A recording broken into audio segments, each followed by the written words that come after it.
This guy reincarnated as a game villain. His fate in the game was to become a beggar and starve to death. But our boy wanted to do things differently and not be a villain. But his father wanted something else for his son. He said the kid had 1 year to put a baby in every maid in the castle, so he could have male heirs. But our boy, who wants to be a goody two-shoes, went against it and told the maids they were free now, and didn't need to obey his father. However, something strange happened. The maid, furious at being rejected, betrays the boy. Moon locks him in an abandoned servant's room, and in this secret place every night, she tries to obey the order to have a baby to be the future heir. After Moon, even though I'm sure all of you want to be in the protagonist's shoes, he doesn't even have time to sleep, because the maid demands too much of him every night. Determined to escape this terrible life of suffering, because there can't be anything more terrible than being fed, bathed and cared for by a maid like this. So Moon trained every day to get stronger and maybe escape that way. After all, if he doesn't change his reputation as a villain in this world, his fate will be death. If you want to know why the maids act like this, and how these girls have so much power and curves, let's get to the beginning of the story. The story begins at Gamble's house, where the MC wakes up in a royal bed, and remembers having been in a car accident. We're off to a good start. The MC wonders if he traveled through time, or if he really had an accident. Meanwhile, he notices that the place is somewhat strange and different. Decorations, luxurious furniture, a Western touch. Then he looks at himself in the mirror and realizes he looks different. He goes into shock but soon calms down upon noticing his own beauty. He pauses to think, and realizes that the event of being hit by a truck and appearing in another world is something he's familiar with, as he was an otaku. The famous truck-kun is constantly at work, folks. He ends up thinking that if this were a dream, he needed to somehow confirm that the world was real. So he picks up a knife and lightly cuts the tip of his finger. With a very serious expression, he immediately starts screaming, because the knife was very sharp and cut too deep. So many options, and he chose to use a knife. The scene shifts to a story mode, and we see that the MC's character offended a royal family, and lost his noble title, being condemned to exile and to live forever as a beggar. The authorities tell him never to set foot in the empire again, or he will be mercilessly killed. The scene returns to the present, and the MC realizes that the world he is in fact, the story of a book he read a long time ago, and that he is a yellow-haired, idiotic villain who only serves to bother the main MC of the story. Then the scene shifts to the MC's old life. At night he would read a single story, which is precisely the one he is living now. In this story, the MC is an illegitimate daughter of a royal family, and as time passes she improves in everything, in all areas of life, defeating monsters and demons, until she becomes a heroine known throughout the world. As for our MC in this story, he is a guy named Munkample, a brainless villain and idiot from an ancient family, who sends some of his men and servants to kill the MC. However, she always manages to save herself and evolves more and more. These plans end up going wrong. He is caught, due to an involvement with a very important duke in the book story, and is then condemned to exile, and to live as a beggar for the rest of his life. The scene changes once more, and we return to the present. The MC realizes how screwed he is, since his character always ends up in trouble. Someone knocks at the door. The MC tells them to enter. Master Monk says in, the maid of the Campbell house. She informs him that the outfit for the ceremony banquet has arrived, and that he should try it on. However, she notices that something is wrong. His finger is injured. He says he accidentally cut himself, and asks for a bandage to stop the bleeding, and finds the word bandage strange and says she can heal him herself. The MC lets her help him and takes his finger and puts it in her mouth.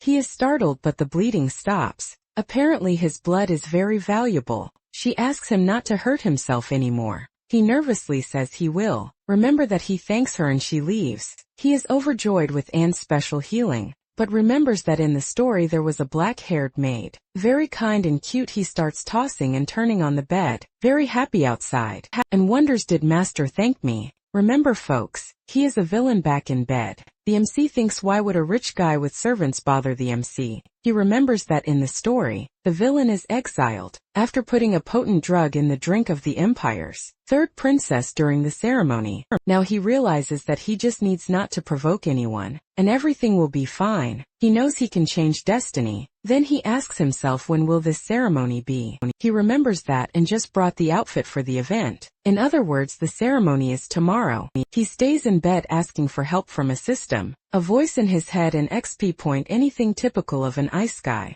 The plan now is to go tomorrow and apologize in front of the MC. Maybe, who knows, she might even accept. He decides that if anything happens, he will run to her, kneel and apologize. Suddenly something falls from the ceiling and hits his head. It was a book. He picks up the book and says that help has arrived. However, upon opening it, he realizes there are no words there, nothing. Is there a special way to activate the book? That moment, a little blood falls on it as the impact injured his head. The blood touches the book, and a purplish-black fire begins to envelop the MC. Then he appears in another place, trapped. At least his physique is in good shape. He begins to wake up and sees a terrifying woman in front of him. You finally woke up, it took you quite a while, she says. The MC feels pain because of the equipment she is using. She states that pain is inevitable and says something sinister. He needs to cause pain and suffering, become a true villain. Not a hesitant man, this makes her sad. She continues saying that he belongs to her, that no matter how long it takes, he will be cruel, we will be together forever. Not even death can separate us. She approaches to harm him and he falls into despair, then he wakes up. It was just a nightmare. Even so, he feels pain in his body. The dream was too real. He picks up the book and thinks that perhaps, if he tries to change destiny, something worse might happen. But upon looking at the book, the phrase appears, do not change destiny. Perhaps he really has to cause chaos in the story. After all, in the end, he will still be alive. Besides, the original character was very stupid and he is different. He lived in modern society. He has superior capabilities for that era. He decides that he will use the people around him as tools to achieve success. The scene changes. He is eating a high-quality steak, enchanted by the noble cuisine. His mother, Duchess Noyce Campbell, finds it strange that he is so happy. His father, Duke Leopoldo Campbell, says that the ceremony is very important for his life. The MC replies that he is just anxious. His mother is happy, thinking that he will stand out among the princesses. His father comments that he already has someone special, the Empire's third princess, Celia. The MC is encouraged upon realizing that his parents are good people. He remembers that in the story, Celia is known as the most beautiful woman in the Empire. He also knows that his family ends up exiled. He cannot let that happen. The ceremony is tomorrow. The MC thinks about how to poison Princess Celia, but with a different drug than the original. Suddenly a girl accidentally bumps into him spilling black tea. He asks if she is okay. The girl gets scared and starts apologizing. Fearing punishment, he helps her and notices that she has a fever. He tells her to rest even with the ceremony approaching, and appears, and he asks the girl's name, Noelle. He orders all staff to rest to avoid problems at the ceremony. Anne and Noelle find his behavior strange, as he had never acted like this before. Later he looks for something important, and finds a VIP pass to the black market. At night he goes out to find it near Belrand. He enters saying he is looking for carrion and is allowed to pass. The place is full of magical ingredients and suspicious items. In a shop, a masked woman attends to him. He asks for a potion that would render someone unconscious for hours. She explains that upon contact with a drink, the potion becomes invisible. A small amount could knock out even an elephant. The price 130,000 Emily. He doesn't have the amount, but Anne appears there, and sells information in exchange for the potion. The shop accepts the deal. The MC pays his part, and also receives another potion to enhance the effect. The woman says that the information could yield a lot of money by selling it to rival dukes. Later at the ceremony, the MC interacts with several nobles, all suspicious because of his terrible reputation. Finally, the third Princess Celia arrives. He greets her politely and praises her beauty. She finds it strange but thanks him. During the party, the true MC of the story, Ariel Ponchard, arrives. He greets the MC. He replies politely, calling her by name. Ariel is shocked. Before he treated her badly, and now he acts with respect. Suspicious, she slaps his hand and tells him to get out of the way. Even so, the MC knows that from now on everything will be different. He ends up giving a speech to everyone in the Empire,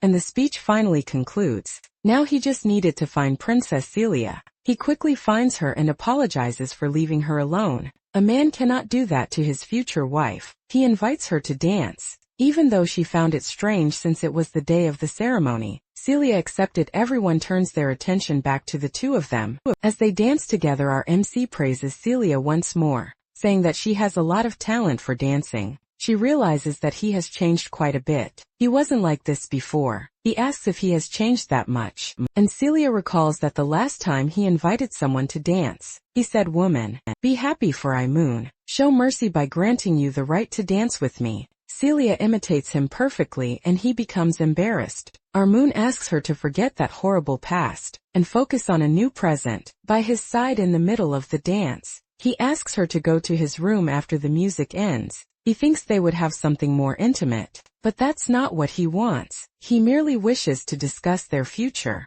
their marriage and twin pelt. He explains that the marriage is forced as they don't like each other. Also that the king can maintain ties with the MC's father. He says they can cancel this marriage. Celia understands immediately and states that they need to resolve this at once. Moon realizes she fell for the bait, but Celia wonders where his room is. He pulls him forcefully there. Two peculiar maids comment that they should keep an eye on them. The scene shifts to the room. He offers wine but Celia doesn't drink anything alcoholic. Meanwhile, the MC tries to figure out how to administer the potion without raising suspicion. Since she doesn't drink wine, he suggests black tea. She accepts. Still suspicious, he prepares the tea with an exaggerated smile. Celia finds such happiness over something so simple strange. Moon puts the potions in the tea. Celia appears asking if he's finished, and he replies that he's almost done. He asks her to sit down and wait a bit. She leaves again and he is almost caught red-handed.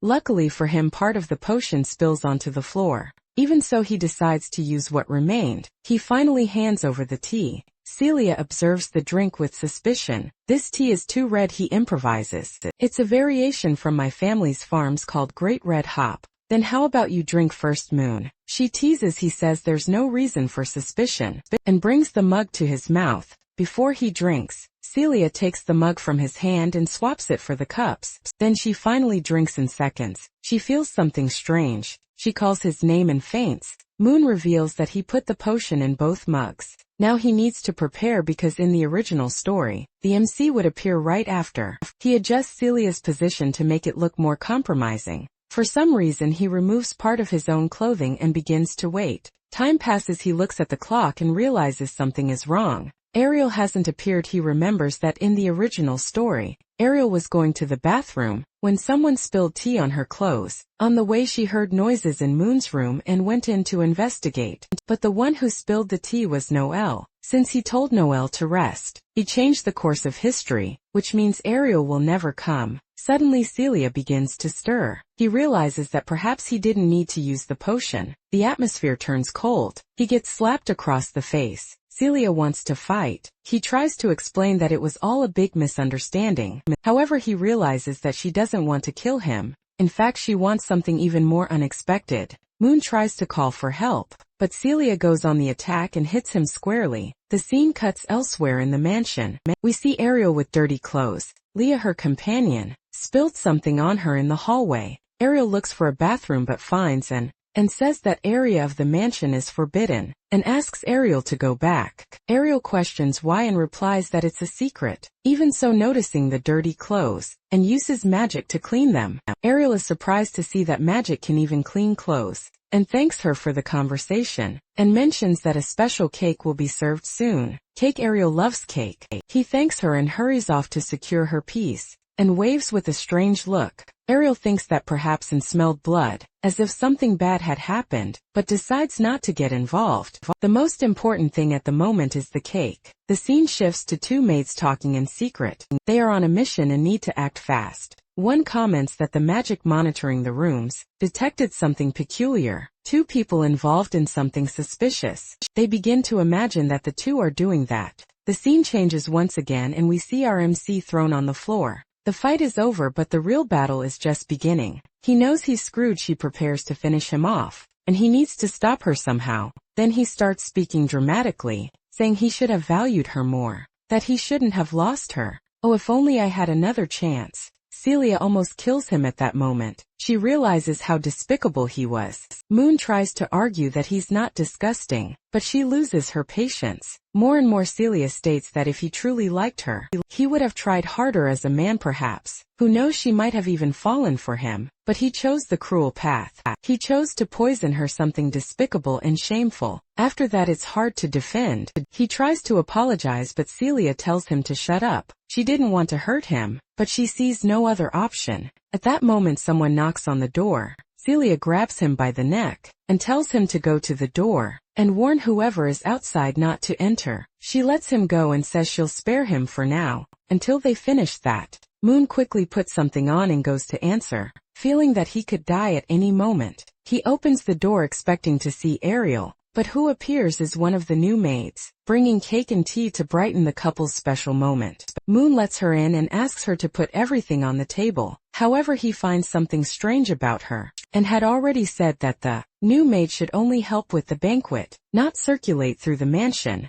At that instant the maid advances towards Celia. Moon realizes she is an assassin and he is not the target. Loud impact echoes through the room. Celia asks if her own brother sent that assassin to kill her. The assassin replies that she cannot reveal information and says that, "Celia, this is the end for you." She activates explosive magic. The explosion happens, the assassin retreats, certain that she has won. But Celia uses defensive magic and counterattacks with full force. Moon realizes that if he stays there, he will die too. When he tries to leave, the door is locked, likely sealed with magic. He wonders how they managed to invade the mansion, and remembers that by allowing new mates recently, he had opened a vulnerability. As he thinks, the fight continues intensely. The original story no longer exists. Everything has changed. Celia realizes that the assassin is not alone. The assassin in turn recognizes how prepared Celia is. Elia says she can spare her life. The assassin laughs and reveals that she was merely buying time.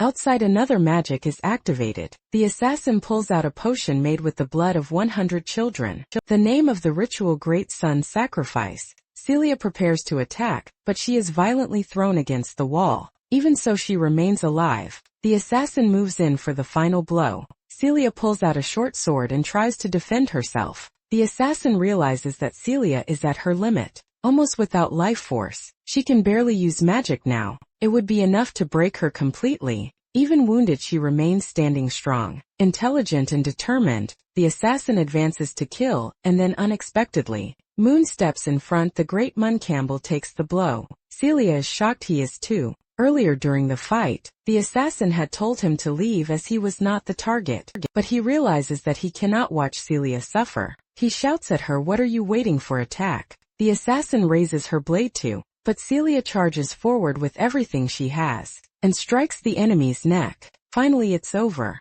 Moon falls to the ground. Celia asks if he hired the assassin. He replies that he didn't. He says that it's fine even if he dies. Short while ago she told him he needed to act like a man. Now he is doing exactly that. Celia kneels beside him and states that if he dies there, it will be too late for any regrets. He still manages to say a few words before falling asleep forever. Celia states that she will tell his parents his last words, but the MC says it's not necessary. He says that he was always just a nuisance, and that there's no reason to report anything. However, if he had to leave any last words, they would be simple: "I'm sorry, Celia, and I really liked you." The MC's hand falls limp. Celia refuses to accept that he died for her. She doesn't accept that outcome. Somehow she decides that she will bring him back. But that doesn't mean she will accept his apologies. The scene changes and we see Moon in an absolute void without clothes. He finds the environment strange and wonders if that is what death is. A silent emptiness as he reflects on everything that happened.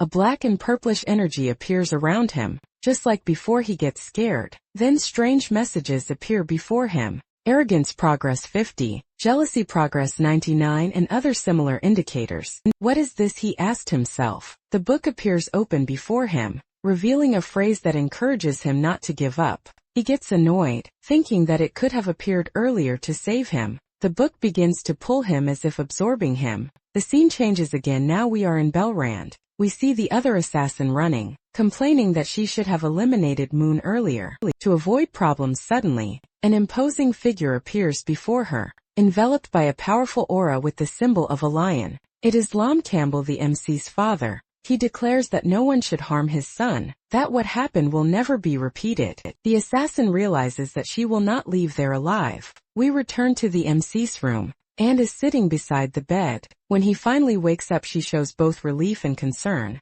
asking how he feels. He replies that he just needs to go to the bathroom, and that there's no need to call a doctor. However, as he tries to stand up, he feels an intense pain in his chest, and carefully holds him. He is extremely weak. She explains that it is her duty to take care of him, and mentions that there is a urinal nearby. Furthermore, and had taken care of him for several days. She cleaned his wounds, administered medicine, and ensured his recovery. She practically asks if she needs to help him with his clothes. The MC feels embarrassed but states that he can manage, only asking for help to get to the bathroom, and agrees and carefully carries him, almost as if he were a child, determined to protect him. Once in the bathroom, he asked her to wait outside, and insists that she needs to protect him at all times. He asks her not to exaggerate. In the end, the door closes, leaving an outside in silence. Back in the room, he asks how long he had been unconscious. 3 days, and replies his wounds were treated on the same day as the attack. Princess Celia personally summoned the Empire's best doctor.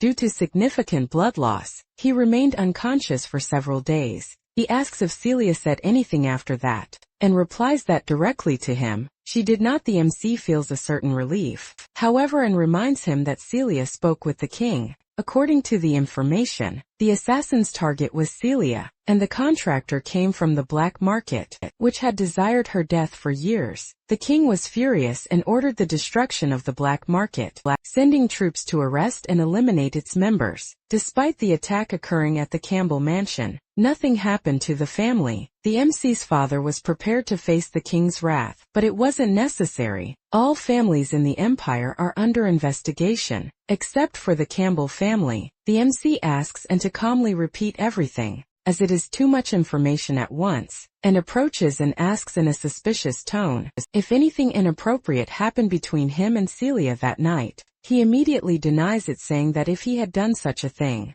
he would probably be executed in the public square, and agrees that this would be possible. Then she changes the subject and orders him to take his medicine. He feels sick after swallowing the medication, and reassures him, explaining that it is just the effect of the medicine. The purpose of that medicine was to speed up the recovery of lost blood, and asked him to take it in a condescending manner, just as a good master would do. Outside the room, several maids were watching. Noticing that Moon was irritated, one of them commented that he hated bitter foods, and that he would even whip the people who gave him that kind of food. Another maid suggested that they should inform the MC's mother immediately if something like this happened. However, the MC heard everything and ordered them not to do so, explaining that it was not food, but rather a very bitter medicine. Then he drank it all at once. The maids ran away and closed the door, and right after that he threw up all the medicine, and became very worried, and explained that the medicine needed to be taken slowly, not all at once. Time passed and night fell.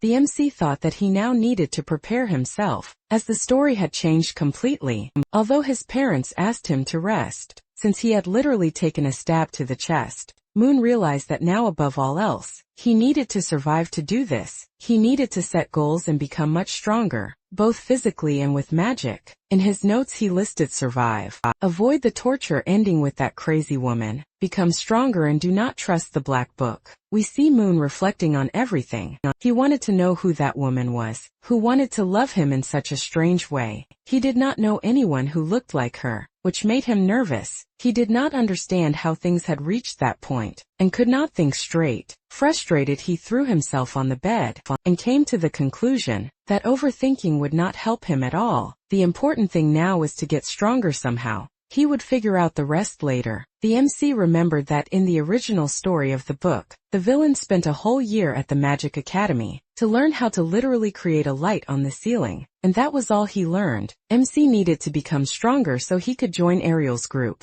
where he would certainly be safe. He analyzed that his body was in good physical condition, but his magic was not very strong. Placing his hand on his face, he thought, no, it is no use. Ariel and Celia were handpicked by the gods. They possess much more advanced natural gifts. Even if I train 24 hours a day, I will not even come close to their power. They are practically living cheats. surpassing anyone else. Celia, for example, was given the gift of ice and snow when she was born, and since she was little she controlled this power with great ease. And then there was Ariel, who at the end of the story received more than 10 new and different powers from the gods. In the end, Ariel could defeat any living being in history. The MC knew that at the moment, Ariel was practically at the same level as him. However, she was slightly better at magic, and possessed some rare items that helped her a lot. Furthermore, she could fend for herself very well, while he, on the other hand, still died very easily. Then Moon closed the book and reached the following obvious conclusion. He needed to become stronger and evolve faster than Ariel. He needed to surpass her before she became stronger than him, so that he could defend himself in the future. We see the MC happy with this conclusion. Even though Ariel was a living cheat, he still had a few tricks up his sleeve, and he even received a new skill after the attack from the assassins. The skill was the Black Book. We see the MC summoning the book, which upon materializing fell right on his groin. Writhing in pain, Moon yelled at the book. He scolded it for almost ruining such an important and sensitive part of his body. As the MC looked at the book with a very serious expression, it opened on its own. The book literally recounted everything that had happened up to that moment, step by step. Everything was well detailed, but the most frightening thing was that the book referred to him as main MC. The MC was a little startled, but seemed to understand what the book wanted to tell him. There was also a red section in the book. This part detailed the unfortunate events that would happen in the story, such as the attack he and Celia suffered from the assassins. Suddenly the book glowed and transported him to another place. He was furious about it. We see the MC in a different place, which he began to observe. We thought that perhaps this place was literally inside the book. Like a dungeon, something frightening appeared in the background. The MC turned to see what it was, but heard shadowy footsteps approaching. The assassin caught up to him and slit his throat. See the woman with a completely new look, while the MC screamed in despair. How did she kill me in a single blow? He wondered how that woman could appear inside the book. Since she was dead, the book then began to move on its own, again displaying his combat abilities, his magic and his shadowy footsteps. Beyond the entire general evolution process, he ends up laughing as he understands the book's true purpose. It is there to assist him. He needs to test a few more things and learn more from the artifact. Certainly, he will evolve much faster than Ariel, and he is prepared for it. We see Moon tired in bed holding a clock. He says he only lasted 3 seconds in the accelerated time flow. The explanation about this time flow follows. Moon picked up the book to check his abilities, and realized that he had evolved one in combat, and in shadowy footsteps confirming his suspicions. He discovered that the place he was previously transported to is, in fact, a training dimension contained within the book. This means he can enter a world of illusion, to learn combat arts and magic. Just like the assassin who fought Celia. Satisfied, he lies down in bed again. Now he can go head to head with Ariel, as he can train inside the book for as long as he wants. We see him using the book, which in a comical moment falls right onto his face. He then enters the dimension to train. However, an important detail,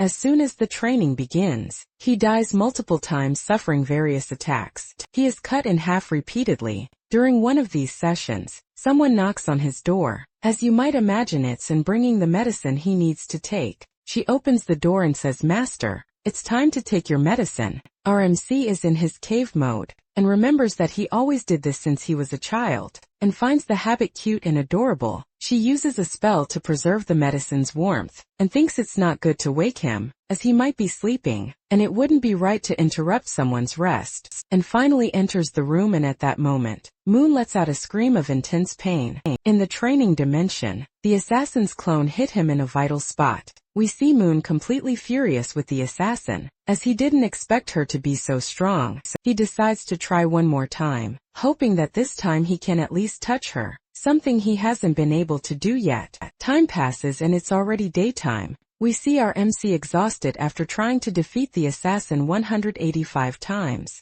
Never lasting more than 30 seconds, he feels a gigantic pain within him and faints, knocking over the medicine he hadn't even taken. He is on the floor feeling a sharp pain in his chest. He slowly gets up and lies down beside the bed, thinking he is finally recovering. As he observes the light from the window, the MC knows he cannot truly die within the book's dimension. but the pain he feels there is real. He felt all of it getting up with the pain of 200 deaths all at once. Now he is determined to see how much he has evolved. He picks up the book and ascertains that he has evolved 35 in armed combat and 11 in shadowy footsteps, which is considered a form of magic. Even though he still cannot defeat the assassin, he is very satisfied with his progress. He decides to test his new abilities in the real world, and uses the shadow steps, which make him move very quickly, almost like teleportation. The ability works, and we see Moon extremely happy to be able to use magic. However, something starts to hurt.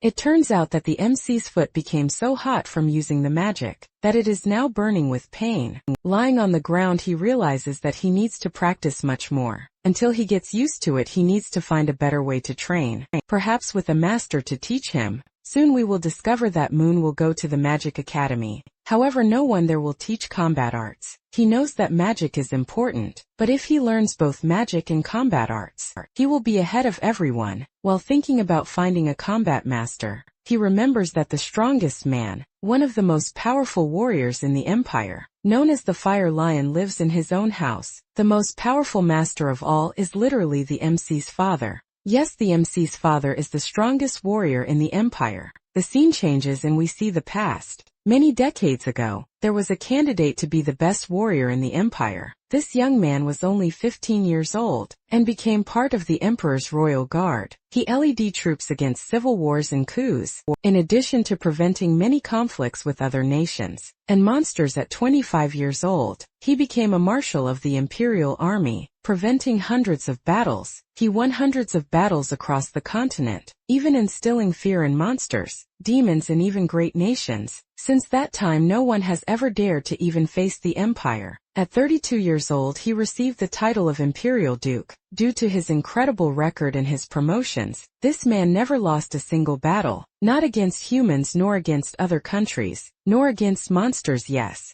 this is the MC's father. We then see the MC laughing, because the original character of the story was very idiotic and stubborn. He had the most incredible father in the world, and even so learned nothing from him. So Moon thinks, why go to college? Why would he go to a magic college if his own father is the best college he could wish for? Moon decides that he will stay home to train with his father. At that moment, someone calls him. It was and who asks Moon to go talk to his father immediately. The MC replies that he also needed to talk to his father. As they leave the room, we see other maids in the background asking and if she was promoted, and replies yes, but soon after, Moon woke up from the accident that occurred in the mansion. She was promoted to head maid. Moon feels a little sad, because the former head maid resigned because of that accident, involving the assassins Princess Celia and himself, and tells him not to be sad because after all, it was the former head maid's own decision. She felt it was time to resign.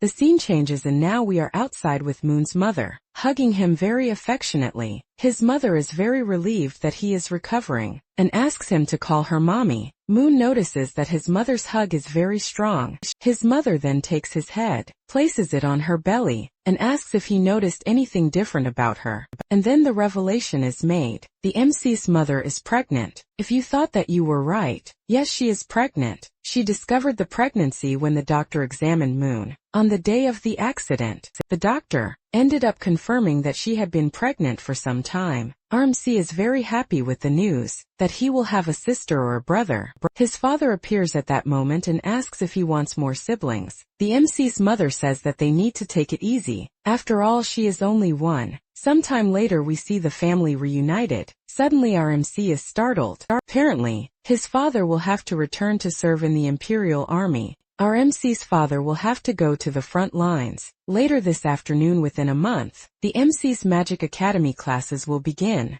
and his mother will be the only family member remaining in the mansion apart from the maids. We see one of the maids assuring them that she will take very good care of the MC's mother, and the mansion immediately. The MC tells his father, you can't leave. I need you. Moon then asks why he has to go. questioning if the empire doesn't have a huge number of generals and other capable individuals. Why did it have to be his father? Why did he need to go to this new war that was happening? The MC's father explains that he is one of the few who can fight on the front lines against the demons, who are beginning to prepare to invade the empire. It is the Abyssal Demon Clan, the strongest of them all. The MC then remembers something horrible. The Abyssal Clan wishes to completely annihilate the human world, making humanity disappear. 3 years from now, Ariel will be responsible for stopping their advance. However, during these 3 years that will pass, the MC's father will be on the front lines. This means the MC won't have the best master of all to teach him. We then see our MC Moon with a bit of anxiety, trying to drink his tea. The scene changes once more,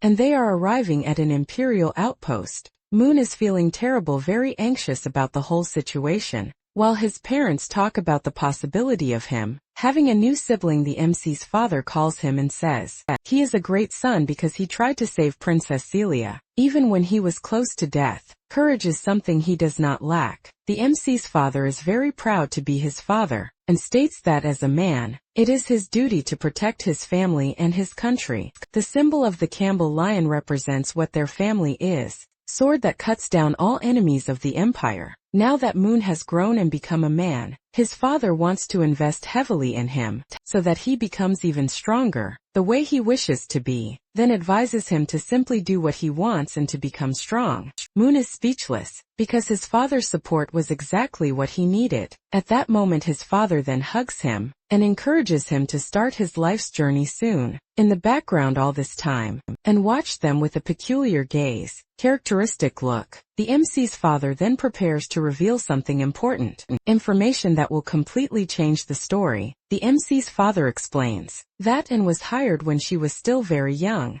He comes from a simple but honorable and intelligent family. Furthermore, Moon and she have always been very connected since childhood, and truly loves him and wishes to win over the MC. MC's father continues saying that the Campbell family needs to ensure its prosperity in the future. The MC interrupts him, stating that he is destined for Celia, and that he cannot date, and if that is what his father wishes. However, the MC's father explains that it was all just a false plan, devised solely to balance the empire's powers. When Princess Celia became the new leader, after that the MC and Celia would end their engagement. They would separate and each would go their own way. To summarize the conversation, the MC's father wants him to be with Anne, because he has been destined to be with her since they were little. The MC's father had been planning all of this from an early age, and wants a grandchild within 3 years, and that grandchild must come from Anne. This is an order, and yes, I was quite stunned because this information came very quickly. It seems our MC has been destined for, and since they were very little. Then the MC's father finally leaves. Anne asks Moon if they mentioned her name during the conversation they just had,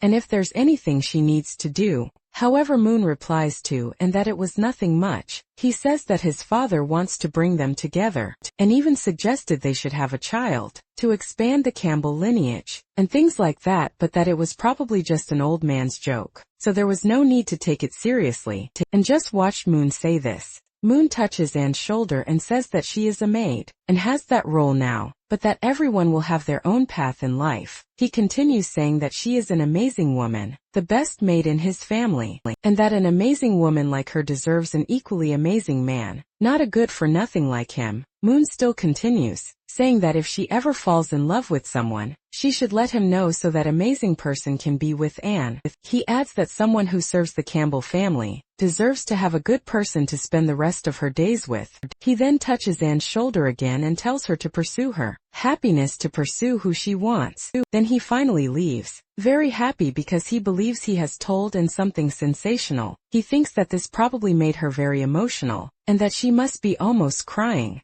But Anne is standing there behind him, speechless and furious. How could she, who had inserted herself into the Campbell household, not be with Moon? She clenches her hand so tightly that blood seeps out, and tells herself that Moon has truly changed. The young master has become a different person, and she can no longer expect him to remain this way. Time passes. The scene takes us to the Campbell mansion. In the library late at night, our MC Moon is in the library studying, because even though his father is no longer there with him, he will still continue to dedicate himself to becoming the best of the best. While studying, he thinks a little about what he needs to do now. He doesn't want to participate in the academy yet, as he might end up running into the story's MCS, and that's not something he wants to do because he isn't strong yet. He will ask for a temporary leave to not participate in the academy for a good while. He continues planning that he needs to study the martial arts manuals, and after assimilating what he has learned, he will practice within the book simulation to finally defeat that assassin. To grow stronger, he closes one of the books on martial arts and magic that he was reading. Then Moon picks up the black book. He wants to test something, and upon using the book realizes something incredible. He doesn't need to read it completely. Just reading a good portion is enough to learn the skills. The work contains it is an extremely powerful and at the same time, fantastic ability for him. Satisfied, Moon gives the book a light tap. When he first received it, he didn't know its utility, which made it useless now. However, the book proved to be very valuable. As he expressed his satisfaction, and appears he asks if he is still studying, and he confirms apparently and came to bring dinner. While she helps him sit down and prepares the meal, Moon comments that all the mansion staff went with his father. Only Noelle and 3 other maids besides Anne remained to take care of the entire property. It's a lot of work for only 4 people, but Anne replies that this is everyone's duty. Even if it's exhausting, she then takes out a very rare wine, and explains that one of the counts, a friend of the MC's father, sent the drink as a gift, an extremely rare item, so they could try it. She mentions that only 100 bottles of this wine are produced per year, and that on the market it sells for up to 200,000 emeries, the local currency, and then asks Moon if he would like to try some of the rare drink. However, while eating, he refuses the offer. He explains that the wine would make him sleepy, and since he is still studying, he doesn't want to stop anytime soon. Upon hearing the refusal, and grips the wine bottle a little tighter, a subtle gesture, and asks what he would like to drink. Moon replies that coffee would be perfect for him to continue studying, and replies that unfortunately there is no coffee, as one of the maids left the container open and the contents spoiled. The only remaining option is black tea, which they have in large quantities in the mansion. While eating, Moon reflects, and realizes that he has felt something familiar in this conversation, as if he had experienced that situation before. He is a little disappointed that there is no coffee, but he accepts the black tea to stay awake, and continues studying all night. Finally, he brings the cup to his mouth and takes a sip, but immediately feels that something is wrong, and drops the pen he was holding. Then Moon faints, pointing his hand towards Anne and accusing her of betrayal. Meanwhile, Anne carefully supports him in her thoughts. She tells him not to worry, as she would never betray the love of her life, revealing a possessive and obsessive nature. She tells him to have sweet dreams as he loses consciousness in her thoughts, and laments that he said such cruel words. Even though she loves him so much, the only thing Anne can do to purify the MC's heart is to force him to accept her love. He declares that they will be together forever. When Moon finally wakes up, he realizes that his hands and feet are bound. That moment, he remembers the girl who appeared when he entered the book, and yes, that girl was Anne. He really was very foolish for not having realized it before. Manhuman then asks Anne what she is trying to do to him, and replies that he is very silly for not having realized what she wanted to do. She had clear intentions. Manhuman shouts at Anne, questioning what she thinks she is doing. He demands that she stop and release him, suggesting that they could talk about the situation more calmly, but not in that manner, however, and simply places 2 fingers over his lips. Silencing him, she whispers that it is already too late, and that the young master doesn't need to do anything else, just leave everything in her hands. Then Anne declares to Manhuman that that night, from head to toe, inside and out, from flesh to soul, everything he possesses will belong to her. His entire being, his scent, every strand of hair, and every drop of blood would be hers alone and no one else's. Finally, after what seemed like 10 times, everything was over. Manhuman could barely process his state. Feeling completely exhausted, he couldn't believe that and had the energy to continue for so long. He no longer felt his own body. It was then that he realized the person responsible for turning the original character into an idiot had been Anne. She probably did the same things to the original MC of the story, which explained a lot about his behavior. He remembered past moments, when and went to great lengths to please him. He had told her that she didn't need to try so hard, but as he spoke and put her finger in his mouth again, stating that she would do everything her way, because he belonged to her, and continued telling Manuman that she would never abandon him, and that she would stay with him forever, demanding that he accept it once and for all. Manuman was perplexed by the declaration. He had not expected something like that. Who would have thought that the most beautiful, kind and trustworthy maid of all was in fact Mintari, a woman obsessed with the MC. She was the person behind the ruin of the original character, turning him into a complete idiot, so she could control him as she pleased. As he reflected on this, he admitted to himself that the previous night hadn't been entirely bad. Despite the struggle, however, he remembered a prophecy in the Black Book that said, if he continued with and he would end up dying at her hands. Yes, the prophecy indicated that and would kill the MC with that terrifying thought. Manuman decided that he needed to leave there immediately. He had to escape from and as quickly as possible, and maintain the greatest distance he could. Otherwise everything would be lost and his death would be inevitable.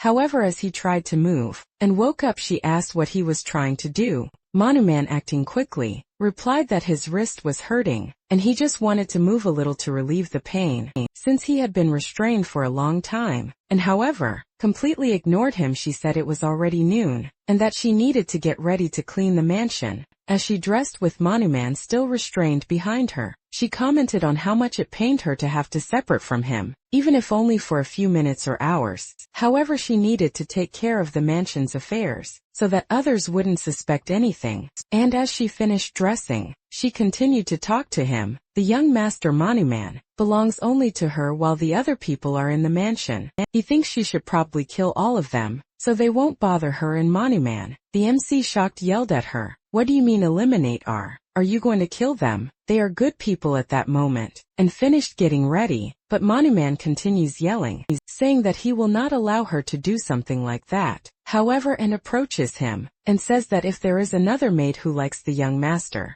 she will kill her. She then speculates that the maid closest to him is Noelle. Mon denies, telling her not to make things up, and that Noelle has nothing to do with him. As he speaks and starts to laugh, she tells him that it was just a joke, and that she wouldn't do something so exaggerated, and states that she wants to be with him, but not to the point of killing someone, because that would be going too far, and something she cannot do. Mon then argues that if she truly loves him, she could at least take the handcuffs off his hands, because they are hurting him, and to his surprise, and releases him. The handcuffs are finally removed from his wrists and ankles, and warns him not to try anything stupid, or something bad will happen to him. He continues, explaining that the room is secret, and that no one in the mansion knows of its existence. The walls and door are reinforced with steel, and there is only one special key to open it, completely different from the others, and reveals that she worked hard for a long time to build that place. Mon questions if no one will suspect his disappearance, and replies that since his father and mother are away, she told everyone that he felt the need to go to the academy early, even though classes haven't started yet. The other maids simply accepted the story without questioning. They believe Mon is at the academy, when in reality he is trapped in that room,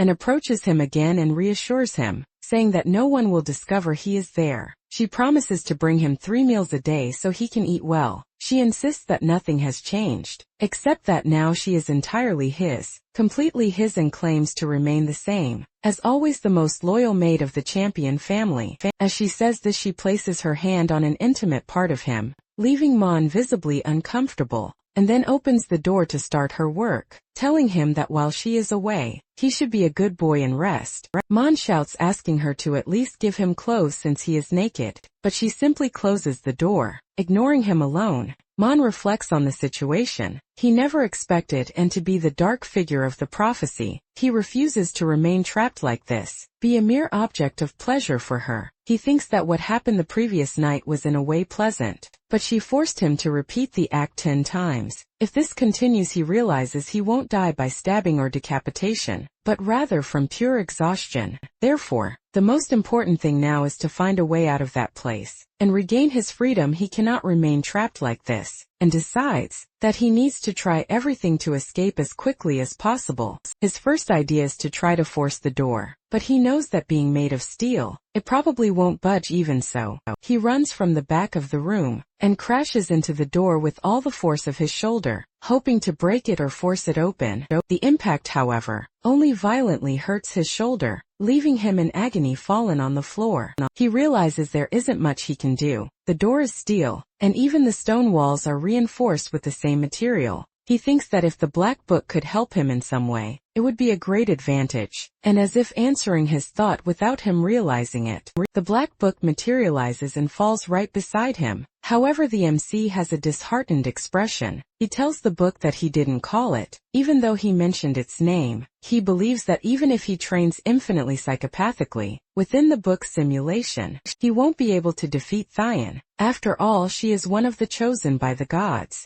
just like Celia, so there's no way to defeat her. He remains lying on the floor with the book beside him, looking at the object. What could he be thinking? Finally, he picks up the Black Book and tells himself to hell with it. Since he's going to be trapped there doing nothing, he might as well train within the dimension. He can try somehow to prepare to face Thyan, even if it seems impossible. But when he opens the book, he notices something. The books he read the day before are all there. All the information he needs is contained within the Black Book, and this will probably help him escape that place. A good amount of time passes and we see Moon training. He is literally doing push-ups, managing to complete 200 repetitions. Yes, 200 push-ups. Exhausted, he collapses to the floor. He realizes that his body's physical condition is very good, and he reflects that the Black Book helps him greatly with magic and martial arts. However, to strengthen his body, he needs to resort to primitive methods, that is good old gym workouts or calisthenics. While on the floor angry and crying, he decides that he will no longer allow Celia or Anne to be stronger than him.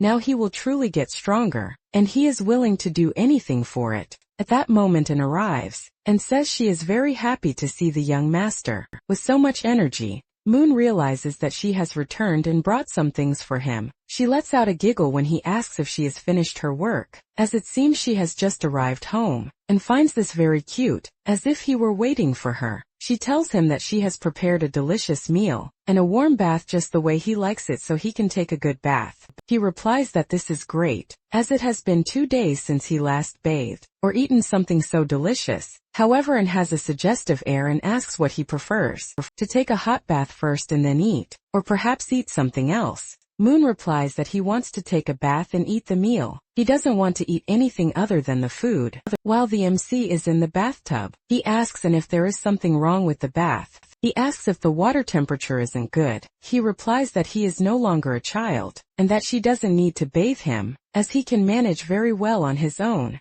Then Anne makes a suggestive gesture and asks if in just one night, the young master has stopped liking her. He quickly replies no, it's not that, and becomes very happy to hear that, stating that young Master Moon belongs completely to her, and that she must wash every inch of his body. Then Anne licks his ear. She then asks if he wants a physical struggle, stating that he doesn't need to hold back and can ask her freely. However, Moon replies that it's not that. He just got a little excited, because she was touching him in a very sensitive way, and finally stops bothering him. He says that it's alright, and that she will stop bothering him with that. She replies that if he insists on bathing alone, it's fine, but that at least at dinner she needs to feed him, and takes a small, very warm and seasoned piece of meat and places it in his mouth. He likes it very much, finding the taste delicious, and ends up taking more to eat. He replies to and that not even when his parents were present had he eaten a steak as delicious as that one. The steak Anne prepared is much more tender, firm and flavorful than any other he has ever eaten, and then speaks in a convinced manner that Master Moon quickly notices, confirming that yes, it is beef. She explains that in fact, the ingredients had always been in the mansion, but she had never prepared them the way Master Moon liked. That is, this time she is testing different seasonings for him. While Anne cleans his face, he asks from which part of the animal that piece of meat came, if it was the fillet, the neck, or the tongue.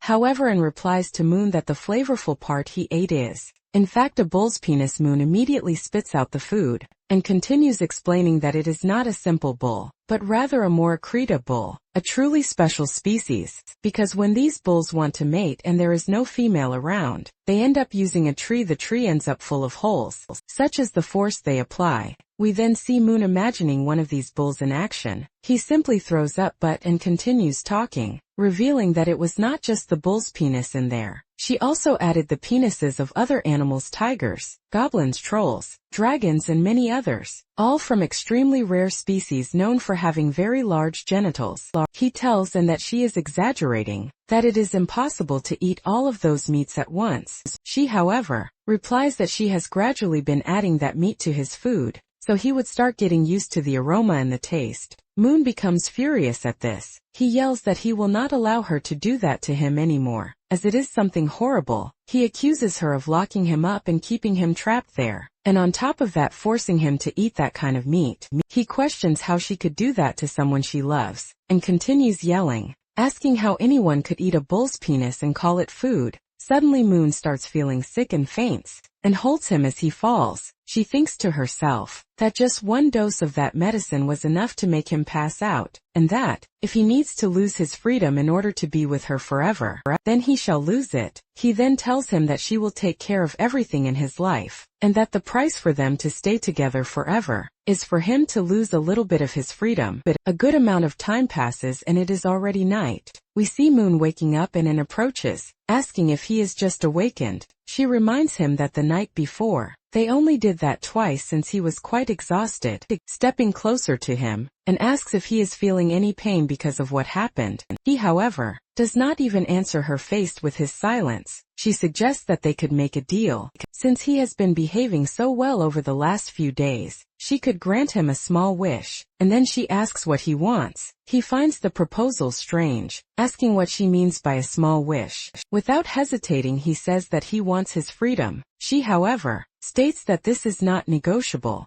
Then he asks for some clothes, but she denies it again. Irritated, Moon yells at her, questioning that if he cannot ask for a piece of clothing, or even a little bit of freedom, then that small wish means nothing. We see him pondering for a moment. He then explains that this small wish could be something like choosing the food they are going to eat for lunch or dinner. That is the type of freedom he will have. Moon replies that the wish to choose the food they are going to eat is at least something he then comments to, and that by the looks of it, autumn is arriving. She confirms that it is. At that moment Moon tells and that at this time of year, he used to take walks in the park, admiring the autumn leaves, while enjoying Count Lockhart's wine and the fresh fish of the season, and becomes thoughtful and asks the young master if he misses the taste of the fish from that lake. She reflects that the lake is very far away, and sending someone out there would be complicated. We see Moon in a philosophical pose, declaring that last year he crossed that lake with pride, and now he is rotting in that cell waiting for death. How tragic. He turns to Anne and says that he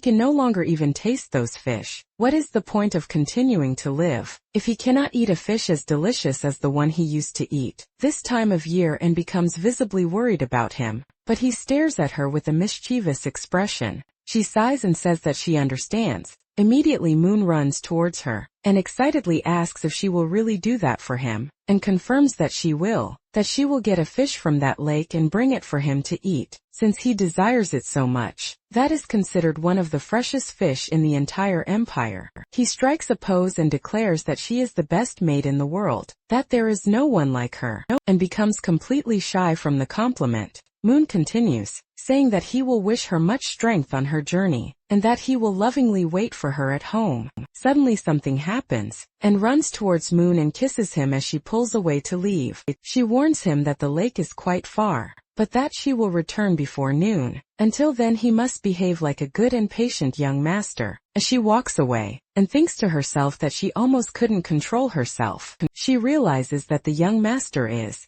without a doubt, the most adorable person in the world, and that she needs to catch those fish as quickly as possible. That way she will have more time to pamper him as he deserves alone. Moon thinks that and is finally leaving. Yesterday she left him completely exhausted, and now he has an opportunity to do something while she is gone. For a good while then our MC summons the Black Book, which is his treasure. He asks the book if, besides the dimension it created for that damned assassin, can create other dimensions, other simulated training spaces. The book confirms that yes, it can. The MC replies that this is perfect, and asks the book to create a training space with 1,000 locks and rooms, all identical to the one he is currently in. The goal is to train a way to escape and become an expert at it. Then we see the book opening and emanating its dark purple magic. The MC needs to prepare himself as he has to master this technique. Before and returns, the scene shifts to the vicinity of Lake Penpole, known for its fresh fish we see and approaching, when a man appears and warns her not to come any closer, as a very heavy rain is falling and she could get hurt.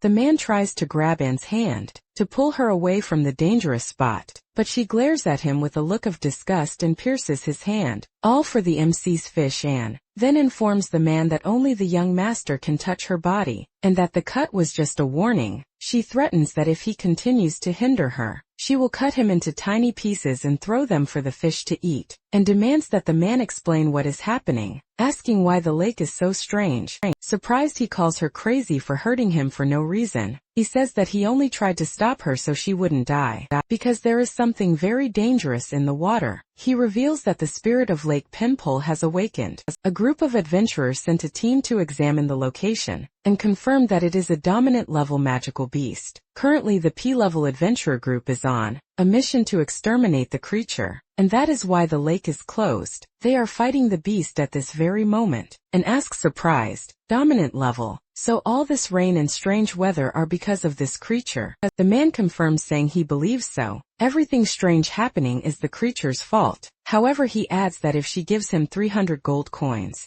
he won't report her for the injury to his hand, and hands him the 300 gold coins. The man is perplexed and asks if, even with all the information he provided, she still intends to continue, and confirms that she does. He calls her crazy, emphasizing the danger of approaching the lake, but she seems determined to go there. He then asks why she wants to continue, even knowing she might die. Her answer is simple: it's for love. All of this is for love. The scene changes again and we see a mage. She is thinking that when the mission ends, she will confess her feelings for the person she likes. Her thoughts are interrupted by a shout. "Erica, what are you waiting for?" The one shouting is a young man wielding a sword and a shield. He orders her to use support and healing, as they can no longer hold the beast. Erica the mage replies that she will, but at that moment the creature charges. An explosion happens inside the lake, and from it emerges nothing less than a giant shark, similar to a megalodon. This is the spirit of Lake Penpole. The creature attacks the two adventurers,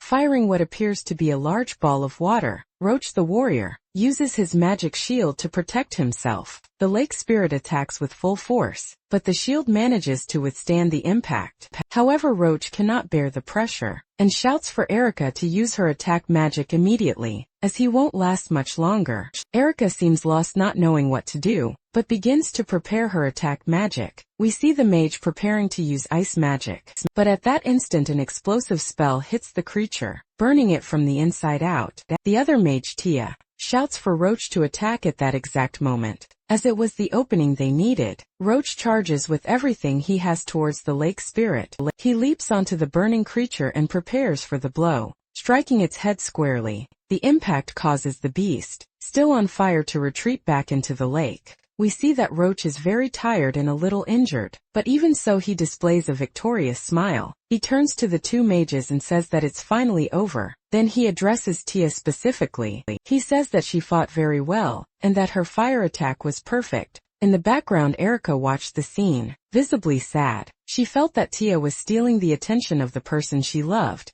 Erica couldn't understand why Roach liked that girl so much. She remembered her childhood, when the two of them were very connected and close. He had made a promise that they would stay together forever, but Roach seemed to have completely forgotten about her. Observing the two from afar, Erica thought about how much she had striven to reach him, but his eyes never turned to her. She kept asking herself why. Why does he like her? She had been trying for so long for him to fall in love with her, only to see him become enchanted by someone else. Then Roach called for Erica while Tia healed his injured hand. Erica's hands trembled. Roach said to her impatiently, "What are you waiting for? Come help us quickly. Don't stand there wasting time." He treated her with surprising coldness, considering he had known her since childhood. Despite this, Erica forced a small smile and replied that she was coming. At that exact moment, however, they realized something was wrong. A noise coming from the lake caught everyone's attention. Suddenly the Pemble emerged from the lake again. Roach and Tia couldn't understand. How is the Pemble still alive?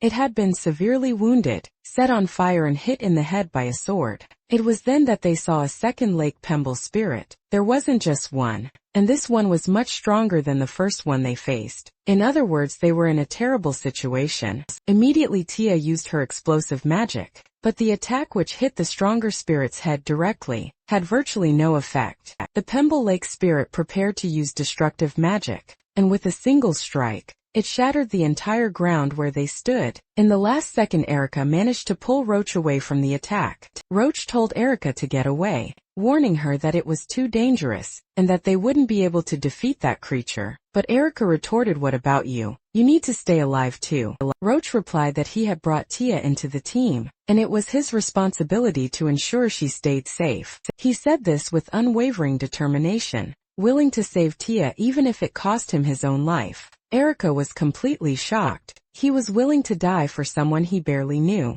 Then Coach charged at the monster to protect Tia. Meanwhile, a figure was watching them. It was, and she stood at a distance, conjuring a scythe out of thin air. She thought to herself that the Pemble Lake spirit didn't seem that strong, even though it was a dominant level monster. She recalled that to obtain parts from a dragon, an ogre, or a bull, she had to fight much harder. With the Pemble monster, however, she wouldn't need to tear anything off. He would simply obliterate it completely. Finally, the monster prepared to attack Roach. He realized he had no escape.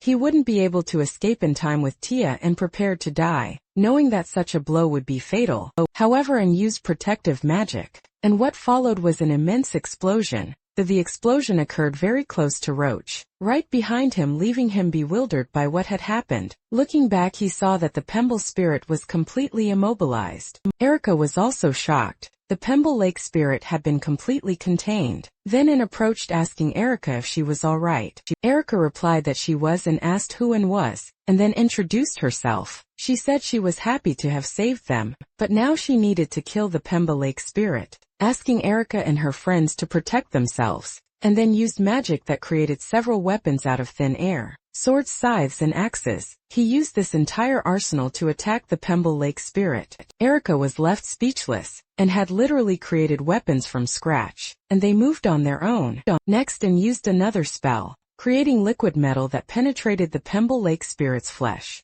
and drew closer and closer to the monster, creating a ladder of liquid metal to climb. At the top, she formed a giant scythe from the same metal and told the monster, "The young master is very hungry, and you are the perfect food for him. And as a condition for being perfect food, you will pay with your life." With a single movement, and cut the Pemble Lake spirit in half. The attack was so powerful that everything around them trembled, leaving Roach utterly impressed. How could one person with a single attack take down a dominant class monster around them? Even the fish in the lake were sent flying by the force of the impact. Erica is seen running towards Roach. She asks if they are alright, and they confirm that they are. However, Roach notices that Tia is badly wounded, but fortunately he has a healing potion to use on her. He then asks Erica to ask that woman who she is. The coach believes that if she joined their adventurer group, they would never face troubles and problems again. Therefore, Erica's mission as a favor is to find out more about the newcomer.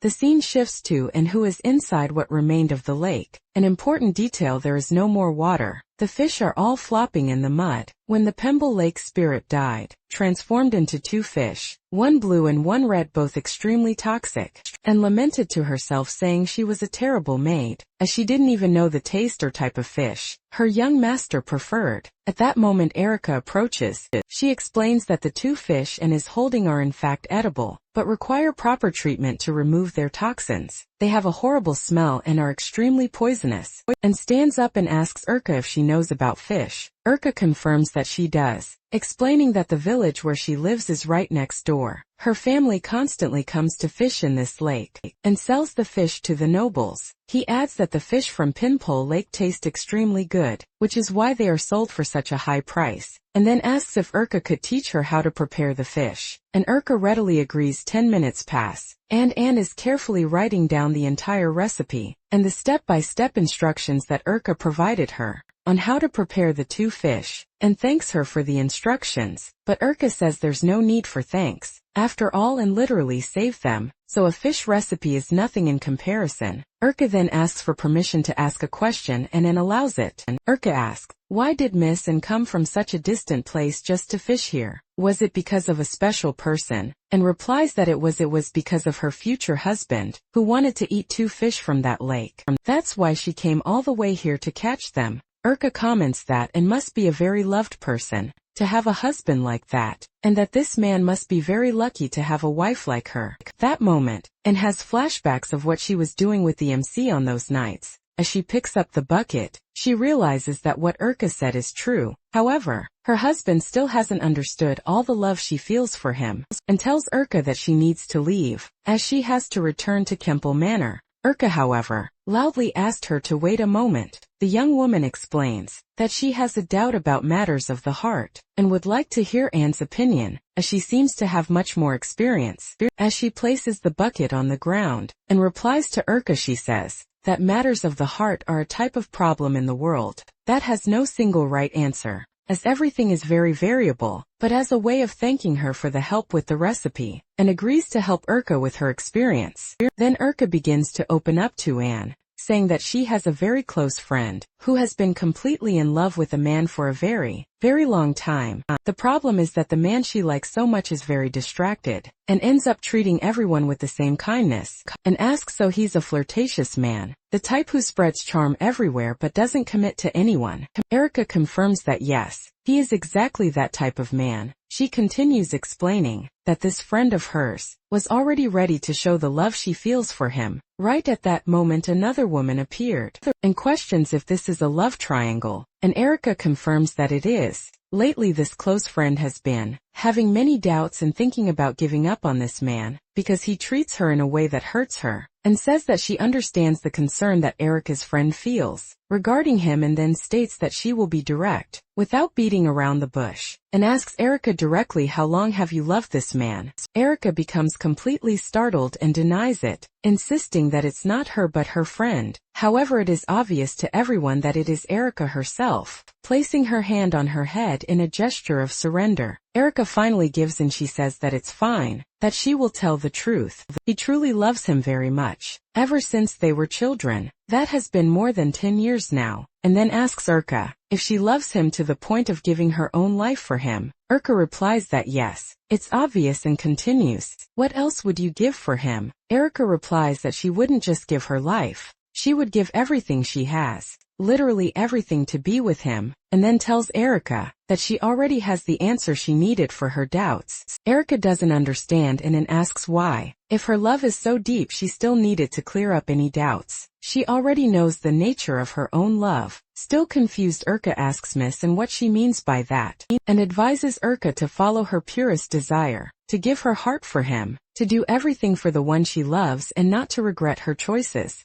You have to give everything you have for the one you love. And finally leaves, leaving Erica behind with her thoughts, to give everything I can for the person I love, to follow the desires of my heart. See, she reflects. Suddenly she feels something inside her and starts to feel unwell. An internal voice asks her if she will truly surrender completely. Urka falls to the ground as the voice continues. Are you capable of abandoning all morals, laws and even your own life for him? Would you sacrifice everything for him? Roach calls out to Urka asking if she's alright. Still in her mind the voice insists. Are you truly willing to let them be happy? Erica replies to the entity that no, that's impossible. She couldn't let him be with someone else, because jealousy would destroy her from within, and she doesn't want that. She continues, telling the entity that she doesn't want that girl to end up with him, because she has nothing special. The entity in Erica's head replies that it understands, and instructs her to follow the deepest desire of her heart. Conquer him completely, leave your mark on him, transform him into something that belongs only to you. Erica argues that Roach is very strong, and asks what she should do to conquer him. The entity responds, no matter how powerful a man is, if you break all 4 of his limbs and put a collar on him, he will turn into an obedient puppy that only knows how to bark. Don't worry, girl. I will grant you my power, the great strength of absolute love. The scene changes, showing Urka in a different setting, completely dominated by the entity. Then everything returns to normal. Roach asks Urka if she's alright, explaining that after that woman disappeared, Urka simply fainted and only just woke up. He replies to Roach that Miss and didn't do anything to her. She merely fainted from being too tired due to excessive use of magic. As for the favor you're owed, she informs Roach that Miss and is a servant of a noble family, and therefore cannot join their adventurer group. Coach is a little sad, as he wanted to at least thank her for saving them, but since she's gone there's not much to do at that moment. The ant, who is already feeling a bit better, asks Urka about a strange mark on her chest, which wasn't there before. Urka is startled, questioning about the mark quickly. She hides it and says it's nothing, just a burn caused by the monster. I suggest that they should go to a safer place, as it's not wise to talk there. Who knows, there might even be a third lake beast, and if it appeared they wouldn't stand a chance. Therefore they need to leave there. Roach agrees with Urka, saying she's right. They need to find a good place to rest. He then picks up the ant, but she reacts, asking Roach what he thinks he's doing, and demands that he put her down. She states that she can walk on her own, even if she's a little hurt. However, Roach replies to the ant. He asks her not to be stubborn, saying that she weighs less than a feather and that because of that, he can easily carry her all day if need be. The ant, however, replies that he's an idiot and has no idea how much she weighs. Meanwhile, Urka watches the two with a completely terrifying gaze. She simply looks back, observing their conversation. The scene then changes, something that hadn't happened for some time. Finally, the narrative returns to Moon's room, who is lying in his bed and has just arrived in the room. And Moon is very happy with her return, as he was very hungry. It had been some time since he had eaten, and asks Moon if he really missed her so much that he became sad. Moon replies no, explaining that and disappeared all day, and that if she hadn't returned, he would probably die of hunger, and sits on the bed and says she's sorry for taking so long. She explains that she went very far to get the fish he wanted, and that the food is still very fresh. Then she finally shows the 2 fish Moon wanted prepared, just the way he asked. He notices that the smell is very good, and explains that she prepared each one in a different way. One was completely steamed and the other grilled over coals. She also asks Moon which of the 2 he prefers to eat first. Young Master Moon tells him that he wants to eat the steamed fish, and takes a spoon and brings it to his mouth. Finally, Moon eats the fish he asked for. He comments that the fish is truly delicious, and asks if and wants to try some, as it's very good, however, and refuses, saying that the fish was prepared especially for the young master. He warns him to be careful of the bones, as that type of fish has many. Moon replies that he is no longer a child, and that he will be able to eat it easily. However, after a few seconds of chewing, he realizes he choked. There was a bone in his throat at that moment, and says there's no other way. Climbs on top of him, and states that she can help remove the bone from his throat. With a kiss, Moon asks, confused, "What do you mean a kiss?" She replies yes, that a kiss is the solution to everything, and explains that since she has very strong powers, she can literally kiss him, cover his nose and blow into his throat. This would make the bones go straight down to his stomach. Without hurting him, this would solve the problem. Moon, however, becomes completely terrified, thinking how could a kiss remove the bones from my throat? But it's no use, and simply kisses him with all her might, and he can't do anything. We see and holding Moon's arm, and yes, they are having a very, very intense kiss, so to speak. A little tired, Moon tells him that he almost couldn't breathe anymore. She kissed him for so long that his breathing started to fail, and then tells the young master to look at her tongue, because she managed to remove the bones that were in his throat. Moon thanks him for saving him, and asks if he can eat the other fish by himself, now promising that he won't choke again, and just watches him. Some time passes, and Moon eats the other fish, while and watches him with great happiness. For a few moments they look like a cute couple, but the narrative suggests that there are darker things behind it. After a while Moon finishes eating both fish. He comments too and that the fish is indeed very good and famous, and that it makes sense as it's delicious, and then turns to Moon and says, since the young master is completely satisfied, how about we do that thing now? She explains that they need to follow the order in Tutuk, because the MC's father lost an heir to the Campbell house. Therefore, it would be ideal for them to have a child as soon as possible. Right at that moment Moon, however, gets startled and refuses, saying that now is not the time for that, and moves closer to him and questions his refusal, reminding him that just this week, they have already done that more than 15 times. Has the young master already grown tired of doing it so many times? She asks. Moon denies it, saying that's not it and insists, then what is it? Why don't you want to? With a bit of shyness Moon explains that he just ate, and that they say, doing that thing right after a fish meal is not good for the body. He adds that and has also just returned from a long journey, and needs to rest, and becomes very embarrassed, as she realizes that the young master is worrying about her health. She then replies that if that's the case, it's fine, they can do it later when it's night. The two agree that yes, they will do it at night to have a child, however, and says she has one more small thing she wants to tell him. Moon asks and what she wants to inform him about, and explains that on her way back home, she passed through a city focused on fabric production. There she found an outfit that Moon would really like her to wear. Moon, confused, asks, and what do you mean an outfit that you think I'd like you to wear? And approaches and reveals that she bought an outfit. Well, one of those things with a material that the young master quite likes. She continues, saying that the outfit has a very popular name that many people know. A bunny girl outfit. The outfit includes shiny and very long stockings,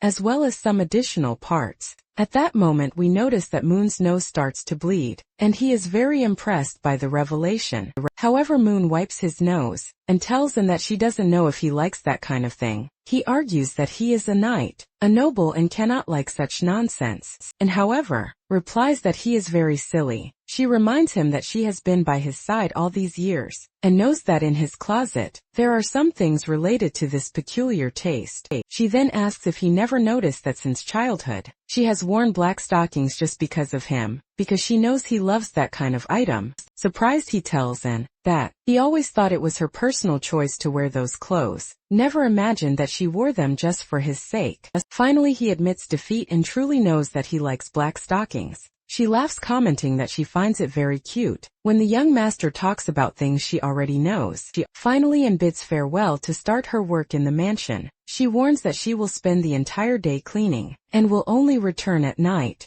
Moon tells her to take care and work calmly, saying that he will sleep a little during the morning and afternoon. We then see Anne leaving, and closing the door of the room where Moon is. At this exact moment we notice something in Moon's mouth. He thinks to himself that his goal has finally been achieved, and is gone, and he got what he needed. Yes, he is spitting thorns into his hand, he thinks. The black book shows that it is now exactly 3 o'clock in the afternoon. According to this week's schedule, Anne should finish her work around 6 o'clock in the afternoon. Yes, who would have thought that the black book, the book, was truly useful? He then realized he only had 3 hours to escape from there, as Anne wouldn't be back anytime soon. It was 3 hours to open the door, grab his belongings, and escape. Moon finally approached the door, preparing to use the thorn. He inserted it into the lock, applying a skill he had learned from the book, the thorn opening technique. Upon analyzing the interior, he realized the lock had an 8-core system. Moon withdrew the thorn for a moment,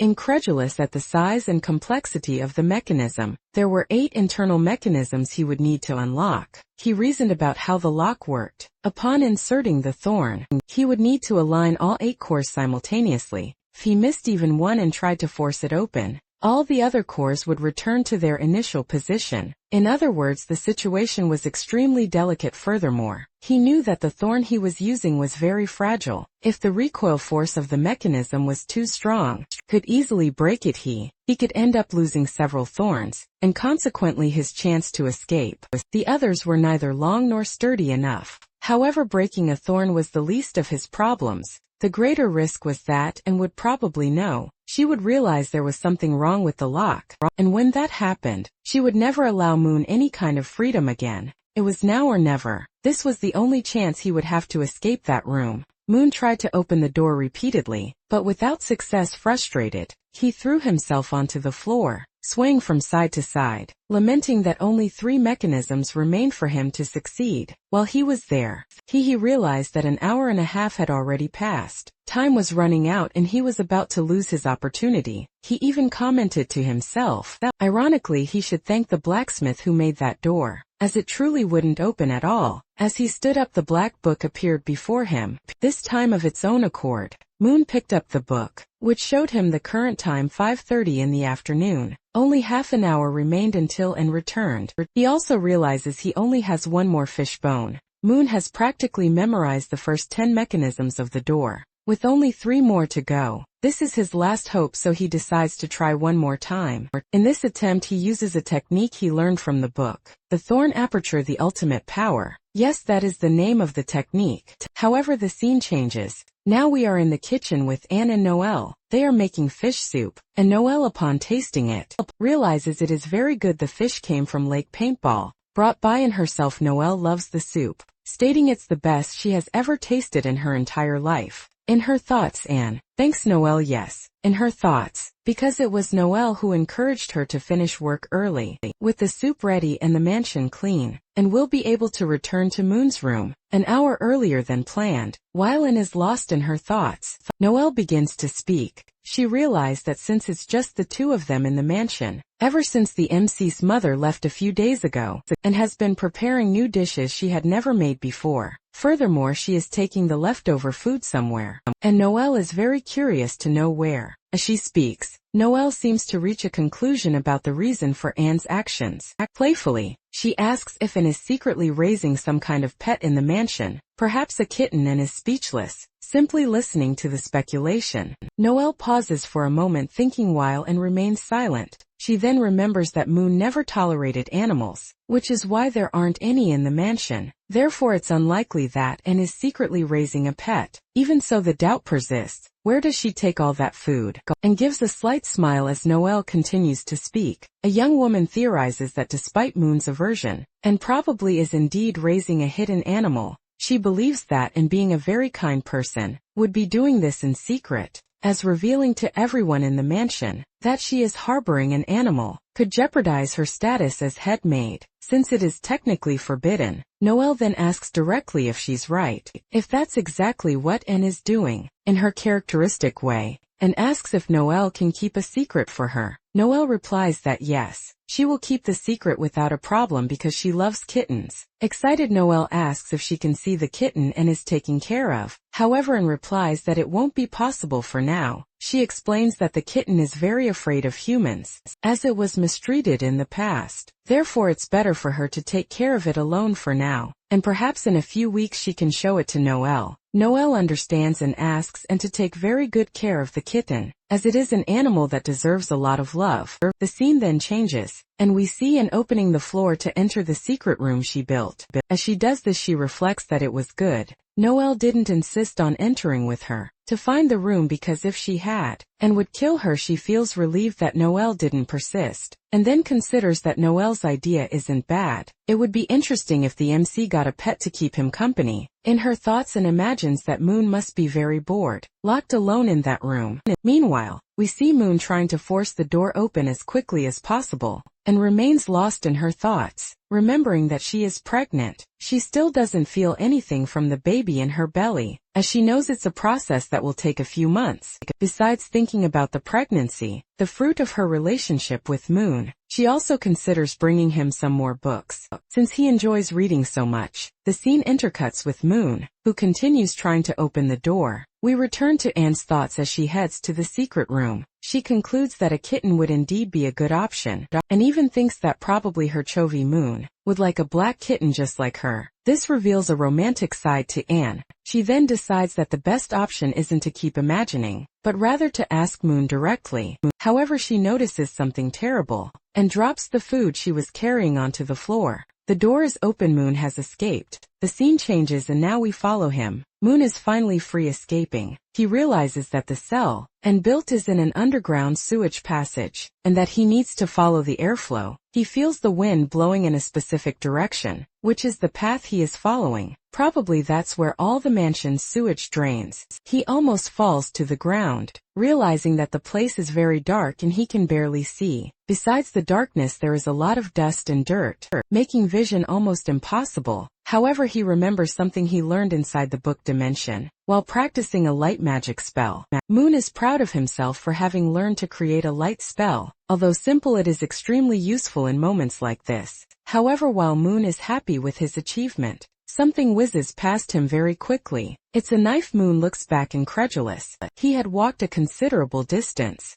but even so Anne is far away, having literally thrown that knife from a gigantic distance in his direction. Finally, we see Anne using all the magic she can. She declares that she has found the young master, and that he will never escape her again, and sets off in pursuit right behind Moon. The MC realized he was in trouble, and had already found him, and after so much effort he wouldn't let her catch him. This was his only chance to escape. He even shouted at Anne not to underestimate him, as he had evolved greatly. The MC used one of the spells he learned, Shadow Step, however, and used her liquid metal magic, creating several swords and other weapons that advanced in his direction. The attack destroyed everything around, but it didn't hit him directly, as Anne's intention wasn't to kill him, but to capture him, and maintained a very serious gaze, determined to capture the MC again. At that moment, a wardrobe inexplicably fell from the ceiling towards Anne. Without hesitation, she used her leg to break the furniture in half, and continued advancing to find him.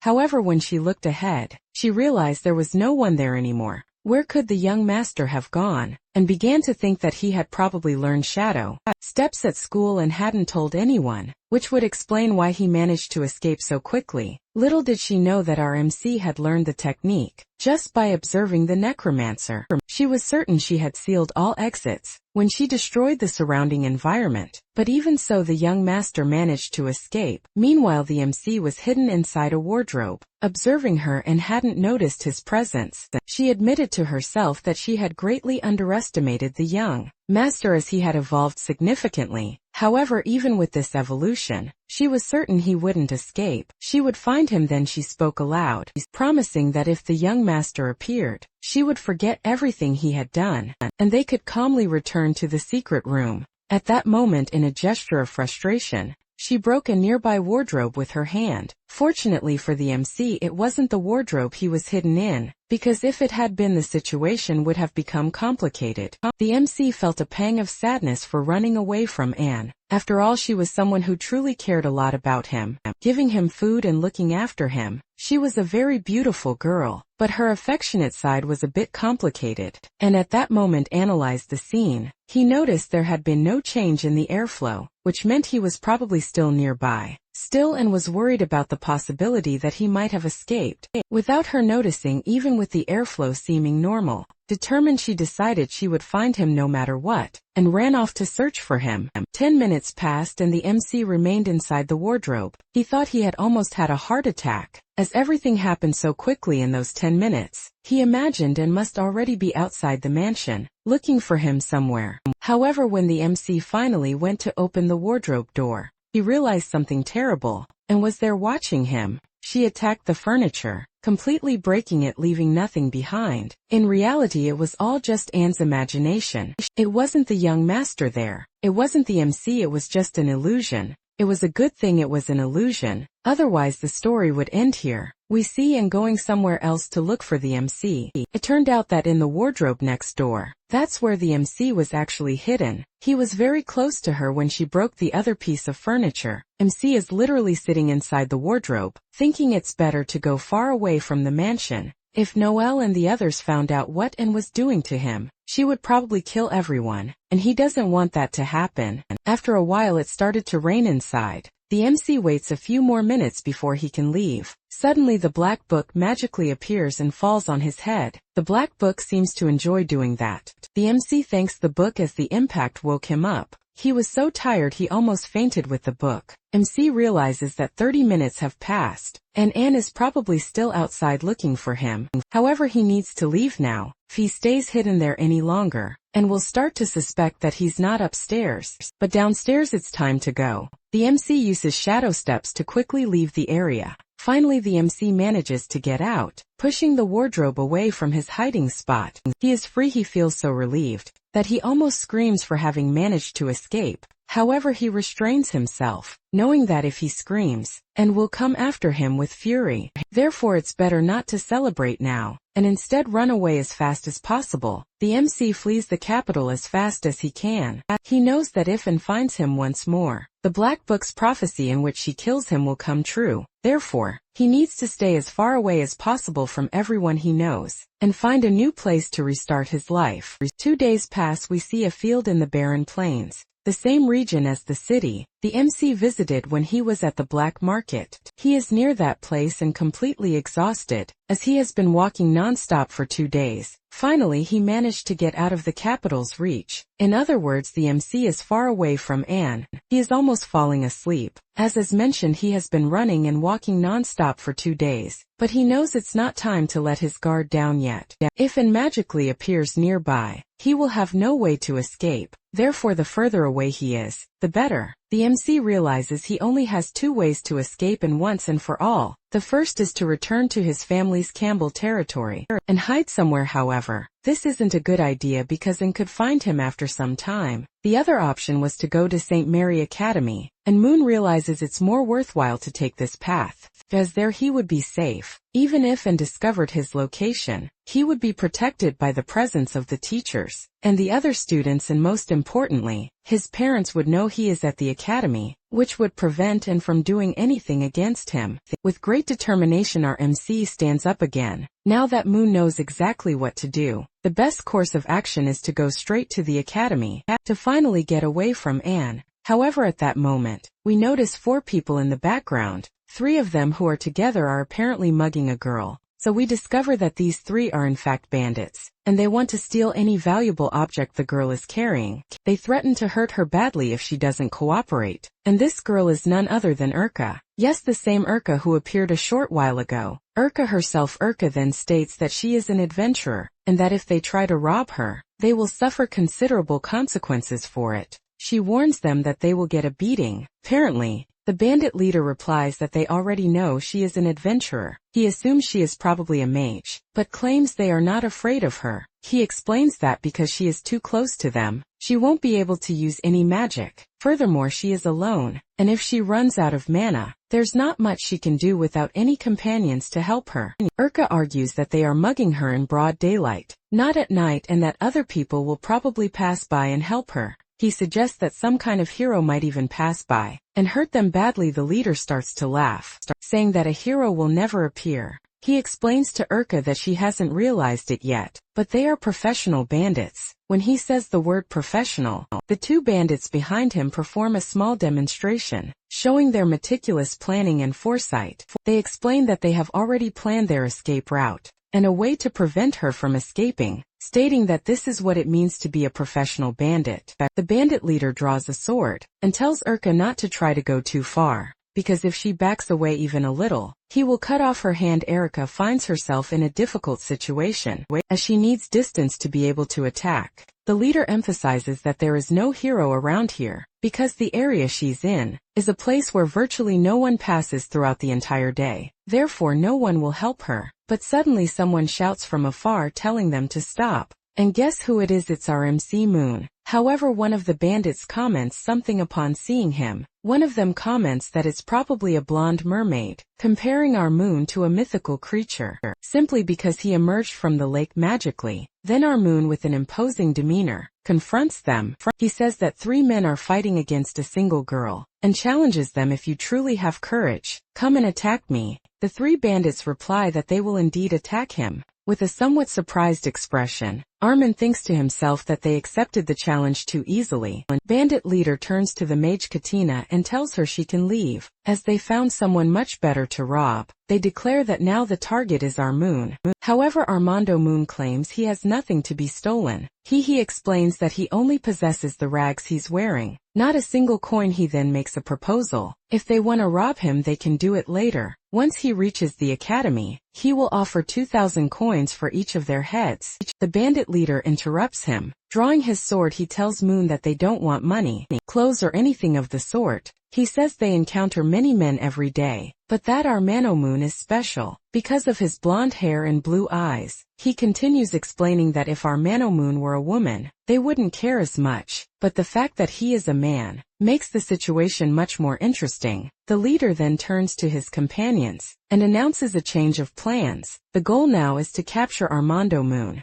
The intention of those 3 men was not to rob or kill Armando Moon, but rather to abuse him. Armando Moon becomes completely terrified, as he didn't expect to encounter this type of person in this world. Either their interest was in other men, and that's why they wanted to capture him. But while Armando Moon is being pursued by them, Urka prepares to cast fire magic. She unleashes the spell, which passes very close to Moon and hits the bandits squarely. The powerful fire magic terrifies the men, burning them completely. Even Moon is startled by such a display of power. Finally, Urka approaches Armando Moon. This is a historic moment. Urka, who previously had a connection with Anne, now also establishes a connection with him. Erica approaches and tells Armando Moon that the 3 idiots are gone. She then adds that Mr. Mermaid can now safely come out of the lake. Erica thanked Moon for managing to drive the men away, which allowed her to use her magic to kill them. Moon in turn said he hadn't done anything, merely made them move away from her. He also commented that her magic was truly incredible, and that she was very strong. Curious, Urka asked Moon if he worked in exhibitionism, referring to professions where people don't wear clothes. The question was prompted by his appearance, as Moon was only wearing rags. However, he explained that it was nothing of the sort, and that he had his reasons for being dressed that way. Finally, Moon formally introduced himself, saying his name was Moon. He mentioned that at the moment he was unemployed, but that even so it was a pleasure to meet her. Urka shook his hand and introduced herself as well. She commented that she was a former adventurer, and that now she trained constantly to satisfy her husband. Then Moon asked if Urka was married. With a bit of shyness, she replied that she had gotten married the previous night. This suggested that the young man Urka liked was probably in the same situation as Moon, perhaps trapped somewhere. At that moment, however, they heard a rumble coming from Moon's stomach. Erica asked if he was hungry, and Moon admitted that he was, as he hadn't eaten anything for 2 days. She then invited him to come with her, offering to prepare something for him to eat. She justified the invitation by saying that he had helped her escape the bandits, and that it wasn't good to go 2 days without food. As for his clothes, the rags he was wearing, she said she had a spare outfit from her husband, and would give it to Moon. Moon was completely overjoyed, as he hadn't imagined Urka would be such a good and incredible person, willing to give him clothes and food. As the two walked, he thanked her profusely, saying she was an incredible person, a goddess of kindness. Urka, however, replied that she was nothing of the sort, just an ordinary and simple wife, who was always trying to do her best for her husband. Moon commented that her husband was a very lucky man, to have such a beautiful, kind and intelligent wife. After walking for a good while, Moon found the situation a bit strange, and I asked Urka what a married woman was doing in the middle of nowhere. She explained that she had gone to the city to resolve some issues related to her and her husband's work, and that she took advantage of the trip to buy fresh food. Moon found the mention of work odd and asked "So you and your husband are adventurers?" Urka confirmed that yes they were. She explained that they were currently on a break, but she needed to go to the guild to notify them that they had stopped actively working. The reason was that at the guild, if an adventurer didn't report in, they could be removed from the registry, as many end up dying on missions and never return, which causes some misunderstandings every year. That's why she was in the middle of nowhere, as she had just come from a town. While explaining the situation to Moon, she asked what he would like to eat that night. Moon replied that he would really like fish as he loved it. He was practically addicted. At that moment something very strange happened. Someone seemed to say they loved Moon, but it was apparently an illusion, because neither he nor Urka understood what had occurred. Moon asked if Urka hadn't heard that sound, or seen something that appeared quickly, but she replied that she hadn't seen or felt anything. He then thought it was probably just an illusion caused by hunger, as it had been a long time since he had eaten.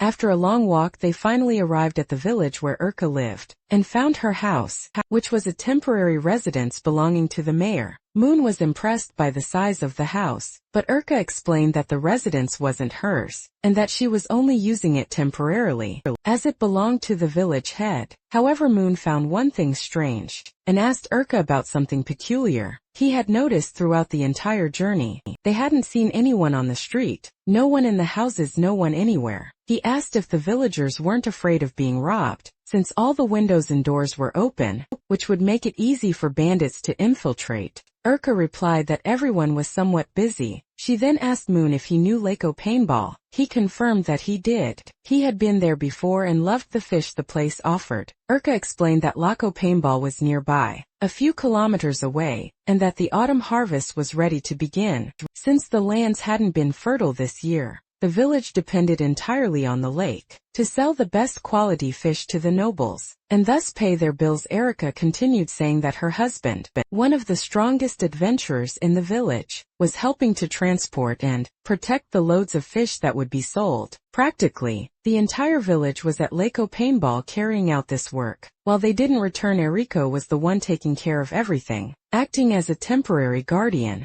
Moon said he understood the situation and thought it was a great responsibility. Suddenly he felt again that someone was saying they loved him. At that instant Urka called him to come inside. As night was approaching and it would get cold, Moon simply replied with a yes. Not knowing what was happening, whether it was a hallucination or something else, he felt that sound, that sensation getting closer and closer, as if it were coming from afar and approaching. Once inside the mayor's house, Urka informed Moon that there were clothes on the table, and that if he wanted to take a bath, there was a well outside he could use. Regarding dinner, she announced that it would be ready soon so he could bathe. In the meantime, Moon thanked Urka once again, repeating thank you as she was a very kind person. On the table, there was a mug of water. He touched the liquid with his hand, and then rubbed it on his arm to check if it was poisoned. It wasn't. Moon reflected that ever since he met Urka, many strange things had been happening. The empty town, her powerful magic. There was something wrong with that story. Even though everything seemed to make sense, he felt that something was very wrong.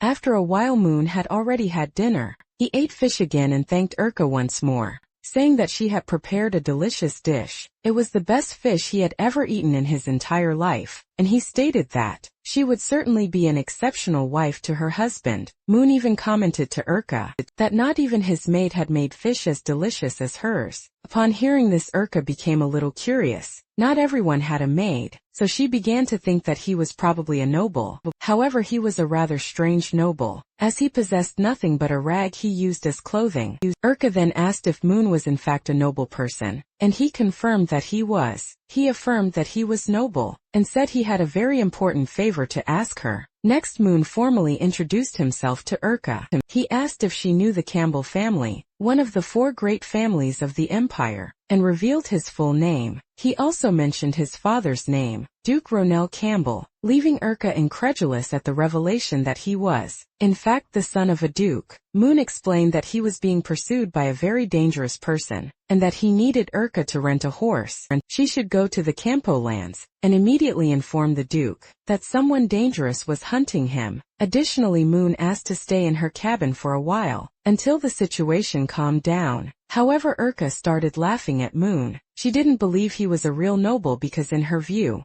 nobles weren't usually chased by crazy people. With an irritated tone, Moon replied that he was indeed the Duke's son, and that she shouldn't laugh at such a serious matter. Adopting a firmer stance, he promised that if Urka completed the mission, she would receive 10 to 20,000 emils, the local currency, which was a very large sum of money. Urka laughed again, saying she didn't believe him. Faced with her distrust, Moon told her everything he knew, explaining in detail what had happened. After hearing the story, Erika finally accepted the mission and apologized for laughing at him, noticing the seriousness in his expression. As she picked something up from the table, Erika confessed that she had actually already been thinking of offering him a place to spend the night. The surrounding forest was full of dangerous animals at night, and it would be good for him to stay in the cabin. Until he fully recovered, Moon was astonished by the offer, as he hadn't expected her to accept so easily. He asked to confirm if she really accepted the mission, and would let him stay. She replied yes, without a problem. Urka commented that 20,000 Amalius was a lot of money. To earn that amount with the Kiltajil's missions, she would need to complete at least 30 missions, many of which carried a high risk of death. Therefore, there was no reason to refuse young Moon's proposal. Completely grateful, Moon said that Urka was a true angel for helping him so much. That moment later,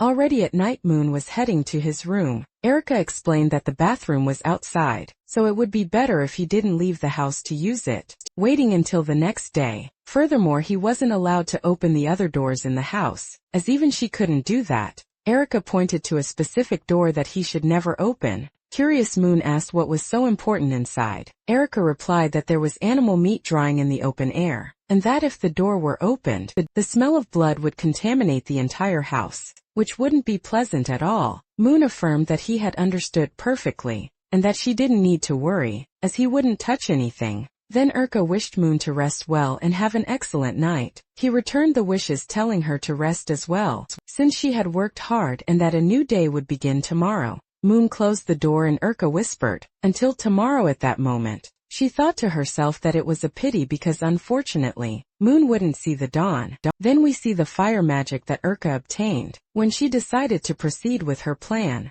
she was impressed to have a noble at large, because if Moon truly was one, she could earn a lot of money from him. Nobles were worth a lot while alive. Dead, they were worth nothing. As she opened the door, she declared that Moon would be the last sacrifice for the god of love, necessary for her to achieve exactly what she wanted. The scene shifts outside, where we see none other than Anne. Yes, and was after Moon. She had found a piece of the rag he wore and upon smelling it, recognized the scent of her young master. She wondered, surprised, how he had managed to get so far. Upon spotting a small town nearby, and thought it was useless for him to try to escape or distance himself, as it was inevitable that she would find him, and knew that no matter where Moon went, she would find him. The scene returns to the house where Moon is sleeping soundly. He made an expression as if he was about to wake up, and indeed he did. He woke up because he had drunk too much water before sleeping, and as is known, whoever drinks a lot of water before going to bed inevitably wakes up in the middle of the night with the urge to go to the bathroom. Our human Moon left the room for this, but on the way he heard a bark coming from the door. Urka had instructed him not to touch the one where the meats were stored. He found the situation strange. How could there be a dog in a room with meat scraps? That's strange, don't you think? Our human Moon thought that perhaps it was a dog of a specific breed to emit a bark like that. Suddenly behind him, none other than Erika appeared. Startling him, she asked why he was awake at that hour of the night, wondering if there was a problem or if he needed anything. Moon, still recovering from the fright, I looked at her and explained that he simply felt the need to attend to his physiological calls. In other words, he said in a roundabout way that he needed to urinate, and Erika seemed to understand. However, our human Moon took the opportunity to ask if there were any dogs in the mayor's office. Erika, with a very affectionate expression on her face, replied that there were. The dog was hers, a very cute and clever animal. She added that her dog was very calm, and that if it barked or made any noise, it was because it was hungry. Moon felt a little relieved, and commented to Erika that it made sense as he had heard a bark. He then asked if he could see Miss Erika's dog, explaining that he loved dogs, especially those of the Colton breed. those large dogs with somewhat blonde fur. He adored the puppies of that breed, which above all tended to be very intelligent. Erica, however, apologized, saying she couldn't let him see the animal. She explained that her dog was very skittish and because of that, lived hidden in that room. Our human Moon simply nodded, understanding the explanation. After the conversation, he finally headed towards the bathroom, while Erica returned to her room. Before they parted ways, Erica reminded our human Moon that the bathroom was outside, near the well, and warned him to be careful not to get lost as it was very dark. And ladies and gentlemen, after that little smile, Erica cast a sinister glance in our human Moon's direction, but he didn't notice that moment. We realized one thing: Erica was plotting something outside. Next to the well was the bathroom. Our human Moon could hardly believe anyone could use such a place, as the smell was horrible. Probably the bathroom had never been cleaned. While he was thinking about this, something interesting caught his attention. He approached and saw that it was a window of the room where Miss Erica's supposed little dog was. Our human Moon still found that bark very strange, so he decided to get closer for a look. He thought there would be no harm in just peeking at Miss Erica's dog. At that moment, however, the truth was revealed: Miss Erica's little dog was not an animal. It was Colt, the young man she liked. Erica told him he was a good boy, that he had eaten enough and that he shouldn't make any noise, while he ate the food she offered in her hand. Erica then told Colt that that man Moon was still useful and that he just needed to endure a little longer, because the next day she would give him his freedom. Our human Moon couldn't believe Erica was a psychopath. Exactly at that instant, he made a noise near him, stepping on a branch. Erica heard the sound of the branch breaking and asked, "Who's out there?" She even asked if it was Mr. Moon, all while holding Colt. Then she forcefully opened the window, but realized there was no one outside. But if we look up a little, we will see our human Moon. Yes, he had clung to the upper part of the wall, and incredible, the young man is great at that. Down below, Erica murmured that the awakening of the god of love would still take some more time to happen. She told Colt, who was in the room, that she would check on Moon to see if it was him who was outside. Our human Moon, who is not foolish, seized the opportunity and quickly left. He couldn't believe Erica was a psychopath of that level, as she seemed to be a very kind person. That man he saw, who was supposed to be Erica's little dog, was actually the husband she had mentioned during dinner. Our human Moon could hardly believe he had escaped one Yandra, only to find another Yandra psychopath. Situation was only getting better. Moon began to reason, connecting everything that had happened until then. The strange queue without people, the former adventurer who treated her husband like a dog, the mention of a god of love, the ritual Erica was conducting, and the strange sounds he had been hearing since he arrived. He thought Erica would help him, but he was mistaken. Erica was a trap and wanted to use him for her own purposes. Given this, the best option was to use Plan 36. And I will explain to you what Plan 36 is. Plan 36 is nothing more than getting out of here. Come on, Moon. Get away from that Yandra psychopath quick. Let's go. And yes, our human Moon is now fleeing from Erica. And wasn't enough, now it's Erica too. We then see Erica knocking on Moon's room door. However, when she opens it, there's no one inside. Our human Moon had already escaped. She becomes completely filled with rage, because she needed our human Moon for that ritual of the god of love. In a fit of rage, she breaks the door and the cabinet to the right. She couldn't believe that Moon realized she was using him for the ritual of the god of love. At that moment, someone rings the doorbell of the mayor's house, which is where Erica is. She wonders if it's Moon who has returned. Erica's gaze is that of a true psychopath. However, upon opening the door, she adopts an affectionate expression and asks Mr. Moon if it took him a long time to come back. But gentlemen, it is not our Manu Moon. It is none other than Anne. Erica is visibly surprised. She says that it is indeed Miss Anne, and replies to Erica that it has been a long time since the two of them last met. The scene shifts to the interior of the mayor's house. Erica offers some tea to Anne, who thanks her. Erica then asks why Anne is wearing a maid's uniform, commenting that she finds it very cute, and replies that she left the mansion in a hurry and did not have time to change. She then asks Erica why she is being called master. She does not remember teaching her anything. Erica asks if she has already forgotten. It was thanks to Anne's help that she had the courage to accept who she truly was. And not only that, it was because of the relationship advice Anne gave her that she managed to confess her feelings to Roach, her husband. Erica then asks Anne if she wants to see something very interesting, and is a bit confused, asking what exactly she means by that. Erica replies that she wants to show her the fruit of her efforts, and off Erica goes to fetch something to show Anne. Meanwhile, we notice that Anne is sensing something strange in the place. She thinks there is no doubt about it. Moon's scent, the young master's scent, is very strong there, and knows the aroma of RMC, and it permeates that place. But it is not just his scent, there is also the smell of blood, and not just a little while and is immersed in her thoughts. Erica returns very anxious to show something incredible,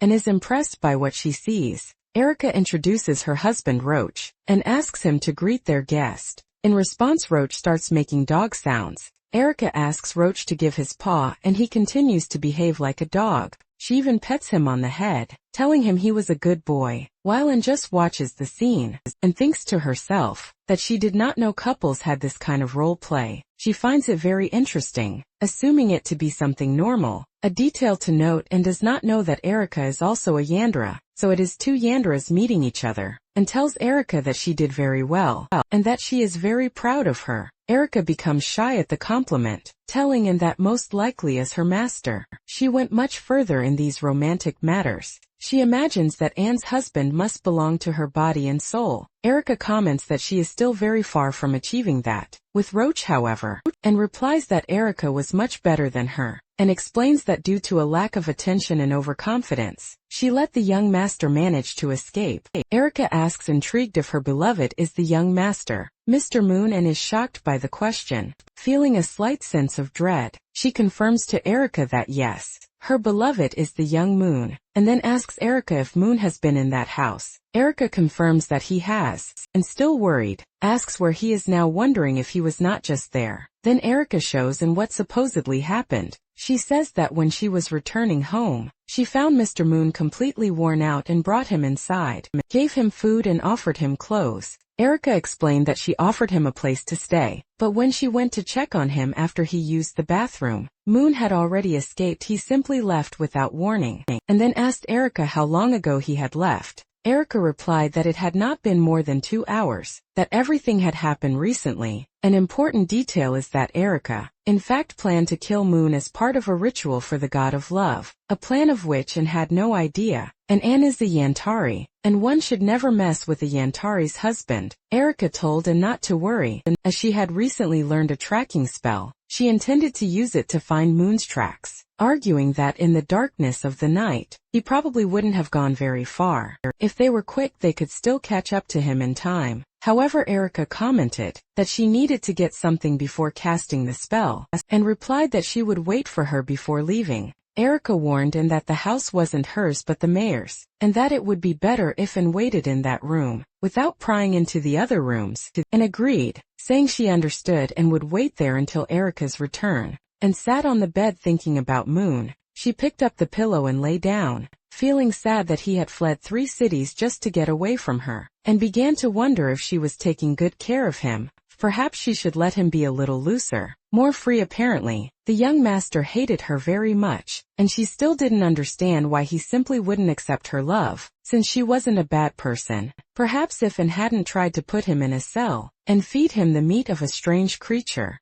things would be a little better. As Anne hugged the pillow, imagining it was Moon, someone appeared. It was none other than Erica's husband Roach, who behaves like a dog even though he is human. Suddenly Roach felt something and began to scream in pain loudly. He yelled for everyone to flee, not to stay there, and worried, asked if he was okay, although it was obvious he wasn't. He just replied, repeating Erica's name several times. "Erica, you have to stay away from Erica. Don't go near her," he screamed, desperate. He also warned that everyone was there in the last room. He insisted that Anne leave before Erica got her too. However, something happened. Roach seemed to return to his normal state, acting again like Erica's obedient dog, and just watched him as his words echoed in her mind. The last room. After a moment, and walked to the door of the last room, wondering what Erica could have hidden there that was so important that she couldn't see it. When Anne tried to open the door, she found it was locked. However, and possessed magic and used a spell to unlock it. As soon as the door opened, a strong smell of blood invaded her nostrils, leaving her completely terrified. Inside, the entire village was dead. All the people who lived and resided there were completely cut into pieces. Even the ant the girl roach liked was crucified on a cross and was speechless at that scene. She hadn't expected Erika to go that far, and observed the bodies of everyone who had lived in that place, and her sense of justice awakened. Even as a Yantari, she wouldn't kill innocents, at least not most of them. Suddenly behind her, Erika began to speak. Master discovered my little secret, and it doesn't matter what happens now. Erika then asked her master, we are both identical. You probably understand everything I feel, don't you? With a psychopathic smile, Erika confessed that she did all of that for love, simply for love, and, in turn, immediately became worried. Ready to defend herself, she asked Erika if she had been corrupted by the evil god. Erika, however, just started to laugh. She cackled, saying that it had nothing to do with the evil god. Holding a knife in a psychopathic manner, she told, and it was the god of love, not the evil god, and the god of love was very kind to me. So kind that he fulfilled all the desires I had, and I generously did everything the god of love asked, and found that power she supposedly received from this god of love. Strange. Then she questioned Erika, you received all this power, but at what cost? You killed everyone in the village. Confidently and laughing, Erika replied to, and that it had cost nothing. The god of love didn't ask her to kill people. She killed because she wanted to. That was her true essence. Erika even commented that she and her master were very much alike. Then she revealed that only one more person was needed for the ritual of the god of love to be complete, suggesting that and could be the volunteer to quickly perform the ritual she so desired, pointing the knife towards Anne. Erika said, master will probably accept my request for the god of love, won't you? And concluded that Erika was beyond salvation. She had become a psychopath. So and began to approach her. Erika smiled, believing her master would volunteer to die.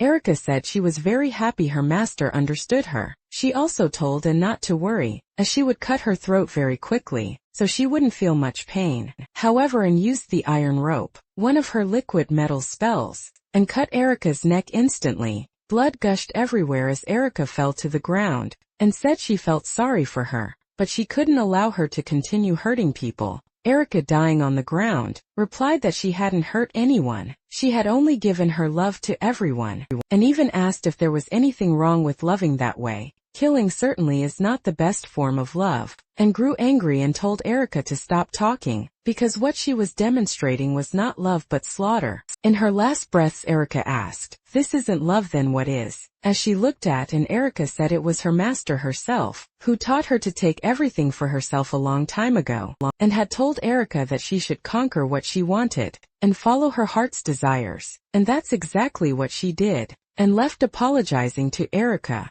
Once outside, she began to think about the god of love Erika had mentioned. Probably she really did receive power from some god, but killing people wasn't the right way to use it. And then commented to herself that in the end, she had destroyed Erika because of the advice she gave. This is a personal warning. Do not follow Anne's advice. It's not good, and thinks all of this started because of her. First, she needs to find the young Master Moon. After finding him, she will give everyone a proper burial, including Erika. However, at that moment an "I love you" is heard, and immediately prepares herself, and looks at the door of the mayor's house, where she had been before. From inside, a strong smell of blood emanates. Suddenly a torrent of blood gushes from the house, while a voice declares its great love for its master, and the residence ceiling explodes in a fountain of blood, and realizes that this manifestation of blood is, in fact, the god of love that possessed Erika. The scene then changes and we see Moon running at high speed.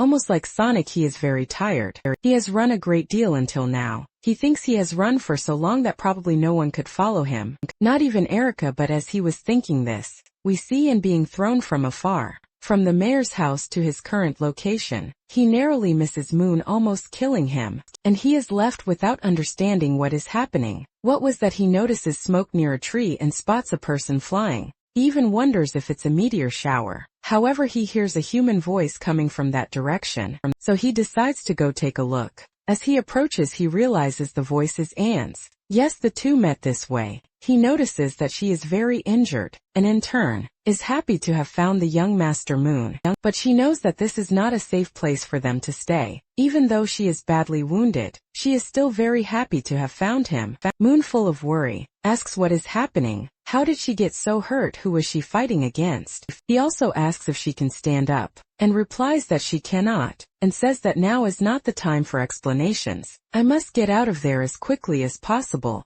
and tells Moon that she will hold off the monster for as long as she can, and that he needs to escape as fast as he can. Moon finds this strange and asks, "What do you mean escape from here?" That's when they see that blood monster. The creature formed from Erica's body, and everyone else's is asking, "Where is the master? Where is Anne? Where is she?" Moon observes the being from afar, and asks and what that giant thing is. We then see that the creature is, in fact, Erica and everyone who died there. She addresses the two of them, asking them to accept her love and not just accept it, but to merge with her to become part of her body. Moon is indignant at the proposal. Become part of a monster, he asks. What the hell is this? Is this a monster? What is it? Erica then realizes that Mr. Moon is there. She points at him, declaring that she loves him very much too, while manifesting blood spears in his direction. Ready to kill him, Moon finally realizes that the thing was Erica, but at that instant and grabs him and throws him away. A giant explosion made of blood occurs at the spot, and saved Moon. However, in that attempt she completely injured her own leg and now cannot walk. The two fall to the ground hard, and further injures her legs while Moon only hits his head. He quickly realizes that and is very wounded, and tells her to lean on him, since her leg is all cut up, and however, insists that she is fine. She tells Moon to escape from there as quickly as possible, and states that she will be able to defeat Erica, with a small smile, and asks him to stay calm because once she finishes with Erica, she will come after him as fast as she can. At that moment Erica appears, drawing the attention of both of them. She advances, breaking everything in her path. While they talk, Erica then prepares a blood spell that will explode everything around them. She comments that this is the perfect time for them to feel all her love, and then she uses this blood magic, which rushes towards them with full force, in response, and uses her liquid metal magic to defend herself, and creates some swords. But Moon uses shadow steps at 200, his magic that drastically increases speed. He quickly picks her up, saving her from the explosion and returning the favor from before. The scene shows Moon running with and in his arms, while Erica destroys everything around them, and questions him, asking why he did that, why he was saving her. He simply replies that she doesn't know how to lie. He explains that if she could truly resolve the situation alone, and kill Erica, she would have already done so without hesitation. Moon knows that and is not strong enough to defeat her, so the only thing they can do is flee. He continues, saying that no matter what has happened between them until now, whether in Antari or Tora, she is still a member of his family, therefore he will never allow her to be harmed by anyone else. Moon then comments that when it comes to escaping, he is the greatest, expert of all, using shadow steps at its maximum power. He moves so fast that even with Erica destroying everything around them, he manages to escape, leaping from one place to another. Finally they manage to put some distance between themselves and her. However, Moon is exhausted. This magic consumes a lot of energy, and the effort of carrying and exacerbates the situation. Seeing her concern, he reassures her, telling her not to worry,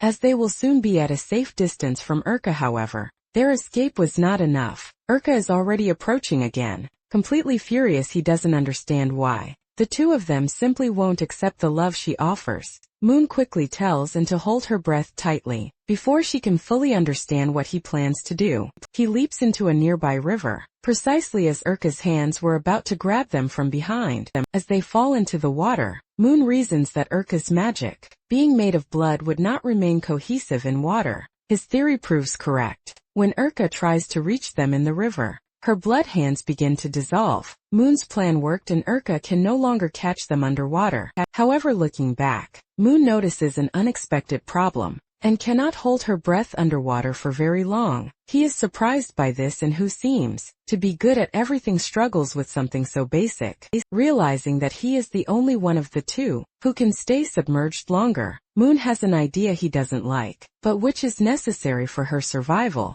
He approaches and kisses her, transferring the oxygen from his lungs to hers. Meanwhile, on the surface, Urka realizes that the two have completely disappeared into the river. Frustrated, she cannot understand why they refuse to accept the pure love she has to offer. In a fit of rage, she screams, "Why won't you accept my love?" The force of her scream destroys everything around her, including trees and rocks. Erica then thinks that only one more person is needed to finally complete the ritual of the god of love. Although this last sacrifice might gravely injure her, is determined to do it anyway. With an even more psychotic air, Erica decides that Moon and N can wait. She believes that after acquiring the last person for the ritual, she will transform into a true deity and force the entire world to accept her love, including you everyone. Yes, you. She will step out of this YouTube video and go to each of your homes. Sometime later, Moon and N find refuge in a secret cave. There, Moon begins to tend to her injuries,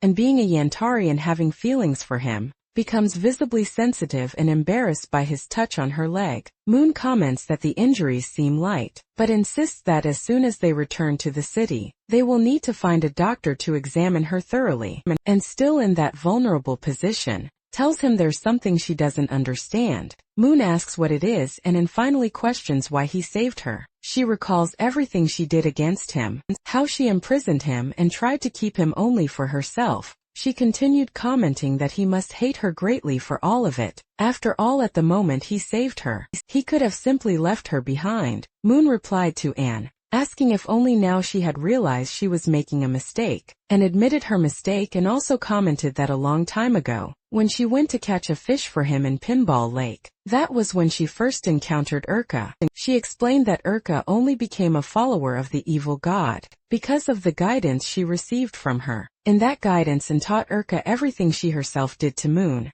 Therefore Erica only became that way because of in herself, with a sad expression, and said that these actions almost killed him, and furthermore were also responsible for the deaths of other people. However, Moon took Anne's hands and said that although everything she did was horrible, it was good that she was admitting her mistakes, as that meant she could fix them. He stated that Anne was not a bad person, but rather a good person. The problem was the way she showed her love, because her goal, after all, was not to hurt him, to love him. Moon even gave Anne an affectionate look, telling her she needed to cheer up. He was alive, and so was she. Now that she had admitted her mistakes, she could become a better person. He even commented that next time, she didn't need to be so obsessive with him, as expected, and was completely moved. In her thoughts, she reflected on how amazing the MC was. At the same time, the MC was also thinking that he had finally managed to fix Anne's possessive behavior. He believed that after that conversation, she would no longer act that way, and would be able to control herself. Well, contrary to his expectations, and jumped on Moon and kissed him.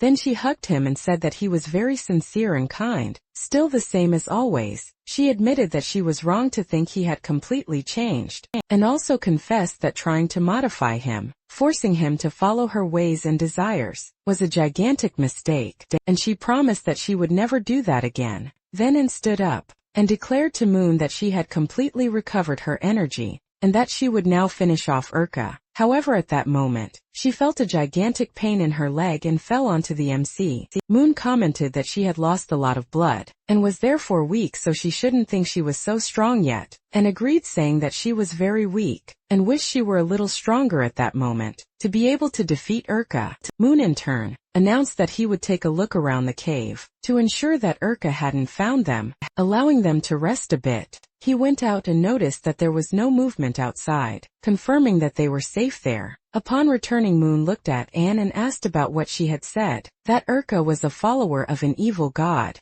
and confirmed Urka's situation was similar to hers. But the fundamental difference was that the power of those chosen by the gods came from a direct blessing from a deity, and only possessed her powers because a god willed her to be born with them. Erica, on the other hand, was a follower serving an evil god who makes pacts with human beings. Through these pacts, humans gain great power, but they pay a high price for it. However, the way Erika demonstrated overwhelming strength didn't seem to be that of a mere follower of an evil god, and commented that while fighting her, he clearly perceived that Yur's power was much greater, and not only that it was growing more and more. The MC then remembered that in the original story, humanity's greatest destructions occurred because of 3 monsters, created by the evil god, who almost completely exterminated the human race. Moon then realized that Erika might be one of those monsters, destined to destroy a large part of humanity, if they didn't do something about it. He also recalled that while Erika was losing control, she mentioned once again the need for sacrifices, and the last person missing to complete the ritual, and asked if Moon was thinking about something or if he had a plan, and he confirmed that he did. He explained that if his intuition was correct, Erika might have killed the entire village, to transform into that creature. That giant monster. Moon commented that probably, the evil god was using Erika as a pawn to manifest in this world, destroy humanity and thus become even stronger. Erika had said before that she needed a sacrifice, and that one last person was missing. This meant that Moon and An needed to reach the city of Perurant, where Erika was, and they had to eliminate the last person remaining there. This would prevent Erika from completing the ritual, and becoming stronger, because if Erika killed this last person, she would leave the city and continue to others, gaining more and more power by killing more people. However, An told Moon that the conditions for Erika to become a more powerful servant of the evil god had already been met. Moon didn't understand, arguing that they were in the middle of nowhere, and there was no one else around besides the 2 of them.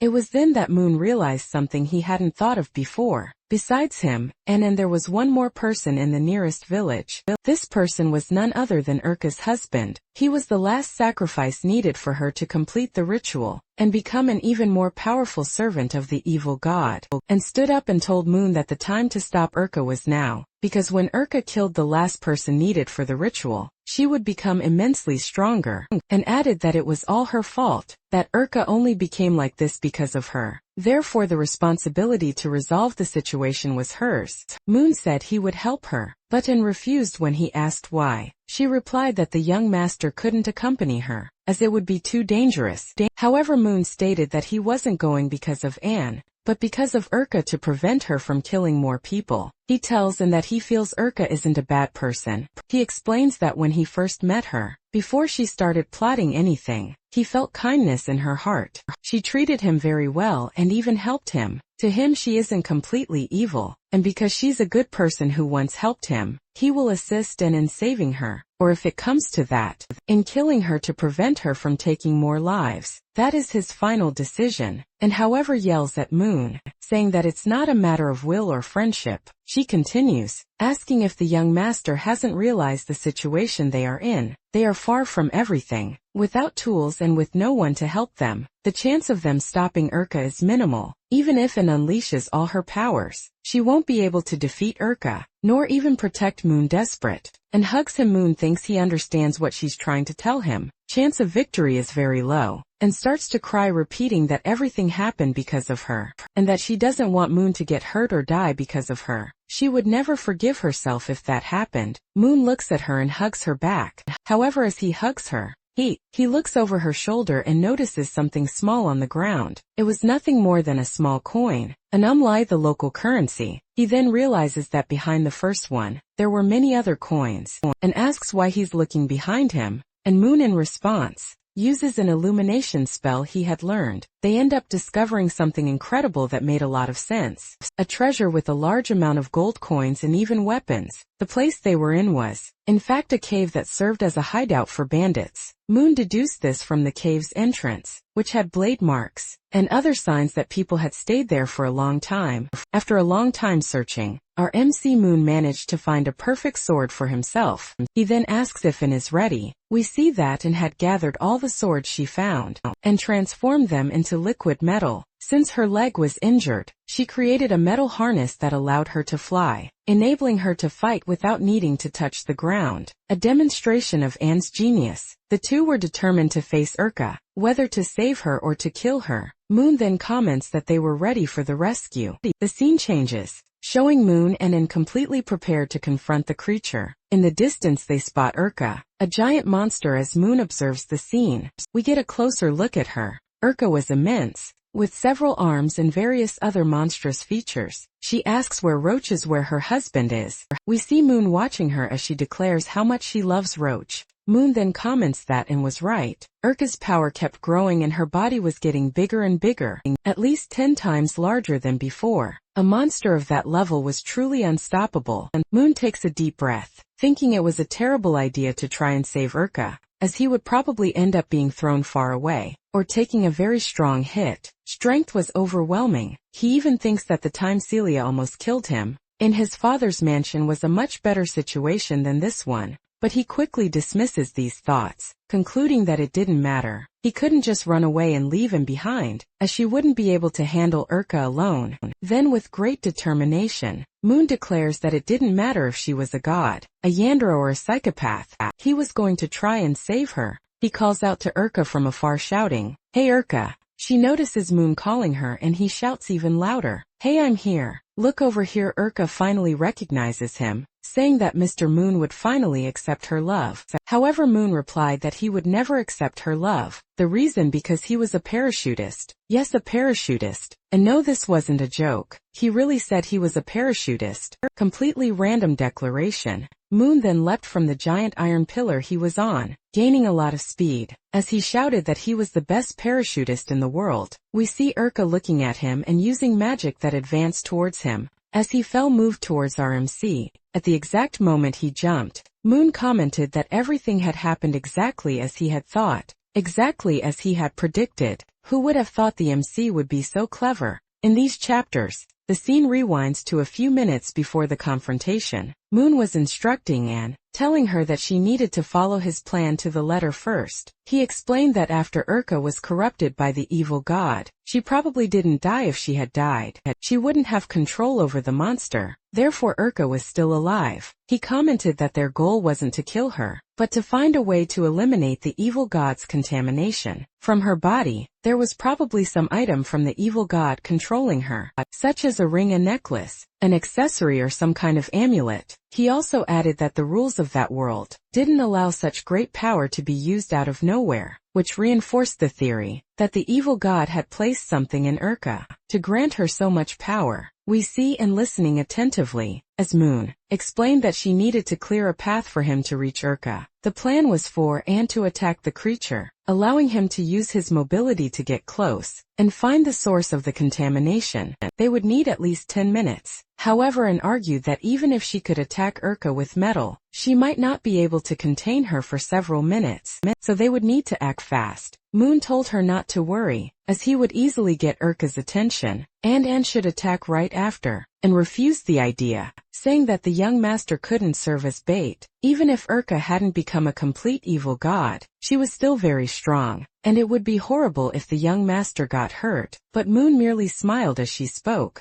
He placed a finger over her lips and said that, since it was just the two of them there, the strongest person was her Anne, therefore he would have to serve as bait. Moon also commented that and didn't need to worry about the risk of Urka killing or hurting him. He continued saying that he would let and take complete care of him, as she was the best maid of House Campbell, and he was sure that she would protect him with all her might, even if he was the bait to attract Urka's attention, and was left speechless, and the declaration of trust seemed to touch her heart. The scene shifted to the forest at night, and asked Moon how he would know the exact moment Urka would attack them. Moon replied that the moment didn't matter, as he would get her attention anyway, and that moment, he declared, was now. Next, Moon was seen falling from a cliff, while several of Urka's hands reached out towards him. However, it was revealed that Anne had been hidden inside the metal pillar, from which Moon jumped. She emerged, creating several weapons of liquid metal, and used the metal to attack Urka and protect Moon.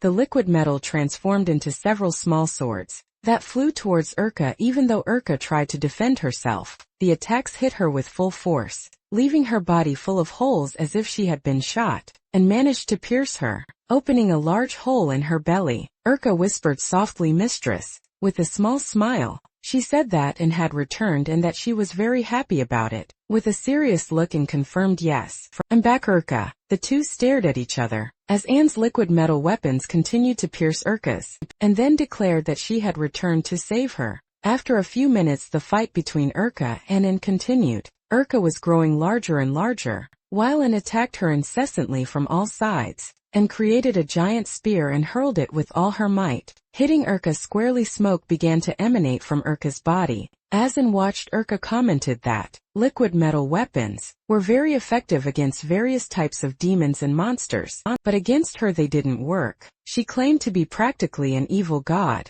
Urka then ripped the giant spear from her belly, declaring that as a god she wouldn't die so easily. At that moment a voice asked Ahem, "Are you really a god?" Behind Urka, Moon appeared. He stated that he would prove she wasn't an evil god, and attacked her with all the magic he possessed. Moon was confident, thinking that his attack must have broken the object, linking Urka to evil. However, the attack did not cause a single scratch. Urka turned to Moon with a psychopathic gaze and said, "Lord Moon, you have finally returned." Desperate, and used her iron protection to defend Moon. Urka attacked his stomach, but and used the liquid metal to protect his body. The force of the blow was so immense that Moon was thrown far away, breaking the stones where he had been. Moon was severely injured with wounds on his arm, leg, and entire body. If it weren't for Anne, he probably would have died. The battle would have ended there. Urka created an enormous energy bomb, and revealed that she had already sensed Moon's presence, merely waiting for him to attack her so she could love him.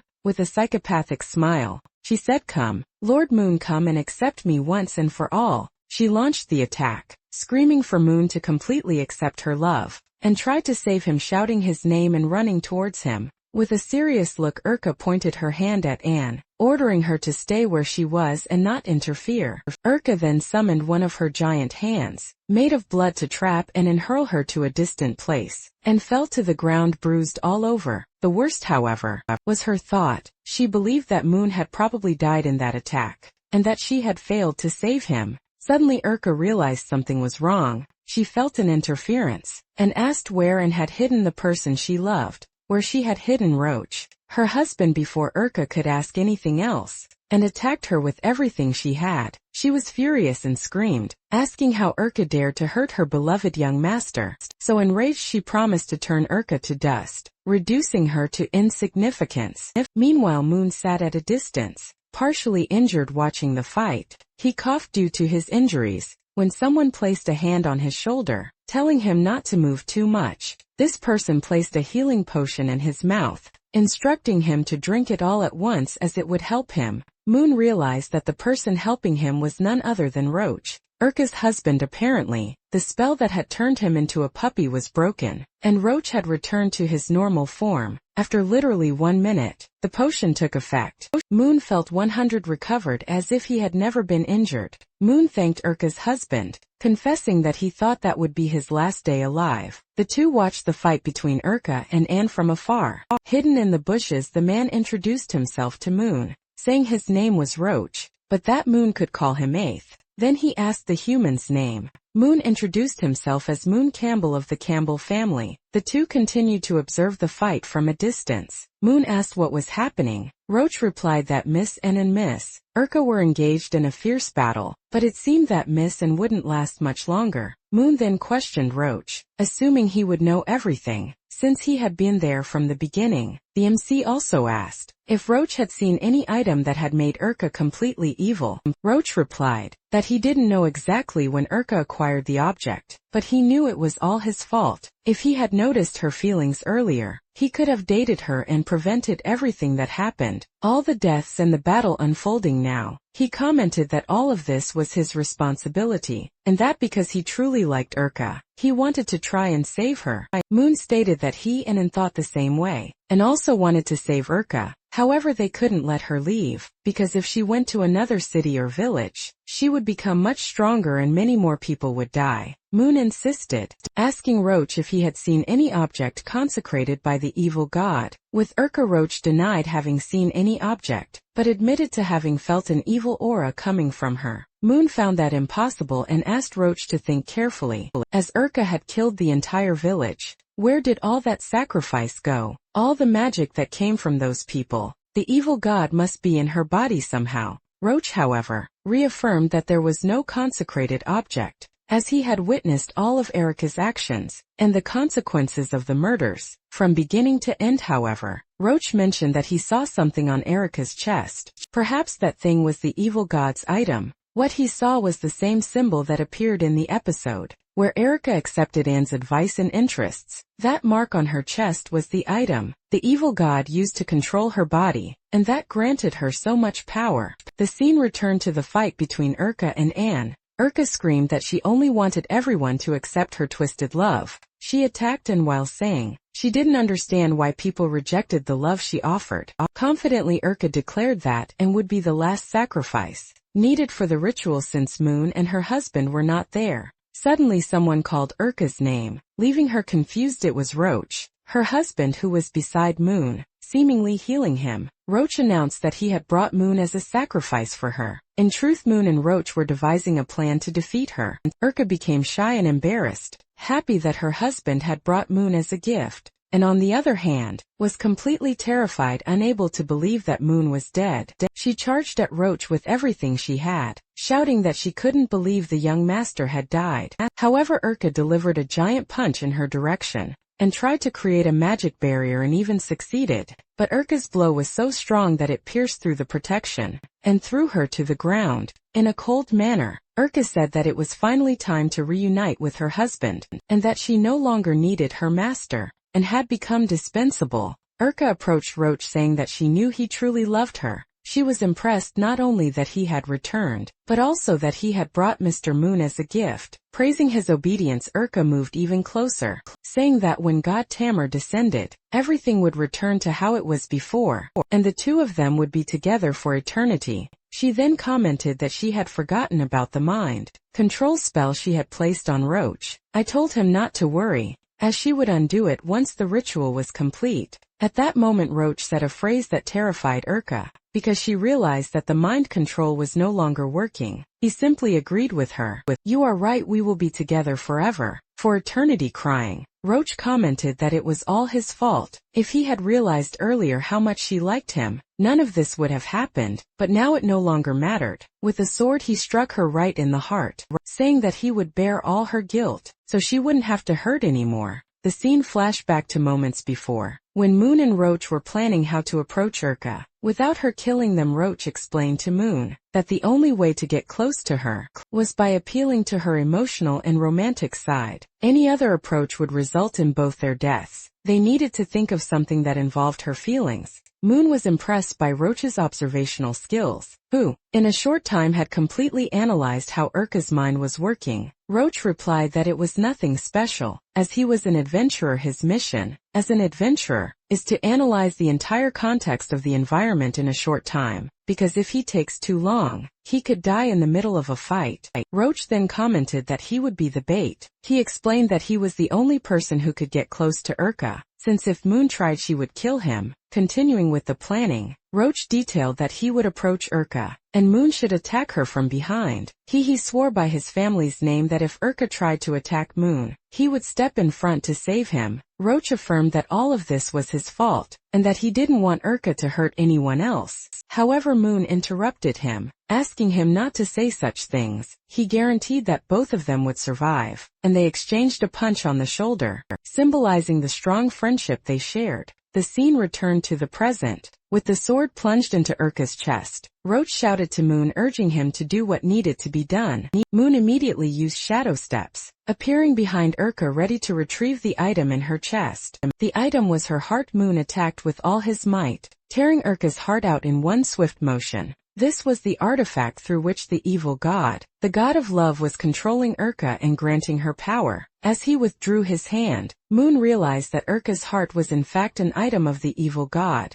He understood that if he destroyed that heart, Erika would lose all her powers. However, Erika went completely insane, screaming for them to return her god of love. She prepared to attack Moon, but the moment she charged forward, Roach threw himself in front. Both Moon and Erika were shocked to see that Roach had sacrificed himself to save him. Erika screamed Roach's name, while the evil god's magic began to disappear from her body. Moon stood there completely stunned that Roach had saved his life. Roach, even while dying, displayed a smile. He had told Urka that he would follow her to the end, as they had promised when they were children. He had fulfilled his childhood promise, and the realization of this devastated Urka, who began to cry. However, her crying was interrupted by a new event. A gigantic magical energy surged exactly where Urka's body lay. The explosion was so powerful that it threw Moon far away. Half-injured Moon didn't understand what was happening, as the evil god's heart had been destroyed. Then he realized something that he and Roach hadn't foreseen. Gigantic mushroom-shaped explosion of blood erupted at the site.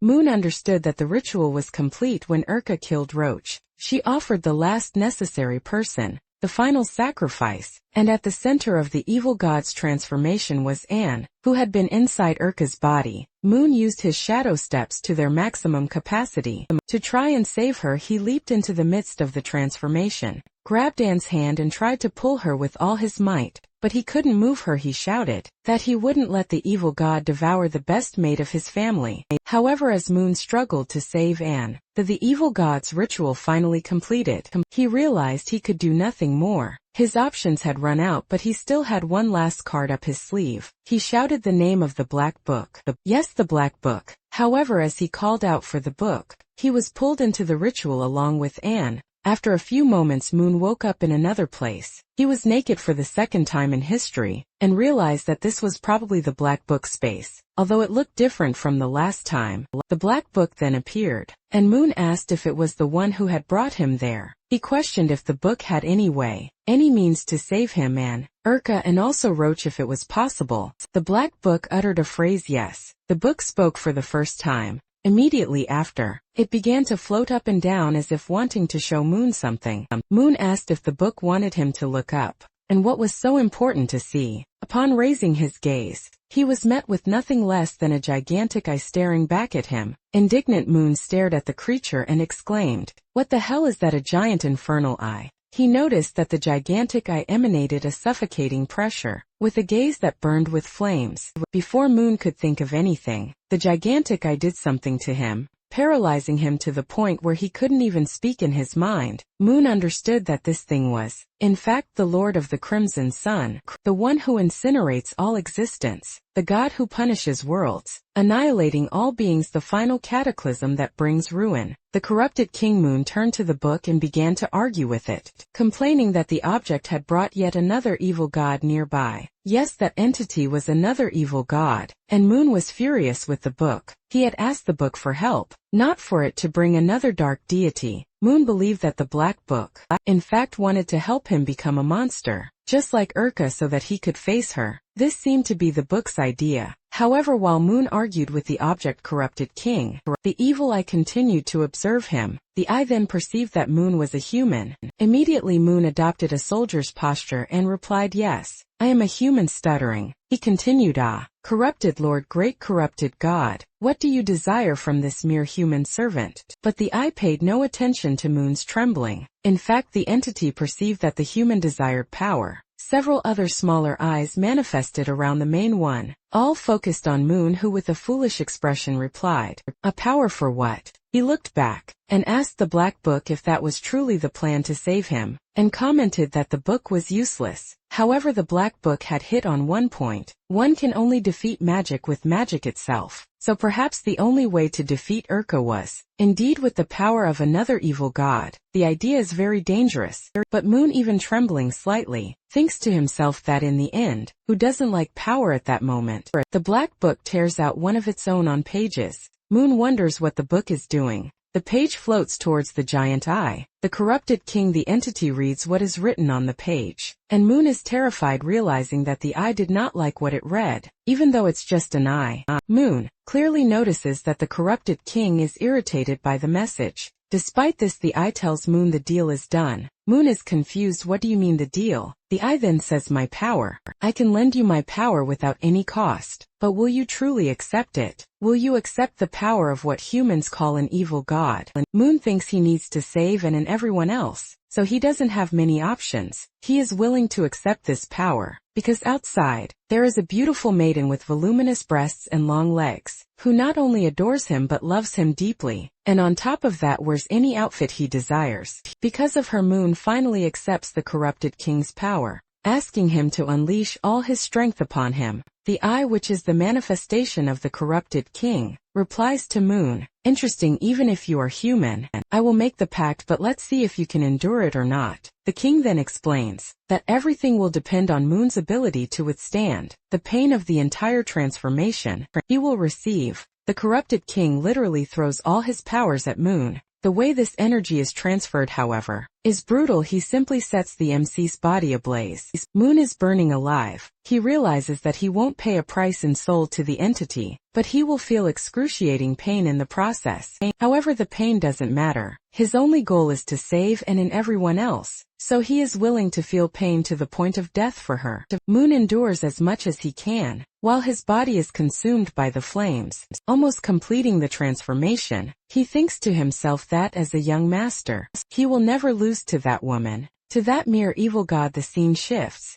and we see a blue fire advancing towards the monster that is Urka, possessed by the evil god. The entity perceives the approaching attack. From a distance we see that it is Moon now holding and in his arms. He has already saved her. The evil god senses that something is wrong. He feels a very powerful energy emanating from Moon. The evil god observes him from afar, thinking that perhaps it is the same man who was bothering him earlier. Moon gently places in near a tree, telling her to wait for her young master will return soon. The evil god asks Moon if he is the same man who declared his love for Urka and acted like her little dog. Moon, however, doesn't even bother to respond to the provocation. Instead, he states that the evil god is very weak. Shocked, the evil god thinks it can't be this power. It's the power of the corrupted king. Moon responds with disdain, "If you, an evil god, could give power to yourself, what's so impossible about this?" He continues staring at his enemy. "God of love, aren't you?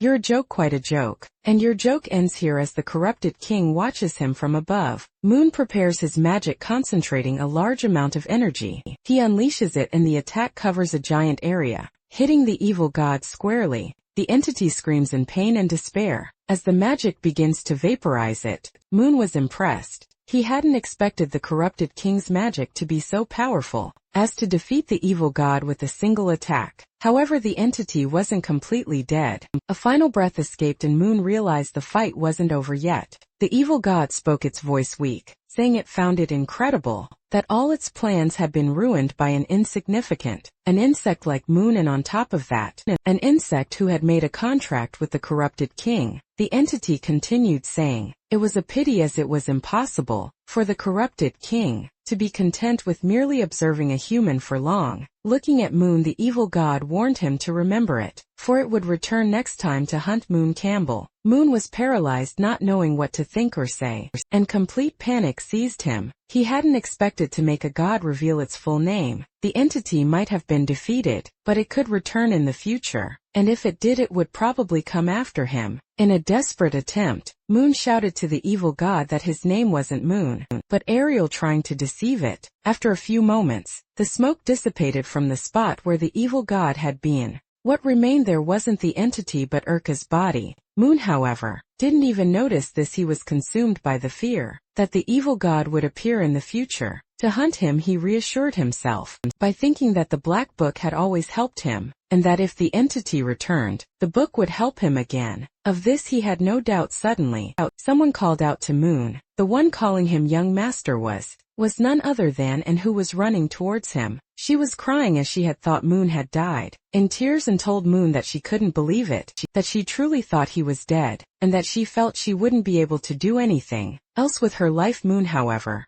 reassured her, saying that everything was fine and that the fight was over. The evil god had been defeated. It was over, everything was over, and recounted that amidst the battle, she had only managed to see Moon from afar, and noticed that the evil god had disappeared. He then asked if he was the one who had resolved everything. Moon pondered that if he told Anne about the contract he had made with the evil god, she wouldn't react well at all. Therefore he decided it was better to tell a small lie. He explained that he had managed to find and destroy the core that was in the Turka heart, and because of that they had solved the problem. However, he added that it wasn't the time to talk about the evil god. Moon told Anne that she had something very important to do now, and was confused, wondering what important task that could be. Moon simply pointed to the area where the evil god had been, and there they saw Yorcia still alive. He explained that Urka was alive, but didn't have much time left and would soon die completely, therefore and should take this moment to talk to her, and approached Urka, who asked if she was her master, and confirmed that she was. Urka then wanted to know if everything was finally over, and replied that yes, the evil god that controlled her had been eliminated. Erika said she understood and thought that was very good. She apologized for everything she had done, and confessed that she had deceived in all this time. Confused and asked what she meant by deceiving her, Erika explained that the fact she had been controlled by the evil god had nothing to do with Anne. The conversation they had in which Anne gave her advice wasn't what destabilized her. The truth was that Erika had never had a friend, and just wanted someone who wouldn't abandon her again. Erika also revealed that she had had a certain connection with the evil god. For a very long time years ago, she made small contracts with it to become stronger. She only did this because Ruchi was very skilled, and evolved too quickly and she couldn't keep up with him. It was only with the help of the evil god that she managed to grow stronger. After her conversation with Anne, she gathered her courage and confessed her feelings to Ruchi, and asked if Ruchi had rejected her. But Urka denied it. In fact, Ruchi also wanted to be with her. Urka recounted that night, Ruchi said he also liked her very much, but that they couldn't be together. Terrified and asked why, since two people who loved each other should be together. Urka replied that the reason was because the aunt was pregnant with his child. Yes, Rushi's aunt was pregnant was. Urka continued explaining that Ruchi liked her very much, but never had the courage to confess his feelings, and spent every night sad and regretful for not being able to express himself. With the aunt it was different. Every time Ruchi was drunk, she helped him, giving advice and trying to support him in the best way she could. One day Ruchi discovered he had gotten her pregnant. Being a good and responsible man, he wouldn't abandon his child with her, and commented that the aunt's pregnancy seemed very quick, since the two had known each other for a short time, and asked if Urka hadn't been suspicious. Urka confirmed that she was very suspicious. That's why that night she fully invoked the evil god, because she wanted to know if the aunt was truly pregnant. When Urka finally recovered her memory, after the evil god controlled her body, the aunt was already dead. It wasn't Urka who killed the aunt or the people of the village. It was the evil god who controlled her body for a time. That was the way the entity found. To show that the aunt wasn't pregnant, Erika reported that the evil god told her that the story of the baby was a complete lie, a way for the aunt to manipulate Ruchi. Erika concluded telling Anne that love is something too fragile, so fragile that a single lie can easily separate two people, destined to love each other. She said that she had undone her aunt's lie, but her actions could no longer be reversed. Ruchi saw everything. He saw her kill his aunt with her own hands. He realized that Urka was being controlled by the evil god, and tried to stop her then to save Ruchi. Because the evil god was going to kill him, Urka used a spell on him that transformed him into a puppy. That way the evil god did not perceive Ruchi as a threat, but the spell became irreversible. After everything happened, there was no turning back. Urka's body begins to crumble into several pieces, as she says that she deeply regrets everything that happened. She laments, stating that she did not want things to have ended that way. Yorza says that she wished she had known her aunt much earlier, so that she could have prevented the entire tragedy, as she believes her aunt was not a bad person. In her last words, Urka laments that if she had gathered the courage a few days earlier, she could have confessed her feelings to Ruchi, and none of that would have happened. However, she acknowledges that there is no what if there is no other path. Then Urka utters her last sentence. She wishes Anne to be very happy, and not to make the same mistake she made with Ruchi, because love is something very fragile, and is crying. As the scene ends with her and Moon watching the sunrise, fragments of Urka's body fly through the air, symbolizing a new beginning, but also a great loss. Hours later, at dawn on the plains of Parent, Moon and Anne bury the bodies of Erika and Ruchi. Moon notices that Anne finished quickly, while he takes a little longer to cover the grave with earth. After a while the two finally conclude the burial, leaving them under a tree with a plaque, wishing them a well-deserved rest. Moon and Anne kneel showing respect to the two. Moon then tells them that with this, they can finally conclude all the confusion and return to hunting, starting over the right way this time. However, Moon notices a strange look on Anne and asks what happened. She replies that she was thinking about how all of that revealed the wrong side of her own love. She reflects that all the love she felt for the young master was wrong and that she should not have loved him that way. As a consequence, Urkaruchi and everyone in the village died. Even thinking about not loving Moon anymore, because of all the mistakes she made, she cannot suppress her feelings for him. Then she asks Moon if he, the young master, truly loves her even after everything that happened. Moon replies that and might have confused the desire to possess with true love. He explains that the desire to possess is often an extension of love, and resembles it, but in essence, they are completely different things and easy to confuse, and agrees,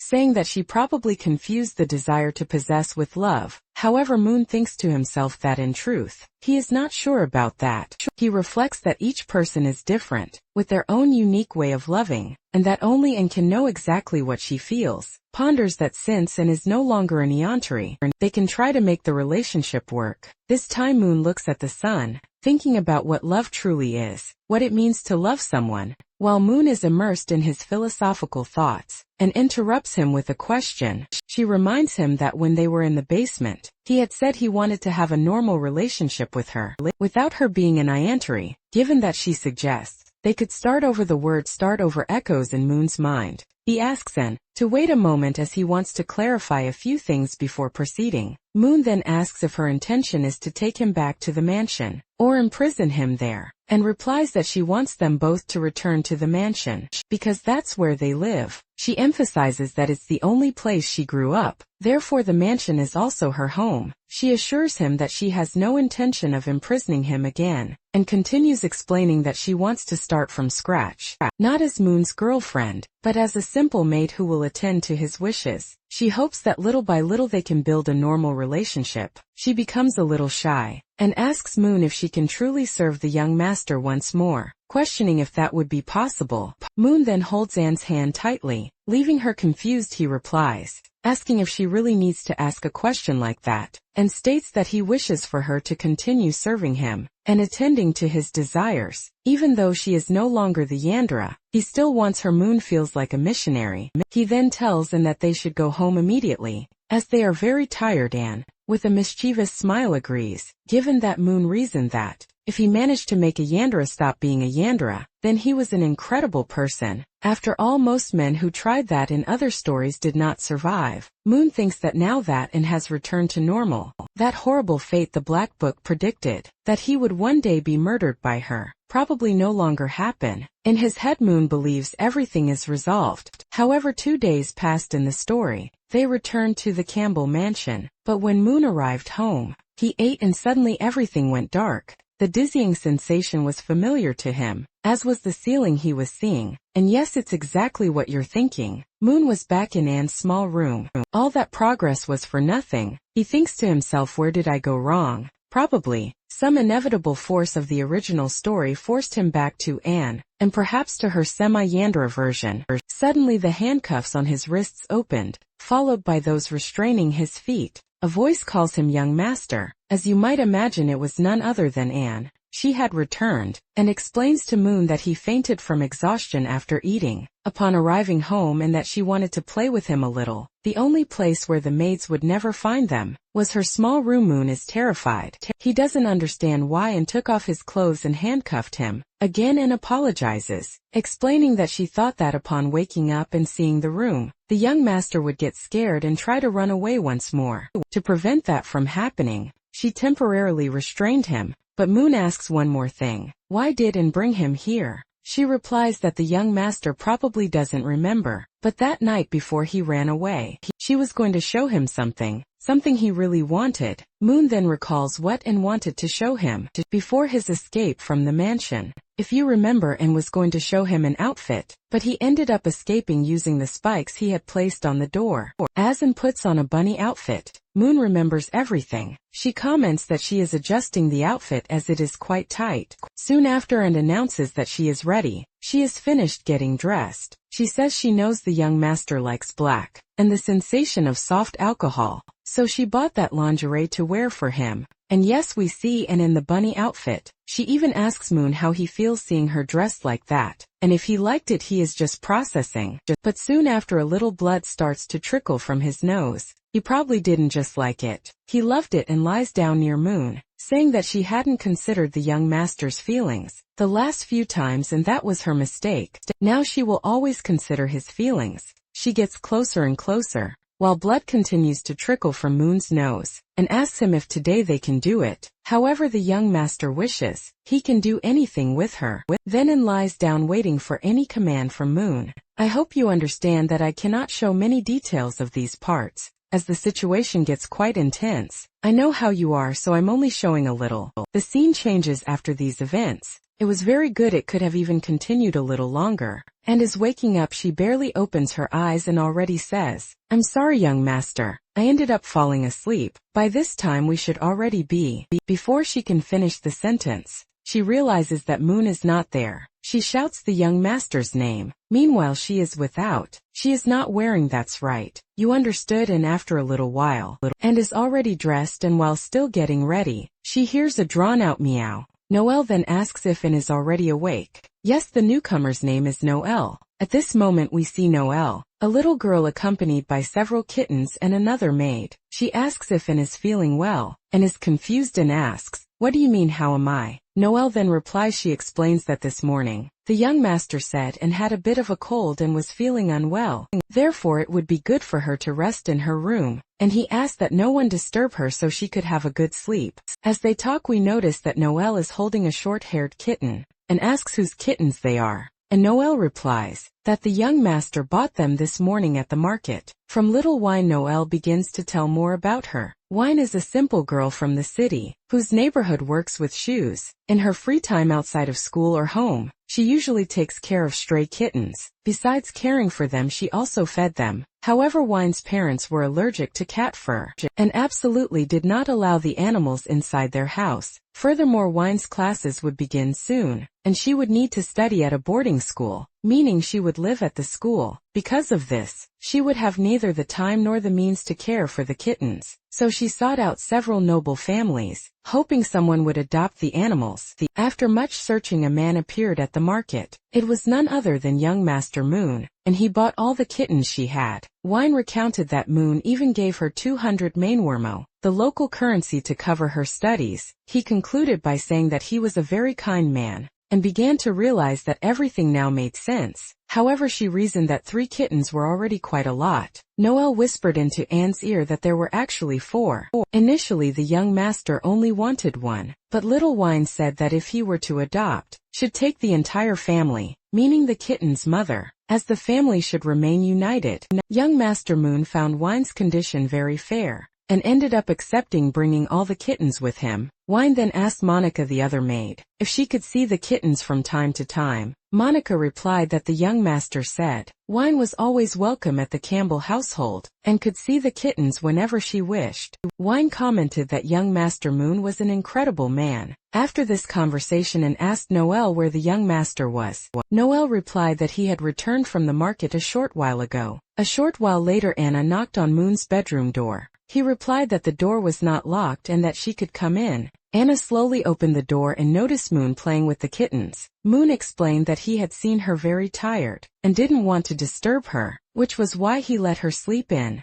However, Anna barely heard what he said. She simply jumped on him, hugging him as if she hadn't seen him in years. Anna said she had been terribly startled. Since Moon needed to go to the academy, she thought he had already left without saying goodbye, which would have made her very sad. Moon replied that although it was already time to register, he would never leave without saying goodbye to her. He reassured her, telling her she could rest easy about that. Recovered from her fright, Anna asked how the young master had gone to the market, and returned with so many kittens. Moon replied that on his way back home, he remembered Anna had asked if he liked cats, and thought perhaps she wanted one for herself. So when he was passing by the market that morning, he saw a pet shop, and inside found this little kitten that was now lying on the bed. Moon revealed that he had named him Moon Segundo or Mumu, and asked what Anna thought of him. He commented that the cat was very much like him, even having eyes and fur color similar to his hair color. It was practically another version of himself,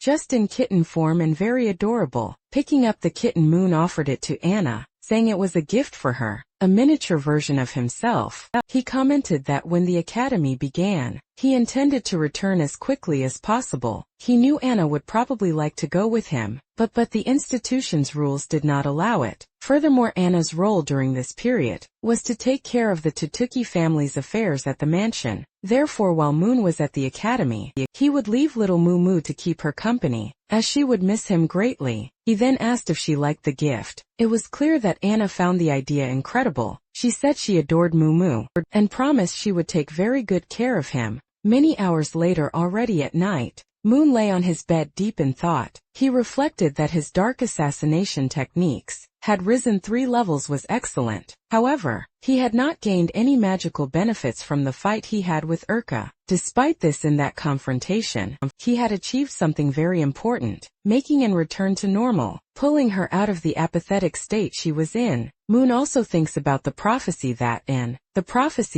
would kill him, would probably not come to pass anymore, as she was now acting normally. Now he just needed to be careful at the academy, not to bother the arrogant heroine Ariel. If he did everything correctly, things would be fine. However, someone knocked on the door. Moon wondered who it could be. As it was quite late, it was none other than Anne. Moon asked if she hadn't gone to sleep, and replied that she couldn't fall asleep, because she was thinking a lot about the fact that the young master would be going to the academy the next day and would be away from her for a long time. Moon replied that he understood and invited her into the room. With a slight smile, he asked Anne if, since it was his last night in the mansion for a long period, she wouldn't like to sleep with him, seeing as she wasn't able to rest properly. She in turn asked if they should do as they had done the last few times, and began to take off her clothes. However, Moon interrupted her, asking her to wait and not do that. Confused, she questioned, "What do you mean, young master?"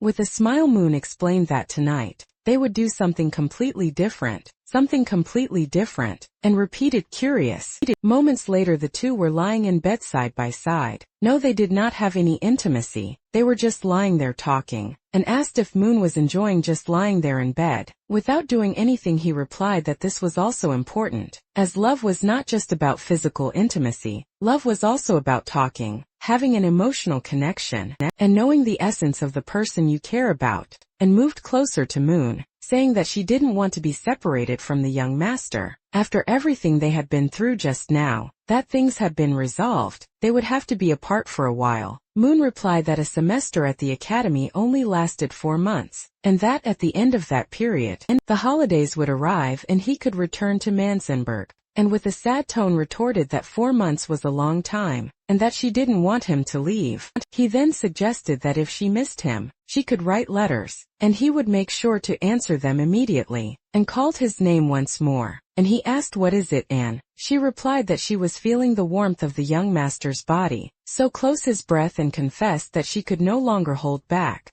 and asked if they could have a moment of intimacy, at least that night, since he would be away from her for 4 months. Moon closed his eyes, thinking that it was fine and that they could do what she asked. He reflected that he also couldn't control himself, as he liked Anne very much, especially after what had happened with the bunny outfit. He had wanted to handle the situation more delicately, before they moved on to something more serious, but since Anne had brought it up, there was no longer any way to escape. Then Moon began to take off his clothes and commented that this time, he would be on top and just remain there lying down. He then said that she would do exactly as the young master wished. The scene focuses only on the black book. While they are occupied, we see a page of the book with some important notes. Jealousy process 100, destiny intervention activated, partial memory erasure processing completed, and at the end the phrase, "Keep striving, Moon Campbell." The meaning of this is still a mystery, but it is certainly something important for the story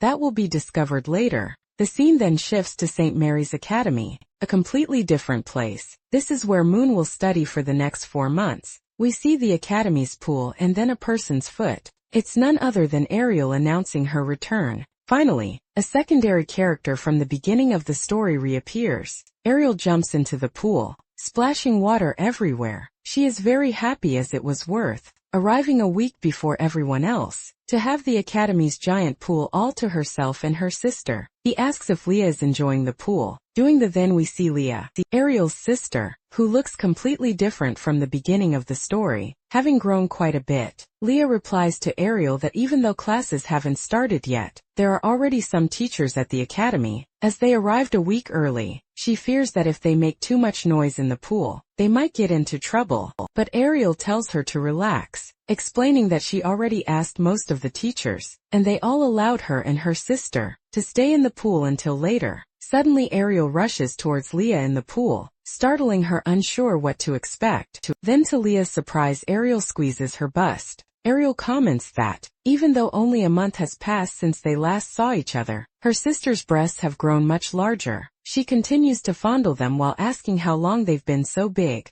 Ariel then notices that her sister's hair is getting lighter, as it used to be much darker. Leah replies that she hadn't even noticed the change, and wonders if it could be the blessing of some deity. Ariel notices that her sister is getting quite nervous, which is unusual. Leah replies that she's afraid her hair will turn blonde, as she knows Ariel doesn't like that person with blonde hair. Ariel asks, "Are you talking about that guy?" She answers herself, stating that that scum doesn't compare to her sweet and gentle sister. Ariel tells Leah not to worry so much, because no matter how she changes, she will always like her. Leah is relieved as she was genuinely worried about it. Ariel replies that Leah is a bit silly for having been completely worried about it the whole way. However, Ariel suddenly remembers Moon and her expression fills with anger. She remembered how that imbecile had already made her very angry, especially for turning her own coming-of-age ceremony into an assassination attempt involving Princess Celia. It was on that occasion that Moon saved Celia from being stabbed by an assassin.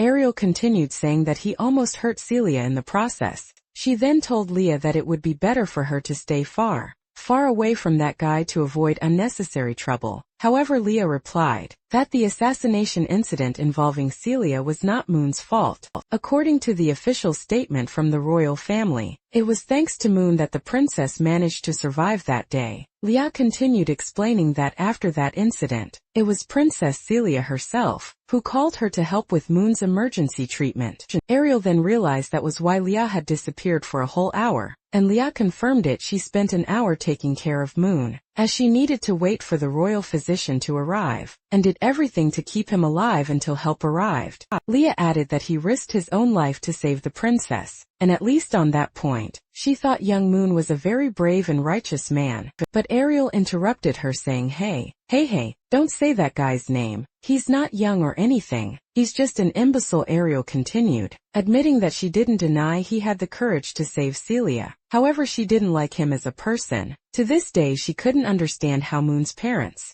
with his mother being a very intelligent person and his father as well, could have such a foolish son. However, Ariel became more serious as she ended up agreeing with her sister. Leah was right. It seemed that Moon Guy had changed a bit. In the past he wouldn't even look at Ariel's face or remember her name. This was very strange, because that guy had a very weak and impulsive personality. He would never risk his own life to save someone. Ariel then stretched in the pool and said, that was enough talk about that unpleasant guy. She wanted to stay in the water a bit longer, then take another shower and leave, and she warned that if Moon showed up to bother her, she would break him in half. The two continued talking, and Ariel said she had wanted to ask Leah something for a long time. Leah asked what it was, and Ariel wanted to know how her sister managed to make her mountains grow that way. She asked if there was any secret method to increase the size of those things, and said she would be very happy if her sister could teach her. However, Leah replied that it had nothing to do with the church, or any secret method. In fact, what she did was simply drink a lot of milk. 3 days later, classes at the academy finally began. The academy, seen from afar, was immense. At the entrance,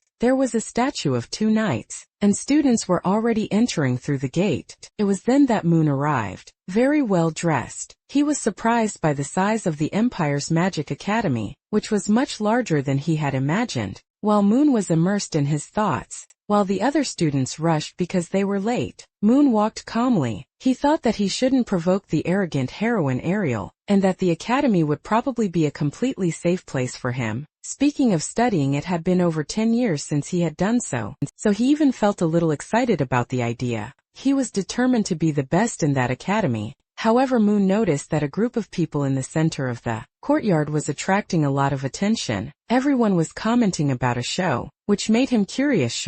He adjusted his backpack and decided to approach, to find out what the commotion was, as he also wanted to watch. The commotion was in fact Ariel arguing with a young man. This young man was Amon, one of Moon's future henchmen in the original story. However, Moon didn't know him yet. He would literally meet him at that moment. Ariel treated the young man very poorly, but he returned the treatment in kind. She told him to disappear if he had nothing else to do there, as she was not like a dog. That young man, according to her, was Moon's dog, and she didn't want to be bothered with such senseless nonsense. The young man gave a mocking smile, saying that Ariel was being very foolish, and challenged her to a fight. Ariel seemed uncertain about what to do around them. Everyone in the academy watched, commenting that Ariel was pitiful for always being harassed by those guys. Girl with glasses and green hair. Even said a fourth-year student challenging a second-year. How shameful. Meanwhile, Moon ate a sausage and analyzed Ariel. He realized that this was the perfect time to observe her abilities and begin preparing for his future confrontation.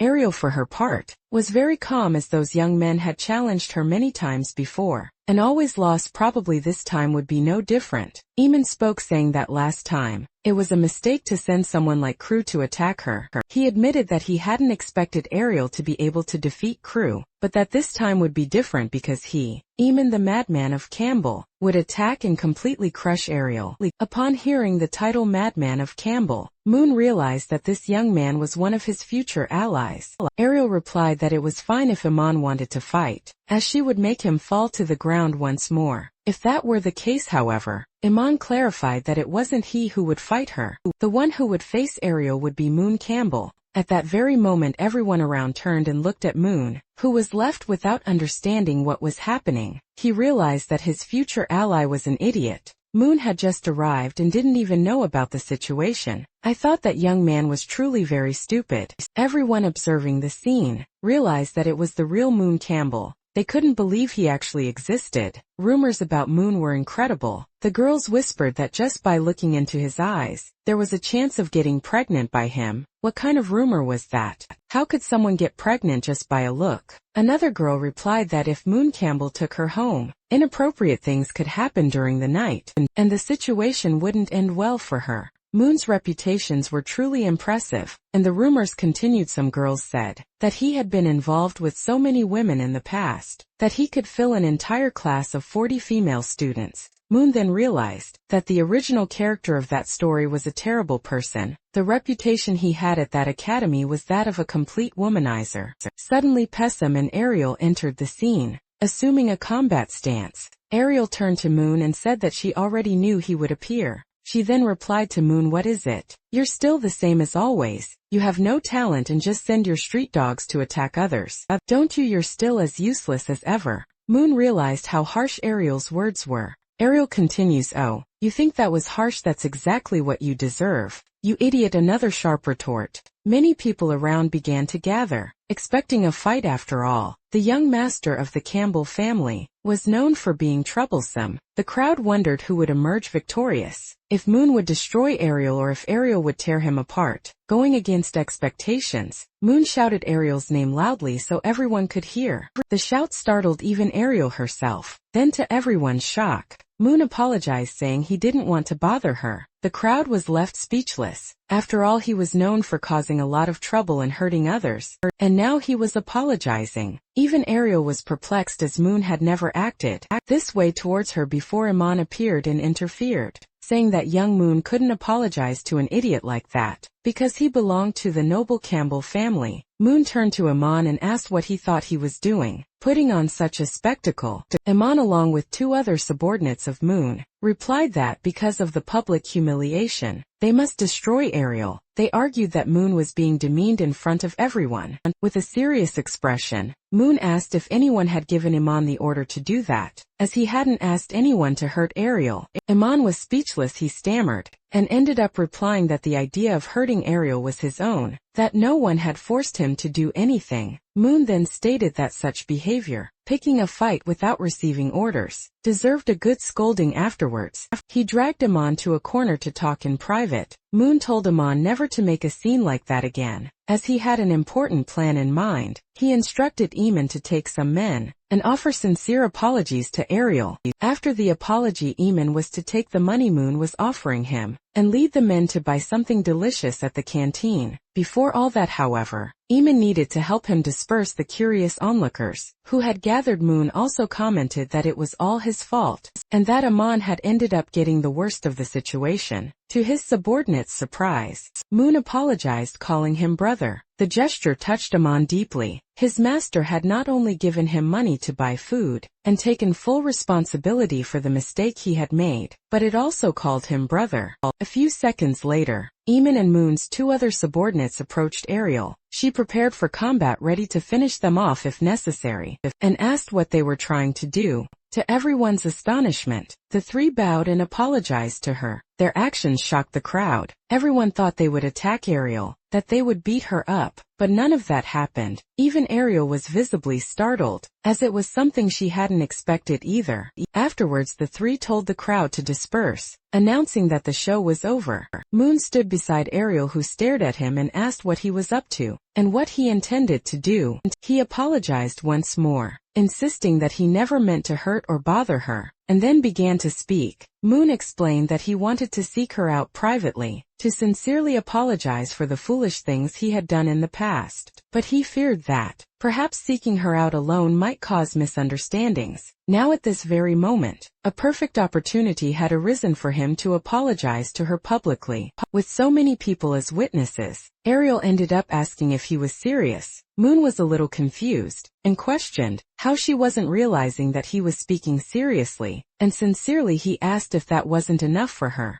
and ended up apologizing once more. Ariel even became shy, not knowing what to do. Moon reiterated his apology for everything he had done to her in the past, and assured her that he no longer wanted to do such things. He even ended up asking if she wanted him to kneel, to show that he was truly offering a sincere apology. Ariel, still a little shy, moved closer to him, saying that she understood everything. She said that Moon wanted her to lower her guard, so he could get closer to her, and consequently get closer to Leah. Her sister Ariel stated that she knew Moon liked her sister very much, because he had often stared at Leah. Ariel ended up replying that Leah's breasts belonged only to her own sister, and not to him. Ariel continued to emphasize what she was saying, in a very serious manner, warning Moon Campbell not to even think about it, because her sister's magnificent breasts, Leah's magnificent breasts, belonged only to her. Moon became a little shy. He even stammered a little, and ended up saying that, since they had reached this topic in this point, he would clarify something for Ariel about this misunderstanding between him and Leah. He promised that today he would be completely honest with Ariel. Moon ended up replying that, in fact, he liked the small ones, not the large ones, speaking very seriously and with great conviction.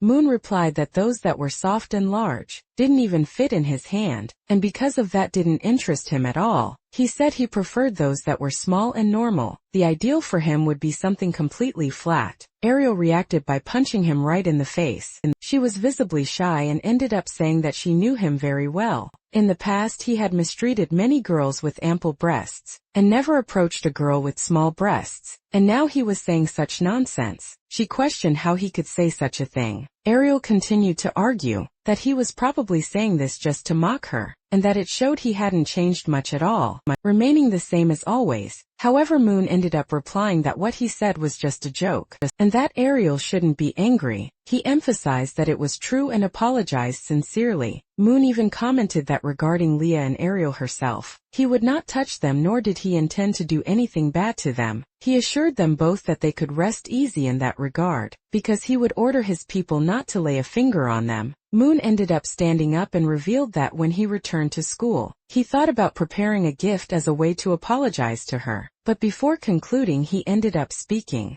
Unfortunately at the moment, he hadn't bought anything for her because there wasn't enough time. He only had the money he received from his allowance, 1,000,000 Emilios, which was in his pocket. Since he thought the money would end up insulting her, he asked that instead she heal the sausage he was eating. He continued quoting a proverb, "The friendship between knights is precious like water. The feast can end any grudge." Moon started running, saying that when he had free time, he would buy her a very good gift as an apology, but that at the moment he needed to study. As he ran, Moon thought that Ariel didn't need to accept or forgive him. Whether she accepted him or not, he would continue to improve and evolve as a person. If Ariel truly didn't want to accept him, he would simply apologize, as he recognized that he had made many mistakes in the past, even if it wasn't him in control of his own body. With a determined tone he bid farewell to Ariel Poicaret. Her full name. He reflected that their relationship could be good, but he didn't want to have any more enemies in this life.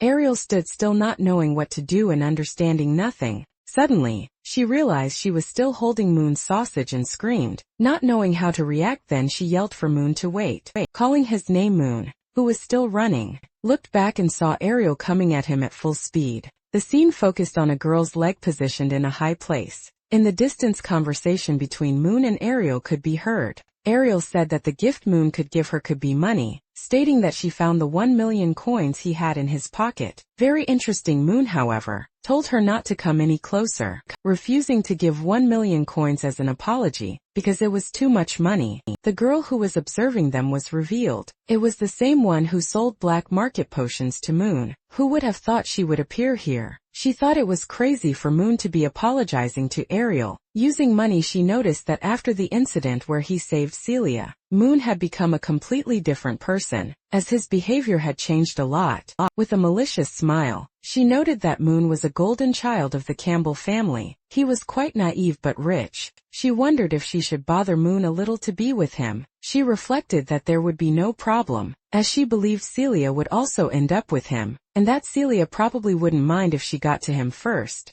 Would Moon have this girl chasing him in addition to Anne? The scene shifts, showing two older men who are apparently the Academy's directors. One of them comments that the crowd has finally dispersed. They won't need to intervene. One of them introduces himself as Prek, the director of the magic department at St. Mary's Academy. Seeing that the commotion has ended, Prek questions why those two are still so close. He then asks his companion if he can read lips from a distance, to know what they are discussing, even without hearing anything. The old man in question is none other than Professor Krent, from the potions department of the same academy. He replies that the boy is apologizing to Ariel, offering half a roasted sausage as compensation. Krent ends up laughing at the situation, finding it comical that Moon is offering a sausage. He continues, admitting that apparently, the young man from the Campbell family has changed quite a bit, as his attitude is rather amusing. However, Director Prek retorts, stating that this is impossible. According to him, Moon Campbell would never change his behavior. Prek goes on saying that the boy always considered himself superior, using the fact that he was a duke's son to do exactly as he pleased. At the academy, the following scene illustrates this, showing Moon walking while some girls, frightened, hastily flee from him. Prek continues,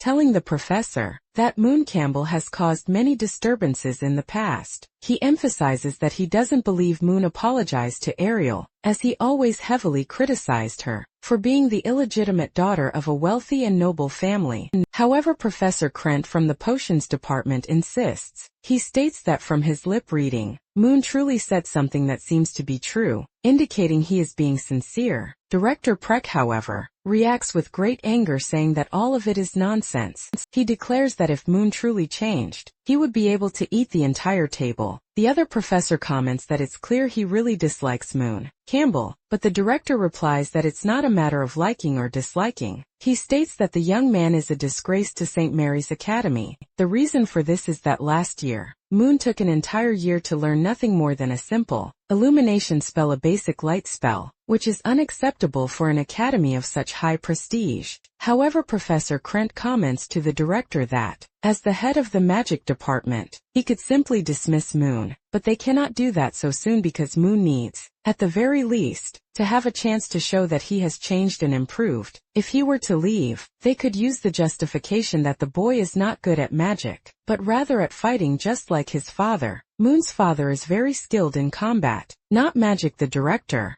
for his part, still cannot believe that Moon only gets low grades, and has such a bad reputation, as his father and mother are incredible and very intelligent people, and even with low grades Moon has never broken any academy rules. However, the two men comment that they won't be able to expel Moon from the academy so easily, because his family is very important to the empire, and it's not just about his father and mother. Moon has several uncles and other relatives who work in different sectors of the imperial government. Therefore, if they tried to remove Moon from the academy, his family's politicians and other related individuals would likely intervene to ensure he wasn't expelled. In other words, in a way, Moon is untouchable. He cannot be removed from the academy merely by the will of the director, who dislikes him. The professor then comments that he has been observing Moon for some time and noticed something when Moon entered the academy. He picked up some trash that was lying on the ground and put it in the bin, something no other student who passed by there bothered to do. Furthermore, he saw a bird's nest that had fallen to the ground and put it back in the tree. And the most curious thing was that the birds didn't seem afraid of him. In fact, they seemed very comfortable in his presence. The older man even smiles as he realizes that Moon has changed a lot. He recounts another situation that shows this change.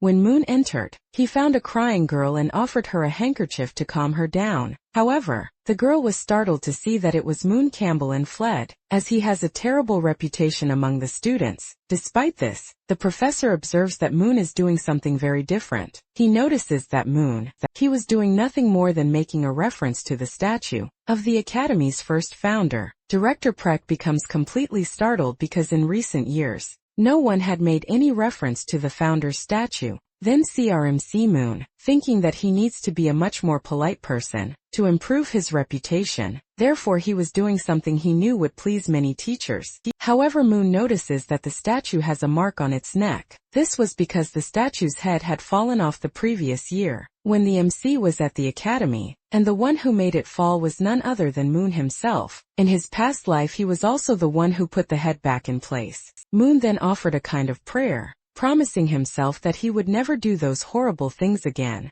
The two gentlemen observing him noticed that Moon had changed a lot, and that his behavior was now excellent. After all, not even they, when they first arrived at the academy, had ever revered the founder's statue. It was something they never did, but Moon was doing it. The elder, a man with a long white beard and hair, commented to the director about when he would fulfill the bet and eat the entire table, since Moon's behavior had changed and he had lost. The director left in anger, stating that it was nothing, as just one day didn't prove his behavior had improved. It would take a few more weeks for him to be sure. The director continued saying that it's very difficult to change a person's nature and character, being almost impossible in such a short period of time. Probably that boy from the Campbell family was planning something bad, and he, the director, would be watching Moon in the coming days to prove he was right, and that the young man was up to something. The other gentleman from the potions department commented that the director remained stubborn. Furthermore, he felt that this year at the academy would be much more interesting than the previous one. The scene changes and we see the dormitories of St. Mary's Academy. A woman is handing Moon the key to his room number 526 in a very affectionate way. Moon thanks the woman, saying, "Thank you very much, ma'am. I hope you have." The woman replies, wishing Moon a great day as well. However, she finds him familiar and remembers that he is probably that famous boy who causes a lot of trouble. She recalls that the other women don't like him very much and that he belongs to a very wealthy family. However, the way he spoke to her and the politeness he showed moved her, making her a little emotional. She found him very polite and charming. Moon enters his room and notices that the space is quite large, considerably bigger than his room in the Campbell mansion. he realizes that this will be his happy corner to train, study, and do everything necessary to become a better and stronger person. He jumps onto the bed noticing that it's very soft, but concludes that it doesn't even come close to his family's bed, which is much more comfortable. Moon then thinks that the year's opening ceremony and classes only begin tomorrow. Since he has nothing to do during the afternoon, he decides to take a shower, change clothes and relax a bit. After his shower emerging completely clean, he notices that his physique has changed quite a bit. He reflects that the training in the Black Book dimension, combined with his normal training, is truly making a big difference in his body. He genuinely feels the change and the increase in his strength. However, he notices something on his back. It was none other than the mark of the corrupted king. It's worth remembering that Moon received that power from the corrupted king to kill the god of love who was in the ark. This power still remained within him, having been marked on his back. He had already asked the Black Book if the ability had left his body, but he received no answer, which he found quite strange. Then he realized that perhaps the corrupted king's ability was still within his body. Moon tried to ignite a spark with his finger and succeeded. He felt that he possessed the corrupted king's magic, but at the same time he felt that he didn't. This confusion arose because the Black Book never confirmed that he still had the magic. It was a paradoxical sensation feeling that he didn't possess it, even knowing it was there. While Moon was still pondering this, he reasoned that he could still use the corrupted king's power, but he noticed that it was very weak now, so weak that he could extinguish the small flame with just a light breath. He then pondered whether he truly wanted to use this power. To use the corrupted king's power, he would probably have to train more, because the Vocesa magic he had just used was worse than a simple illumination spell. However, Moon reflected and decided that he no longer wanted to train this power. The evil gods he had faced so far had only brought him trouble, and he didn't want to get involved in the lives of those crazy beings. Again, he also believed that no god would bother him, as he was now at the Santa Maria Imperial Academy, the most prestigious academy in the country. There the nation's most powerful mages studied, and Moon intended to spend the next 3 years studying there, to become a better and stronger person. For this he would use the Black Book, which would help him during this period. His goal was to become very, very strong indeed, so strong that not even an evil god would be a match to defeat him. He agreed with himself that this idea was brilliant. However, as he lay on his bed, Moon realized that he was very weak, and needed to start taking things more seriously, both his studies and the improvement of his abilities. Determined to start immediately, the Black Book literally fell onto his face once again, as it was accustomed to doing. The scene transported us to the Black Book's dimension, place we hadn't seen in a long time. Inside, Moon was much stronger and fully prepared to train. He thought it was much better to leave certain training matters to the book, as the object always assisted him in such times. Very happy, Moon commented that it had taken 197 deaths to evolve to level 2 of the Black Book. Yes, he had died 197 times to reach the second level of the dimension, and be able to train more intensely. Because of so many attempts, he had learned many new moves, now knew how to take care of himself very well. It was revealed that in the story, every time a character died, they became a Chronite, a type of ghost within the Black Book's dimension. We then saw Roach Urka's husband, who fought with a sword and shield, and represented the challenge of level 2. The scene abruptly shifted to the female dormitory of Santa Maria Academy. There we saw Ariel in her room, and the one who appeared at the door was Leah. Her sister Leah wanted to talk to Ariel as she had just heard some rumors about her and Moon. Leah wanted to know if it was really true. Ariel replied to her sister that the news had spread very quickly, which caught her completely by surprise, as she never expected Moon to apologize to her at this. Leah was startled, as she didn't think this rumor about the apology was true. She thought it was just a rumor. Ariel then commented that it wasn't a rumor, but rather something that had actually happened today, just a few hours ago. Leah then concluded that it was indeed true that Ariel and Moon had a child. Ariel was completely bewildered, questioning how she and Moon could have had a child in so few hours. But Leah, her sister, explained that the school newspaper had published a story that Ariel was pregnant with Moon. since the two had fought earlier. As the two talked, the scene focused on Ariel's ring that lay on a small table, an item of great importance. Ariel picked up the school newspaper and read everything written, wondering aloud who the idiot was who wrote such a thing. Her pregnant with Moon Campbell would be a colossal absurdity. Leah commented that the newspaper had used some real facts about what happened and mixed them with false information. This newspaper rumor was spreading throughout the entire academy. Furthermore, it stated that Moon was dating Ariel and 13 other girls from different families. Ariel tells Leah to stop saying such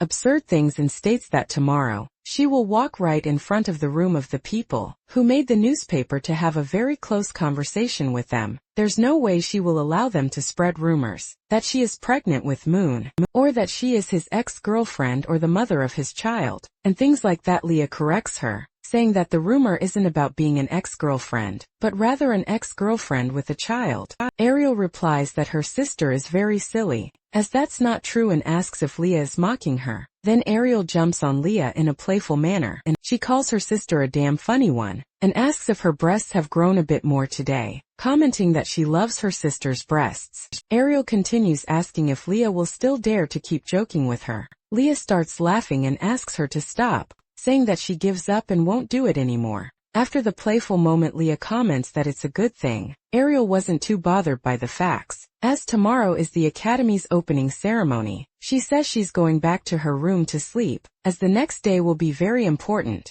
Ariel asks if Leah doesn't want to sleep with her, since tomorrow is also an important day. However, Leah replies that she can't, as she needs to take a bath and practice some of her healing magic, which is her focus. She wishes Ariel good night, and Ariel returns the gesture. The scene ends in Ariel's room. As she lies down on her bed, she becomes thoughtful, reflecting that the black market no longer exists. It was through it that she earned money to pay her bills. And now, even on the eve of the ceremony, this concern comes to the forefront. She needs to find a new way to make money, but she has to balance that with her studies. At the same time, she realizes that this year will be very demanding. Ariel is very angry because she spends a fortune to study magic, and is now running out of money. Furthermore, the school newspaper has been spreading rumors about her everywhere, which deeply bothers her. Now a little calmer, Ariel asks her master if there's another way to get money outside the black market, since it no longer exists. At that moment, Ariel's ring, which I've already mentioned is very important, begins to activate. As she complains that she's starving due to lack of money, from the ring emerges the ghost of a woman, apparently a witch, who reveals herself as Ariel's master. Master explains that Ariel has reached a much higher magical level, and that because of this, there are now other ways for her to earn money. Ariel comments that all of this is her master's fault for teaching her very ancient spells. These spells attract too much attention from people, as they are not common. Ariel used to sell magical scrolls in the underworld, which was how the black market was known. But now that it no longer exists, she is full of headaches. Her master then asks if she doesn't want to learn common and basic magic, since Ariel has no knowledge of them. But Ariel replies that she doesn't want to know about basic magic. She only wants to learn the most powerful spells. However, Ariel admits that in truth, she bears some of the blame for the situation. She recognizes that she should have learned other forms of magic and ways to earn money a long time ago, as it was inevitable that the black market would fall sooner or later, and it ended up falling due to the assassination of Celia, the Empire's princess. She then remembers that time when she was in the mansion's corridor and felt something strange near Princess Celia, but didn't warn anyone. If she had warned them, perhaps the black market would never have been closed, and she would have fewer headaches now. Her master interrupts her, saying that she just remembered a great way to earn money: simple, fast and effortless. Ariel becomes very happy as she needs money. The master reminds her that Moon Campbell had said he would compensate her with a very expensive gift. She suggests that Ariel could ask Moon for no less than 1 million coins, and that way she could go a long time without worrying about finances. However, Ariel replies that she will not do that at all. She states that she will not sell her principles for 1 million coins, although she knows many people would. Ariel continues explaining that for her to accept the money, it wouldn't be enough for Moon to give her 1 million coins. He would have to prove that he has truly become a better person. Otherwise, she will never accept anything from him. Her master, however, approaches and insists, saying that on second thought, 1 million coins is a lot of money, She then provokes her, imagining if he offered 2 million. Ariel firmly replies that she will not accept, even if it were 2 million coins. She emphasizes that even if it were 10 million, she still wouldn't accept, as it's a matter of principles and attitude. The master seems disappointed with the answer. What a shame, she laments. The master continues, commenting that she thinks that boy, Moon Campbell, was very sincere with her earlier. The scene cuts to Moon with the black book open on his face. Ariel's master's voice continues, saying that Moon Campbell truly seems to have changed, while the image shows Moon completely exhausted from his training. With the black book, the scene returns to St. Mary Academy. A few hours have passed and it is already morning. Professor Prong, who was very accustomed to morning walks, thinking about the saying he always told everyone, effort is always rewarded, he noticed that there was no one in the Academy's exercise and running area. The true prodigies of the Empire normally woke up before sunrise to train. However, no one from this latest generation had done so yet. This new generation is very different. The professor still thought that there were only 2 hours left until the Academy's opening ceremony, and no one had even gotten out of bed. This was truly regrettable. Just as he was thinking about this, someone ran past him. It was none other than Moon doing his cardio workout. At first the professor didn't recognize him, and was surprised that there was a student training so early. He thought to himself that discipline is always an essential quality of the strongest. A student who trains early in the morning deserves all the praise from a professor. He continued, thinking that if there was time later, he would call this student to the stage for an honor. It would be a way to make the lazy students of recent years realize that there are still people who put in effort. This type of person motivates other students to become better. Then Professor Prank asked the student who he was calling out to him. Moon replied, "Good morning." Professor Prank, Professor Surprised, said, "Good morning, is that Moon Campbell?" It was then that he realized it was Moon, the person he hated most in that academy. He yelled, "What are you doing here, you brat?" Moon calmly replied, "As you can see, Professor, I'm running early in the morning, doing my morning cardio." The professor asked incredulously. Running? Moon continued, "That's right. Although this amount of exercise won't help much to improve my body, running and then taking a cold shower makes me fully awake for the first classes of this year, and I want to pay close attention." The professor then questioned if that was really all he was running for, just to pay a little more attention in class. Moon replied that he still had 3 kilometers left to finish, and that he would have the opportunity to talk to the professor later, as he needed to finish his workout first. The professor simply replied, "All right." As he watched Moon walk away, Professor Prank thought, how can that be Moon Campbell? How is this possible? As the saying goes, when something is out of the ordinary, there's always something behind it. Given that he was from the noble Campbell family, this boy needed to be watched closely, because his behavior was very strange. The scene then changes. We see a girl running desperately through the academy. She tells herself that she finally arrived on time. As she almost ran late, she opens a door very slowly, thinking that there were only 5 minutes left until she was supposed to start what she had to do, so she was in fact a little late. Upon opening the door, she comes face to face with none other than Celia, the princess of the empire. The girl says that she was a little late. Celia replies that it was very good that she had arrived, and that they should start working as soon as possible. The princess also reminded her that she had told her many times to stop calling her Your Highness or Princess, because here at the academy she was just another student. The girl then replies, "Here is all the basic data for all the new students this year." It was Princess Celia herself who had asked for all that data to be brought. The girl then said her name once more. Celia asked her to leave everything on the table. However, the young woman asked what the class president was planning for the day. Celia replied that she was just adjusting the speech for the opening ceremony. Then she observed that the girl's dark circles were quite prominent, deducing that she had probably stayed up late. Celia continued speculating that the other girl was reading a type of romance between boys, with a kind of poorly made, yet powerful god who fell in love with the reader. The girl became a little scared, as Celia had noticed all of that just by observing her. And yes, this girl is an otaku. Just like Moon, she reads stories, but in this case she herself is a character in the story. That's the point, Celia continued. saying that she couldn't understand that type of romance with men, villains and even gods. She warned that if the girl kept reading those stories at night, and didn't sleep properly, it would greatly hinder her magic studies, and in that case, she would have no choice but to forbid her from reading the books, since they were stealing her sleep. The girl quickly replied, taking the blame, and saying that she didn't want to be forbidden from reading her romances. Celia then stood up and opened a window, feeling the strong wind blowing outside. He commented that spring that year had arrived much earlier than the previous year. The other girl agreed, mentioning that when she returned to her hometown, it was already starting to snow there,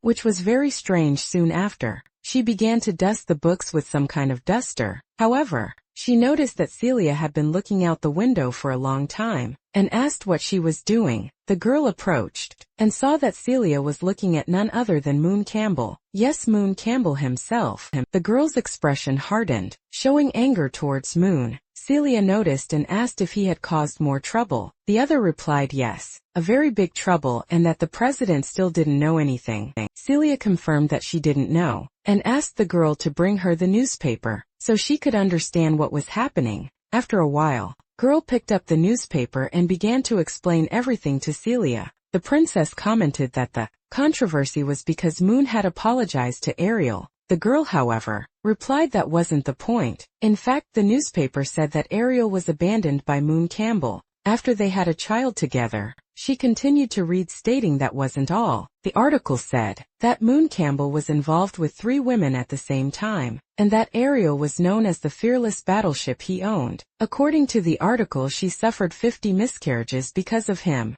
and tried to commit suicide 375 times. That moment, it was visible that Celia's hand was ready to strike the girl's face, and true to form, Celia struck her head. The girl screamed, "President, why?" Celia replied that such exaggerated language and such an absurd number of suicide attempts made no sense at all. Besides, she concluded, "Didn't you notice at the end of the article, there were some very small letters saying something very important?" The girl then remembered that in the newspaper, there was a part written exactly like this. All the content above is mere speculation by the editorial staff, made only for entertainment. It does not reflect the real situation. Celia then told her that she hadn't read the newspaper to the end. Then Celia took the newspaper and hit the girl on the head with it, saying that next time she should read much more and talk much less, because if she continued like this, she would become increasingly foolish. The girl replied that she would remember that. She asked Celia if, since that was clearly a rumor, she as class president shouldn't apply some punishment. Celia replied that she would see to that later.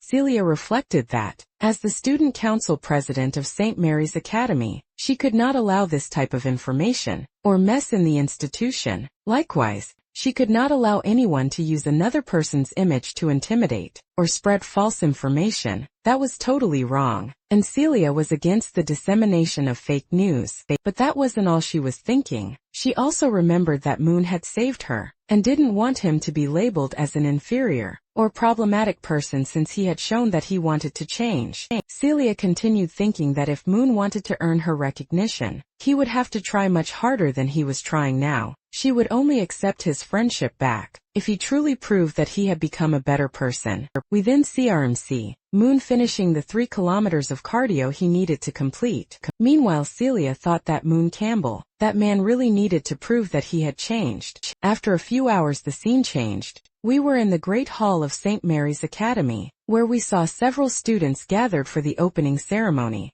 2 female students were gossiping about a very handsome young man who had just passed by. This young man was none other than RMC Moon. He commented that he was probably a senior, and that he was truly very handsome. So handsome that when he looked at them, they found him to be a very polite, kind and cute guy. Moon is charming everyone who doesn't know his reputation. He then thinks that these girls find him so amazing and handsome, because they are this year's new students. This is already Moon's 2nd year at the academy. He was on vacation at the beginning of the story. Therefore, these new students don't know his reputation, which is why they thought he was a good person. Little do they know that according to rumors, Moon has already been involved with more than 3 women. While Moon was lost in thought, Iman and Jiryu called his attention, asking him to sit there. Iman then asked saying he didn't expect. Iman said he didn't expect Moon to show up at such a simple ceremony. Even Jiaryu, who had appeared earlier in the story, commented that he arrived very early.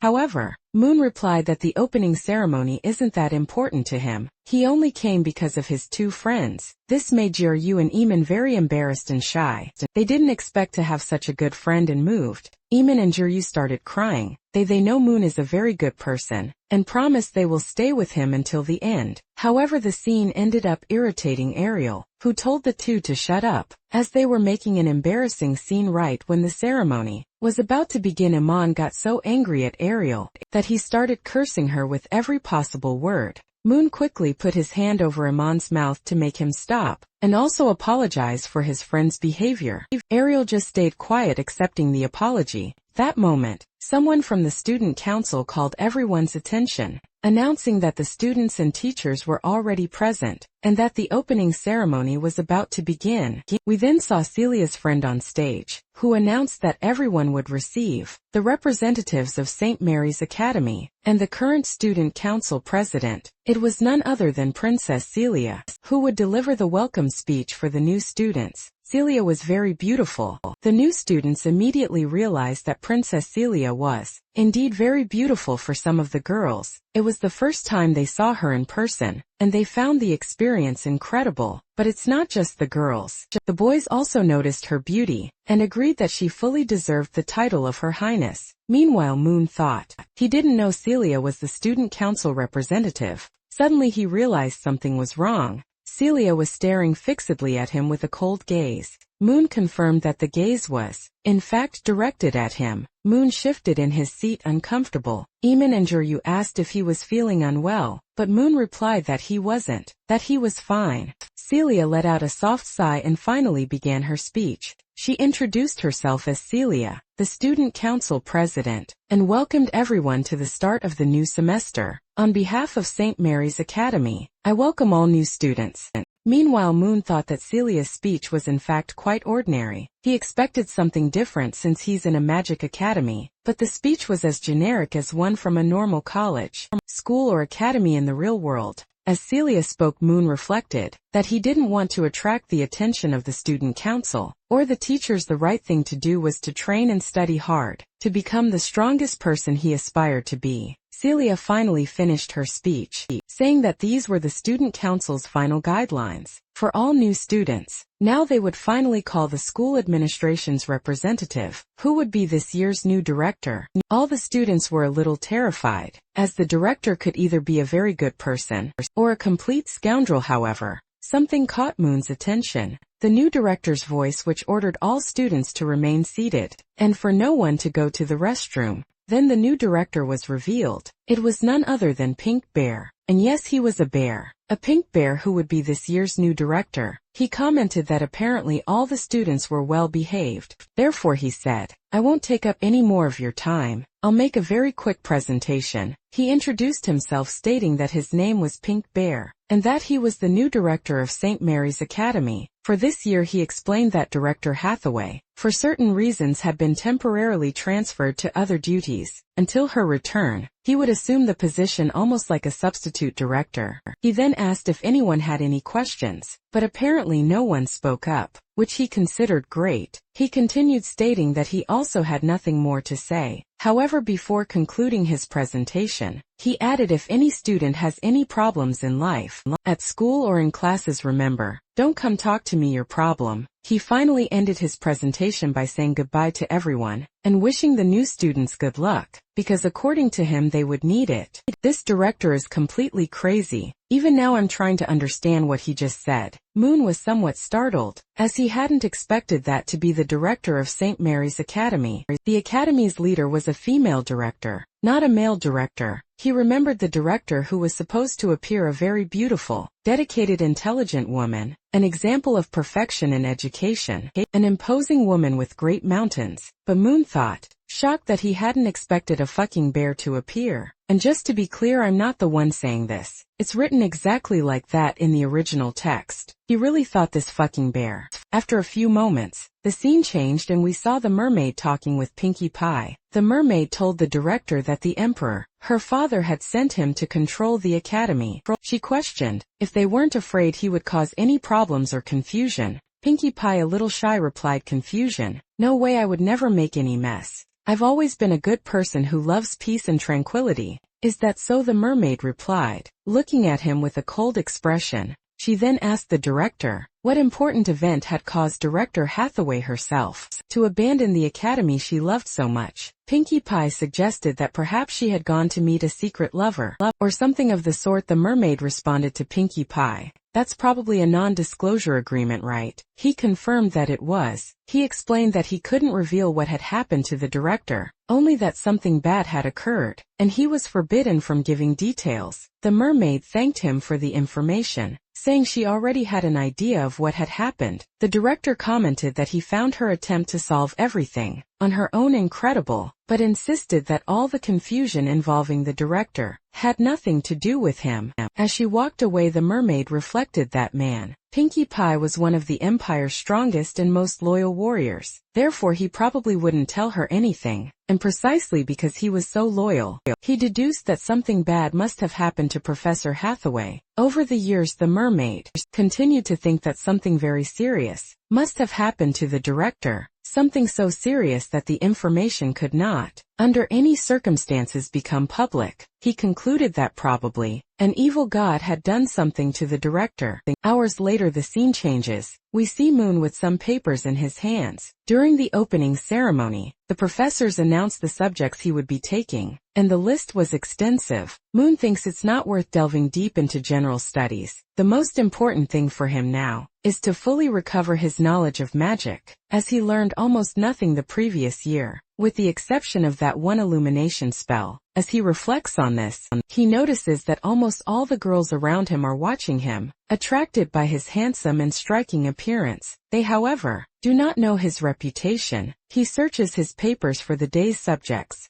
and sees that all of them are about potions and magic. The list included potion development for beginners, classification of magical minerals, introduction to Franz's magical theory, mana mobilization and amplification, and introduction to the art of focusing, all related to magic. At 10 o'clock in the morning, he would have the introduction to magical theory class with Professor Fran. Moon thinks this is good. An introductory class on magical theory would likely cover basic content, exactly what he needs to strengthen his foundations. Meanwhile, Amon is seen scaring away the girls who were interested in Moon. Oblivious to his reputation, Moon is very fearless, as this will be the first class he has at the academy. It is a class about magic, and Moon plans to study and practice so much that in 3 years, he will show the entire world that Moon Campbell has completely changed. The scene then shifts to the classroom, where the magic class will take place. We see that Moon is paying attention to his class. However, he isn't understanding anything. Professor explains, as long as the two spells have mutually reinforcing attributes, it is possible to seamlessly transition the incantation of the second immediately after the first one ends. This not only increases the casting speed, but also grants a small boost in the spell's power.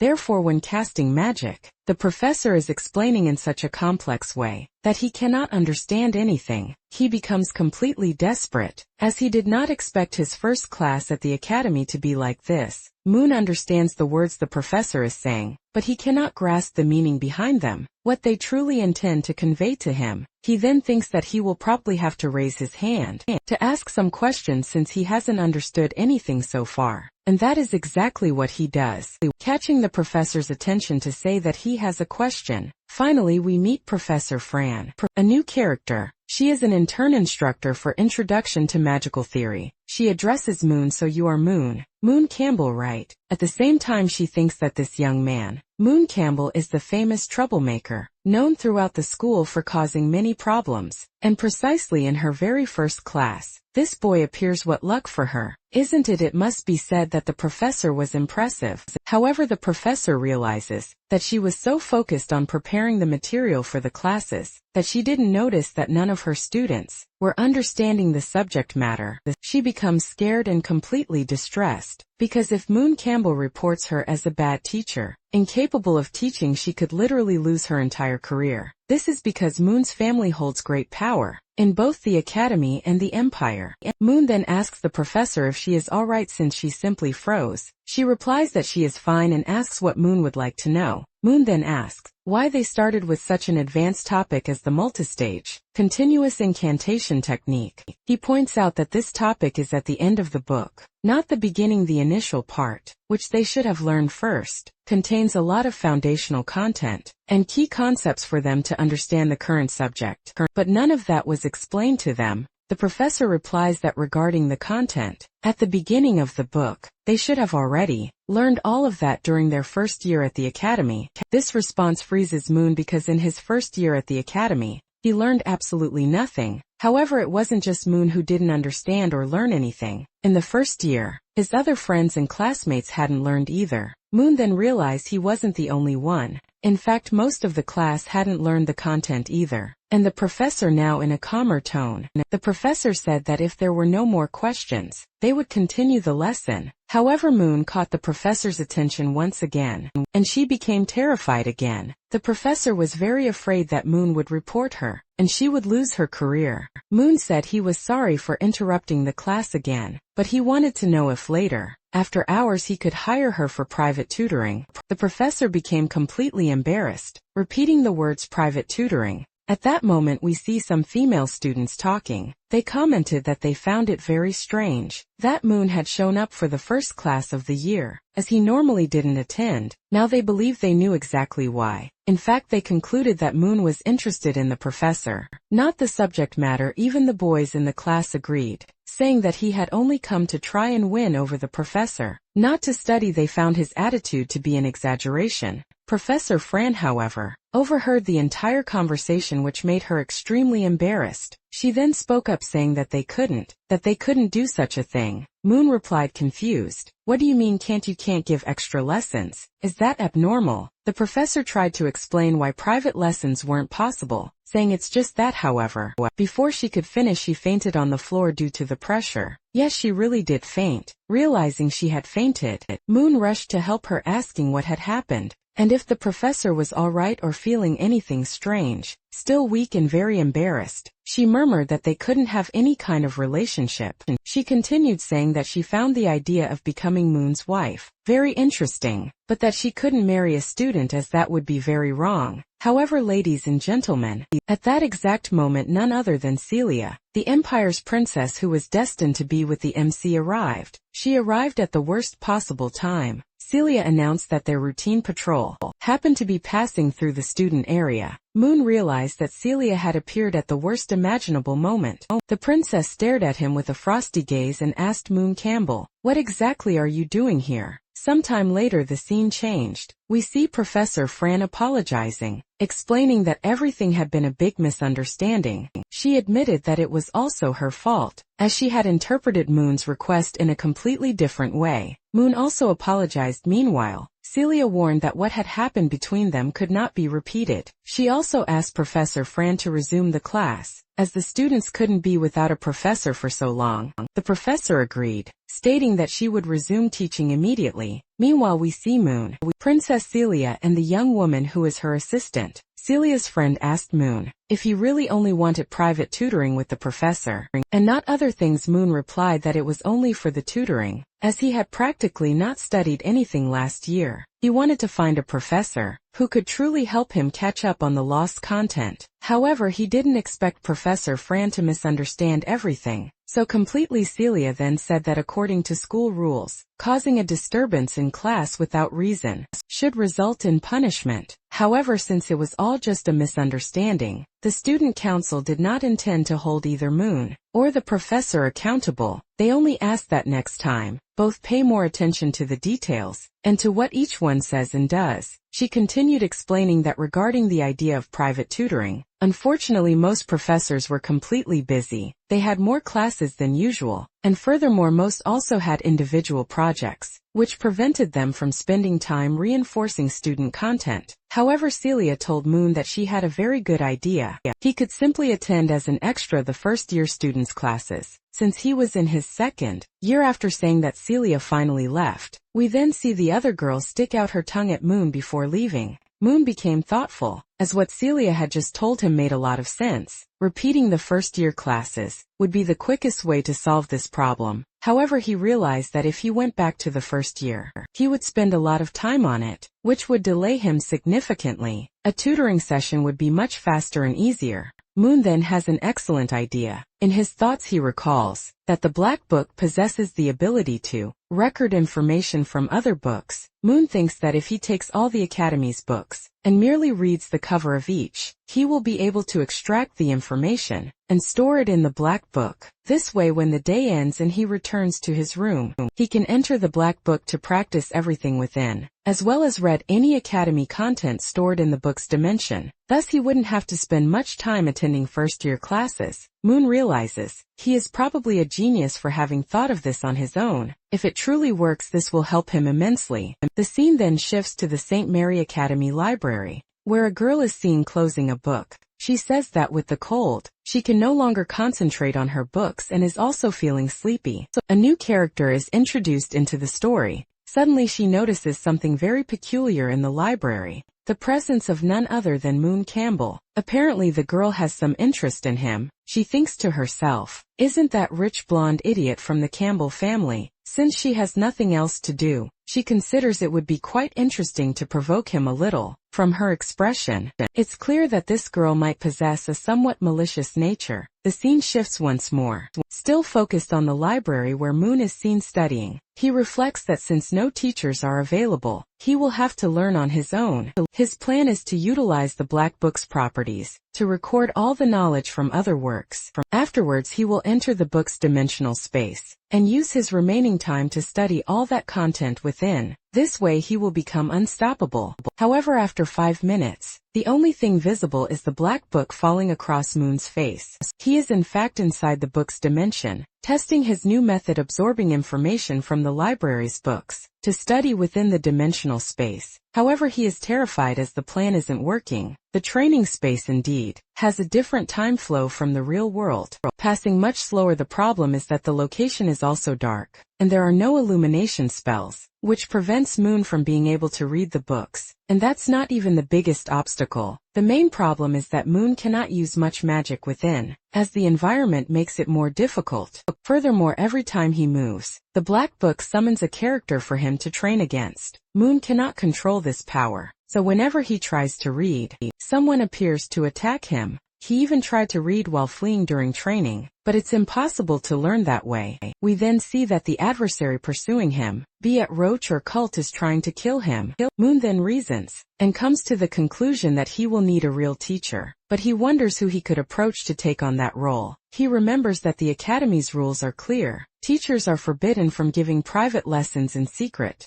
Moon considers the possibility of hiring an outside teacher, and even leaving the Academy occasionally for tutoring. However, he knows that if he leaves the Academy grounds, some evil god will likely try to kill him. Since he is on the evil gods list, Moon has an incredible brilliant idea. His idea is merely a theory, but a very good one. He reasons that he needs someone to give him tutoring, but who said it necessarily has to be a teacher? Could very well be a very intelligent student. Analyzing this possibility, he now needs to find someone capable. Moon looks around and soon spots a girl studying. She is the perfect target. He notices that the girl wears round glasses and has her hair tied in neat braids. She is reading alone in silence. Even from a distance it is possible to feel the aura of an archetypal, studious student emanating from her. She is the perfect example of a girl truly dedicated to her studies. Moon gets excited by the prospect and decides it will be her. This is the girl he will approach. He thinks that quiet girls are usually very studious and disciplined. Moon believes he knows the perfect way to persuade girls like her, and goes straight to the point. He approaches the girl and says, "Hello, classmate." We discover that she is a second-year student named Sally. Upon realizing that the young man is none other than Moon Campbell, she immediately apologizes, saying she was already leaving so as not to bother him. However, Moon asks her not to leave, because he has something very important to tell her. He reassures her, stating that he doesn't want to harm her, and that she doesn't need to be scared. He explains that he only approached her because he needs very important help. She replies, curious, help with what exactly? He moves a little closer and says, do you need money? I have a very good side job that might interest you. You just need to give me some private lessons, after hours or on weekends, and I'll pay you a very generous amount every month. What do you think? Sally becomes confused. Moon Campbell wanting private lessons. She thinks her mind immediately imagines that these lessons might have something to do with indecencies and perverted things, something she definitely doesn't want. Then Moon speaks with confidence, asking her to name the price she desires. He states that the amount doesn't matter, as he will pay, but only if she accepts the lessons. In response, Moon receives a strong slap across the face. Not understanding anything, the girl replies that money isn't everything, and that within the academy, the Campbell family holds no power, calling them corrupt. She continues, accusing Moon of being a pervert, and claiming to know that he already has 13 girlfriends, declaring that she doesn't want to be a part of it. She leaves very angry at him. Moon thinks there's no problem with being called a pervert, as he admits to being a little bit of one, but not as much as she suggests. However, he is confused by the story of having 13 girlfriends at the same time. What kind of story is that? Not even Moon knows where that came from. While he is still on the ground, someone calls out to him. A girl approaches. Coming very close to him, she warns him, saying that fights or noise are not allowed in the library. Moon then realizes that the girl is Anna, the librarian of St. Mary's Academy,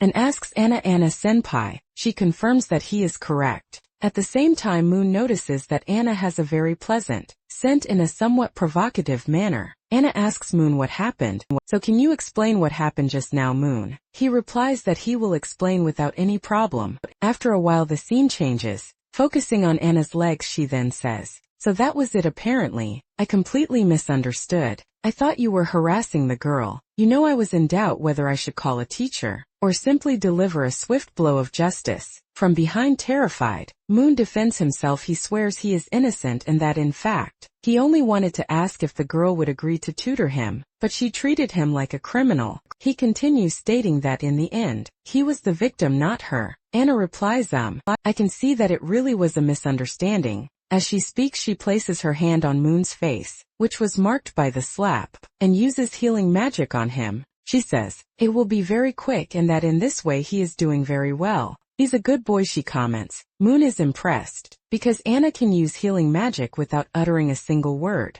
Normally, to use this type of magic, one needs to cast a spell, but she managed to do it in silence. He genuinely thanks her, saying she didn't need to heal him since it was just a slap. Interrupting him, she places her index finger over Moon's mouth and says, it's always important to take care of one's body, even if it's just a little tap. She continues, telling Moon that without a strong body, he will remain weak and that he needs to be strong. Surprised, Moon asks how she knows so much about him, and Anna replies. She replies that it's obvious she knows a lot about him. After all, he's very famous at the academy. Moon, a little suspicious, asks why she suddenly approached him, given that she knew his reputation. Normally, girls get completely scared and run away when they hear his name, but Anna didn't do that. Anna replies that it's obvious. They run away because he has a reputation for being a very bad guy. Girls are afraid to date Moon Campbell and because of that, keep their distance even if they find him handsome. However, Anna moves even closer to the MC, bringing her body closer to his and saying that she likes him a little. He touches Moon's hand and asks very close to his ear if he really thinks he can fool her, because she knows him very well. Then Anna leans over him. If she discovers the truth, things will get very bad for Moon. Goes into shock, thinking to himself, it can't be that girl. Anna has straight black hair, wears beautiful black framed glasses, and is also the academy's librarian. She's simply the perfect combo, but there's one detail: she's extremely strong, and on top of that masters the art of seduction. Moon continues, thinking that Anna is, in fact, a senior and her skill level is extremely high. Meanwhile, Anna watches him with a happy smile on her face. She moves closer and asks, Moon, why did you suddenly pull away? Are you embarrassed? Weren't you the famous playboy who had 3 girlfriends at the same time? Looking at you now, it even seems like you're quite innocent. Moon replies, it's because I was never the Moon Campbell that people know. That's just a rumor they invented about me. Anna replies, is that so? What a shame. In her characteristic way, she says that she finds bad men very interesting, but she's already met several. She wanted to know what it would be like to be close to Moon, since he's known as the legendary scoundrel of St. Mary's Academy,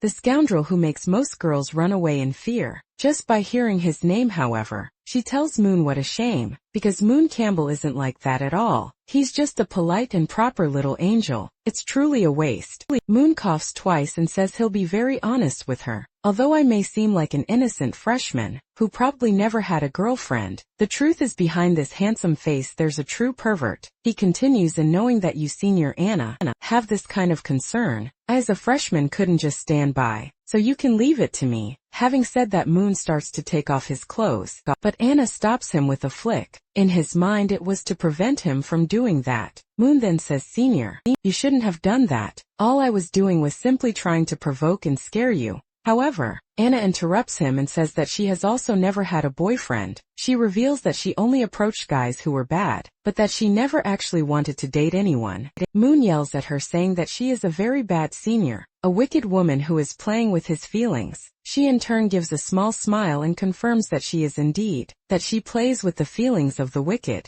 However, she is acting cute with Moon, and according to her, cute girls win over any man. Anna then winks at Moon and states that bad girls, in fact, win any heart. Moon, however, retracts, saying that everything he said was just his first impression of her, and not what he truly thought. He explains that upon observing Anna's behavior, she doesn't seem to be a bad person. Anna questions him, is that so? And why don't I seem like a bad person? Moon then recounts that when he was looking for a book in the academy, he noticed that there were several small notes pasted on each shelf. He deduces that it was probably Anna, the senior, who did that because she was bored and had nothing to do. On the little papers, notes could be seen, such as in this section, all history books are located to the right and to the left, and in this other part, all materials for basic level magical artifacts are kept, and so on. Moon then tells her that she is, in fact, very surprised. Anna asks, are you talking about me, with a smile? Moon replies that yes, he is talking about her. You took care of my injuries, even though I have such a terrible reputation. He continues, and you even left several cute little notes on the shelves to help others find the books they wanted. What's more,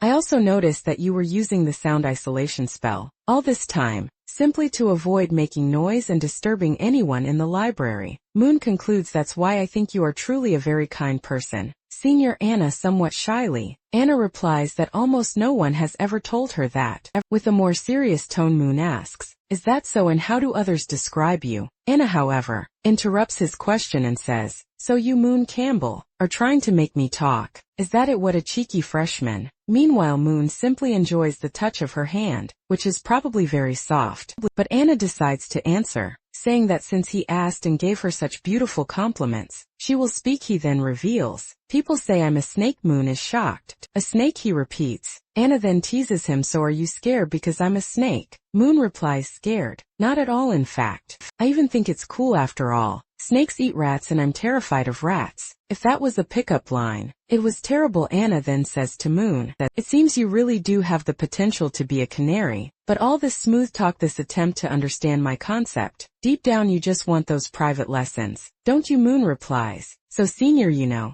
does that mean you could perhaps? Anna interrupts him, asking if he has a lot of money. Moon replies that he has up to 1 million coins, and asks if that's enough, adding that if it's not, he can pay much more. Anna lets out a little laugh, commenting that it's quite funny for Moon to say something so naive. She asks him if he knew that, even by hiring the best private tutor in the city, the 1 million he possesses could easily last 3 to 4 years. She even seems happy, as she asks if he's really going to give all that money to her. Moon shouts loudly that knowledge is priceless. He thinks to himself that she might be a bad woman, but she's a librarian and a very intelligent girl. She probably possesses a lot of important information that will help him. Therefore, she is certainly the most suitable person to give him private lessons. He then asks how much she will charge for the lessons. However, she tells him to leave the matter of money and business for another time. She adds that since he calls her senior, it would be very strange for him to be paying for her services in front of others, so what would be the method of payment? Moon asks, just put it on my tab for now.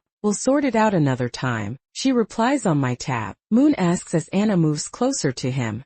Just put it on my tab. When I decide to collect someday, we'll sort it out, she says. Very close to him and you. Moon as a very confident person. Won't deny me payment in the future. Will you with Anna so close? Moon feeling a bit shy replies. Of course you can. You can count on it, then let's go. Anna says, taking Moon's arm and pulling him along. She says that the library isn't a good place for private lessons, and that she'll take him somewhere else. The scene changes and now we see the Ancient Potions group room. We see Moon there who asks, Ancient Potions group? I didn't even know such a group existed in our academy. Anna, as she takes off her coat, replies that yes, an Ancient Potions group does exist. She says it's normal for Moon to have never heard of it because, after all, she's the only member. The scene highlights Anna's curves, as she asks Moon to wait a little longer inside here. She doesn't need to pretend to be the perfectly proper girl. Anna then tells Moon, welcome to my territory. Freshman Moon observes Anna,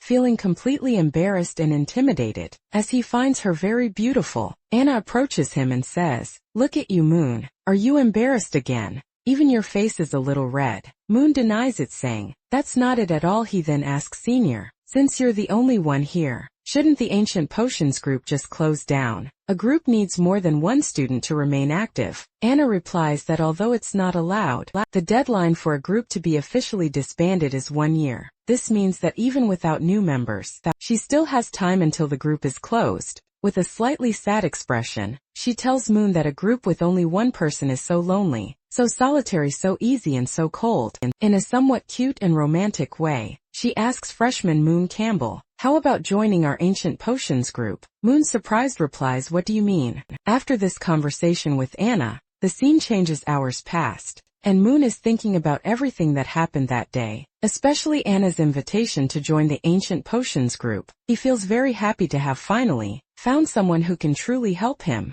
Senior Anna, a super qualified genius to assist him in any study. Moon doesn't care much about the group itself. What truly matters is having her help. While Moon was lost in his happy thoughts, a sound echoes through the school. It was a magic rune to communicate with the academy students. The rune announced that Moon Campbell should report to the student council room as soon as possible. Moon realizes that when the student council calls someone, it's usually not for a good reason. The scene changes to the student council room, where we see Moon and Celia. She is drinking a cup of tea and the two remain silent. Moon notices that ever since he entered, Celia hasn't said a single word. That's just her way, very cold. Even too cold, she continues to drink her tea in silence. Moon breaks the silence and asks, so Celia, why did you call me here? Celia apologizes for calling him, and says she will be direct without beating around the bush. She then tells Moon that there has been a recently reported case of sexual harassment at school, and he is being named as a suspect in the incident. Moon is completely shocked. Sexual harassment, he thinks. He immediately realizes that most likely, the girl who slapped him reported him. She must have misinterpreted his insistence on private lessons. Moon states that he hasn't heard anything about it, and has no idea what's going on. He says he spent the entire night studying and knows nothing. Delia questioned him, are you serious, Moon? You spent the entire night studying? Moon confirmed that he did. He affirmed that he had studied a lot, and with a determined air, declared that for a man to do something like that in broad daylight was an extremely criminal act. Moon guaranteed that he would help in any way he could. After all, he wanted to be a fist of justice, and didn't believe that men should do such things to women. Is that so? Celia asked. Touching her own hair, she continued, but at no point, Moon, did I say that the victim of the harassment was a girl. I didn't specify if it was a boy or a girl. How do you know it was a girl? Moon was left puzzled. Celia then handed him a document for him to see, which contained all the information. Upon reading it, Moon saw that it stated the incident involved someone's underwear. Celia explained that since Moon now lived in the male dormitory, she thought he might know something. That's why she called him, as he seemed to have many contacts. Moon replied that he had no idea this had happened, and that he truly had no involvement with the case, finding the whole situation very strange. However, he commented to Celia that it was relatively normal for the Academy's boys, after a while, to try and steal girls' clothes. According to him, it was a guy thing. Unexpectedly, Celia changed the subject and asked if Moon wanted something to drink. He was confused, as they were in the middle of a conversation about a complaint, and suddenly she was offering him a drink. With her serious demeanor, Celia insisted, repeating the question of whether he wanted something to drink. She then added that unfortunately, she didn't have that reddish-black tea from his family. Moon immediately apologized for what had happened that day. When he offered her the tea, he said he would drink whatever Celia was going to drink as well. Celia decided they would have coffee.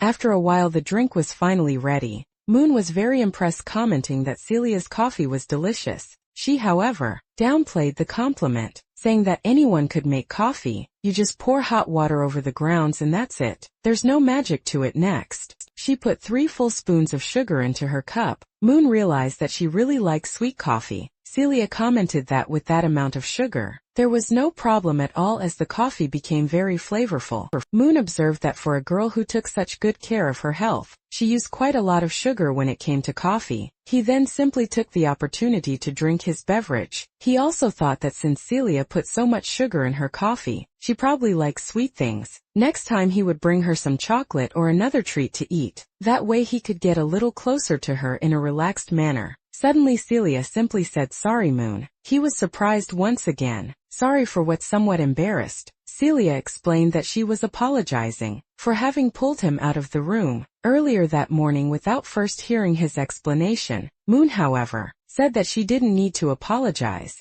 as what happened with Professor Fran had just been a misunderstanding. He also said that she didn't need to apologize for such a silly thing. However, Celia stated that she had done something wrong, and naturally needed to apologize, as that was how she was raised. Celia then added that she had one more thing she wanted to tell Moon. She asked if he wanted to participate and join the student council. Moon once again was left puzzled. "Are you serious? You want me to join the student council?" Celia confirmed that she did, and Moon asked why. Celia explains that many people have enormous prejudice against Moon because of things he committed in the past, and that he is trying to change. In this way, if he participated in the student council, he would publicly become a much more respected person, as he would be part of the Empire's student council. Thus people would realize that he had truly changed completely. It was Celia's way of helping him through this process of change, in his quest to become a better person. Moon, however, argues that he read the entire school manual. It stated that for a student to participate in the student council, they would need to have several privileges, and furthermore be among the top 20 students in the entire academy. To be eligible to apply, what Celia was offering was special treatment. She would simply be bypassing all the academy's rules if she placed him on the student council. Celia responds that all this academy bureaucracy doesn't matter. If Moon truly wants to become a better person,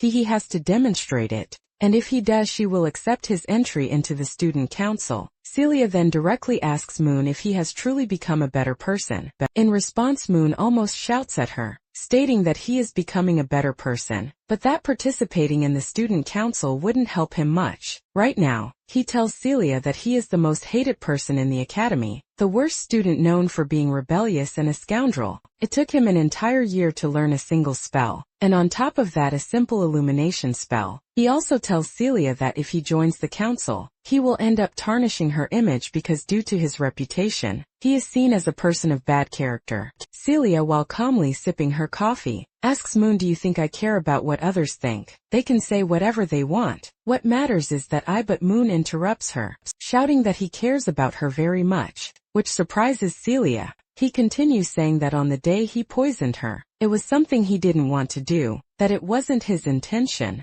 However, because of that, he ended up tarnishing her image. Moon continues emphasizing that she is the heir to the Empire, the future queen, and that any connection with him would only bring her harm. you would end up attracting many problems, and the best solution would be to end the engagement they have, since they are still engaged to be married. After all, this engagement of theirs is fake and was not destined to last. Moon belongs to, and in a more sentimental tone, Moon pleads, please Celia, I already involved you in a very big problem once. Don't let us cause more problems, and don't let me tarnish your image even further. I want you to be well, and being close to me won't allow that to happen. Celia watches Moon utter all those kind words. Impressed by how much his behavior had changed, she coughs lightly and says, this is just an invitation, not a literal order from the Empire. If you don't want to participate, that's fine, we can drop it. Moon thanks her. Thank you very much for your understanding, Celia. If there's nothing else, I'll take my leave. Yes, you may go, Moon.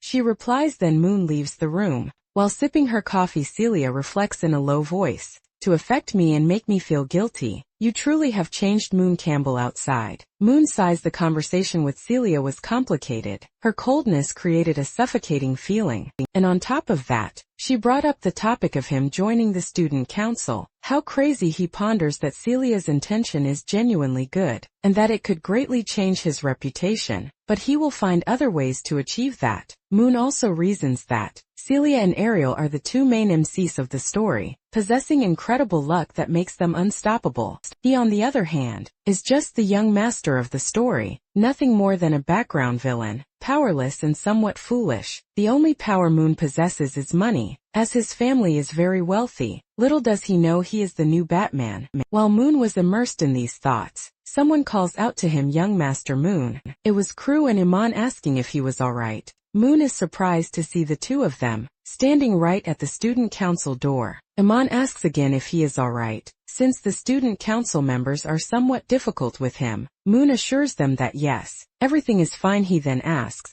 why did you two come all the way here? Crew explains that at dismissal time, they heard the magical announcement, summoning Moon Campbell to the student council. They were afraid something might happen to Moon, so they called everyone from Takong Tales. The plan was to go to the student council and forcibly remove Moon. If necessary, however, most of the boys backed down and only the two of them came. Remove me from inside the student council room, Moon asks, surprised. Iman states that the student council has already done many wrong things to Moon, and that they, as his friends, should do something. He adds that last year, the leader of the student council was someone else, the cruel second prince of the empire, who inflicted punishments on many who had done nothing wrong. Crew continues explaining, this year Celia is in power. She became the president of the student council, but last year that prince was the leader, and the student council was never a pleasant place for anyone. Crew even comments that, if Moon had fallen into the hands of that prince, what could have happened would be unimaginable. Moon is impressed that his two friends came to invade the student council and forcibly remove him, even knowing the risks.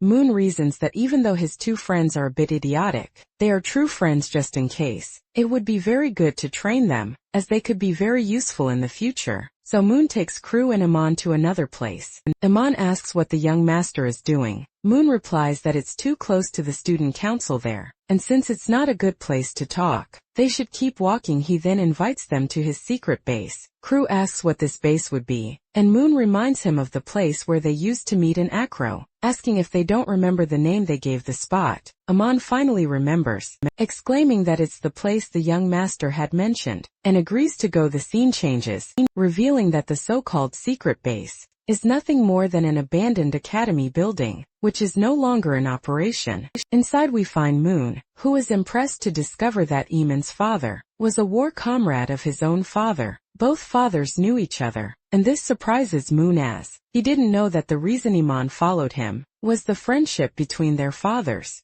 Iman says he thought young Master Moon already knew that. He corrects himself, explaining that to be more precise, it was a relationship of subordination, not friendship. Duke Campbell was a great benefactor to Iman's family. At his father's commendation ceremony, Moon's father not only thanked him, but also secured him an excellent title. Furthermore, Moon's father saved Iman's father several times during the wars that occurred over the decades. When Iman managed to enter the academy, his father had already instructed him to protect young Master Moon, to become his friend and to treat him like a younger brother. Moon is happy to realize that Amon truly treats him that way, and wishes to continue this good friendship. Next he turns to Crew and asks why he decided to follow him. Moon assures him that he can tell the truth, as there's no problem at all, and he won't get angry or upset. Crew, laughing, says he already imagined Moon wouldn't remember how it all started. He reveals that their story began in a bathroom. Surprised, Moon asks how it started in a bathroom. Crew begins to recount that he was born into an ordinary family, from a remote town. It was thanks to his talent with magical devices and alchemy that a professor noticed his great ability during one of the classes, and sent him to St. Mary's Academy with a scholarship. When Crew arrived at St. Mary's Academy, he was a simple person. He had no influential family, no kind of power, and not much money, so he ended up becoming a target for many people. And it was precisely on the day he was about to get a severe beating that Moon appeared. Moon appeared furious, saying that that bunch of good-for-nothing was hiding in the bathroom, making noise, and he hated noise. The boys who were bullying Crew realized it was Moon Campbell, and they all froze in fear. Moon then said that if they knew him, they should leave quickly. The boys ran out full of fear. In truth, Moon was only there to use the bathroom, which is why he told the boys to leave. It was then that he noticed something disgusting on the floor. It was Crew. Crew grumbled that that bunch of clowns only knew how to bother the weak. Moon addressed him, "Hey shorty, look here, next time someone bothers you, just say you're Moon Campbell's partner, and your problems will be solved." From that day on, Crew started saying he was Moon Campbell's friend, and no one bothered him anymore. Crew was very grateful, as bullying was something that deeply troubled him. Because of this, he decided he would follow Moon wherever he went. Moon thought, these two loyal friends of mine, one became my ally because of the bathroom incident, and the other because his father sent him to protect me, since my father helped his. These are reasons that actually make some sense. Even the bathroom one makes a little sense. Then Moon said, I completely understand, guys, but now we need to talk a bit about our planning. He continued, addressing the two. Those people from Arkham Key, who were only there for fame or self-interest, can be cut. I don't want anyone like that anymore. I only want you to regarding magical combat. Crew, you're quite famous at school. From now on, focus all your effort on studies and training. Every Friday we'll meet here and you'll be my training partner, helping me with combat techniques and magical practices. And now you, Kuro, I'm going to give you 500,000 in cash on the card. You can keep it. Kuro asked, surprised. 500,000, Moon explained. A student specializing in magical devices, so you must know several other talented students like yourself, and these other talented students rely on scholarships, right? Kuro confirmed, yes. Most of them are from common families. Moon replied, precisely. I want you to seek out common people who possess great talent. Get to know these other students. When you have time outside the academy, if you find someone of good character who wants to join our team, use this money to support them and yourself and Crew. Asked Moon, you want me to train with all my heart and soul, and you're also sending Kuro to find common people with magical talent. Kuro also asked, are you trying to form a group with talents from all areas, to then overthrow the student council and take control of the academy? Moon replied, no. No. That's far too little, my brothers. Let me ask you something very important. What is the true ultimate goal of our lives? Moon touches both their shoulders and says, the academy is just one stage of our lives. What will happen after this in 3 or 5 years? One of them asks, what is young Master Moon implying? And Moon replies, it's exactly what you're thinking. Moon thinks to himself that in the future, he will become Princess Kuria's fiancé, and consequently, the Emperor's son-in-law. Kuro also reflects, starting to stand out here at the academy, and then becoming a loyal person to Moon means that in the future, he and Amon will be by his side. Moon is also thinking he knows he needs to avoid the MCS, Ariel and Syria as much as possible to live a peaceful life. However, the future might bring many problems. Befriending talented people who will become loyal to him means having new paths and more options to defend himself and secure a good life. Making few enemies and many friends is Moon's new strategy. He wants to become a great talent investor. Moon laughs, satisfied with his strategy. Kuro thinks to himself, no wonder. Moon's behavior changed so much after he returned to the academy, so it was because of an ambition like this. Kuro then says, all of young Master's strange behavior makes perfect sense now. I just didn't expect that in the end. Our Moon wanted to dominate the entire country, the whole empire for himself. We see Iman and Kuro completely shocked by this conclusion, while Moon remains clueless. He didn't expect the two of them to think. He wanted to dominate the world. Moon asks, what are you two whispering about? Kuro replies as Brother Moon's most trusted subordinates. This is something that can only be said between us. If this spreads, we'll go straight to the guillotine. Iman continues, young Master Moon, you don't need to say anything else. We already understand completely. Moon confused thinks, understood what? Did I hear that right? Or did you two mention something about a guillotine? Iman then declares, I know that compared to Duke Campbell, my talent is ordinary, but since young Master trusts me so much, I will never disappoint your expectations. From now on I will dedicate myself fully to my training in the future, just as Duke Campbell does with His Majesty. I will protect you forever. Kuro also adds, me too. From now on, besides studying more about magical weapons, I will dedicate myself to economics and management, to build a solid foundation capable of turning an empire upside down. Brother Moon Campbell, rest assured, Eamon and I,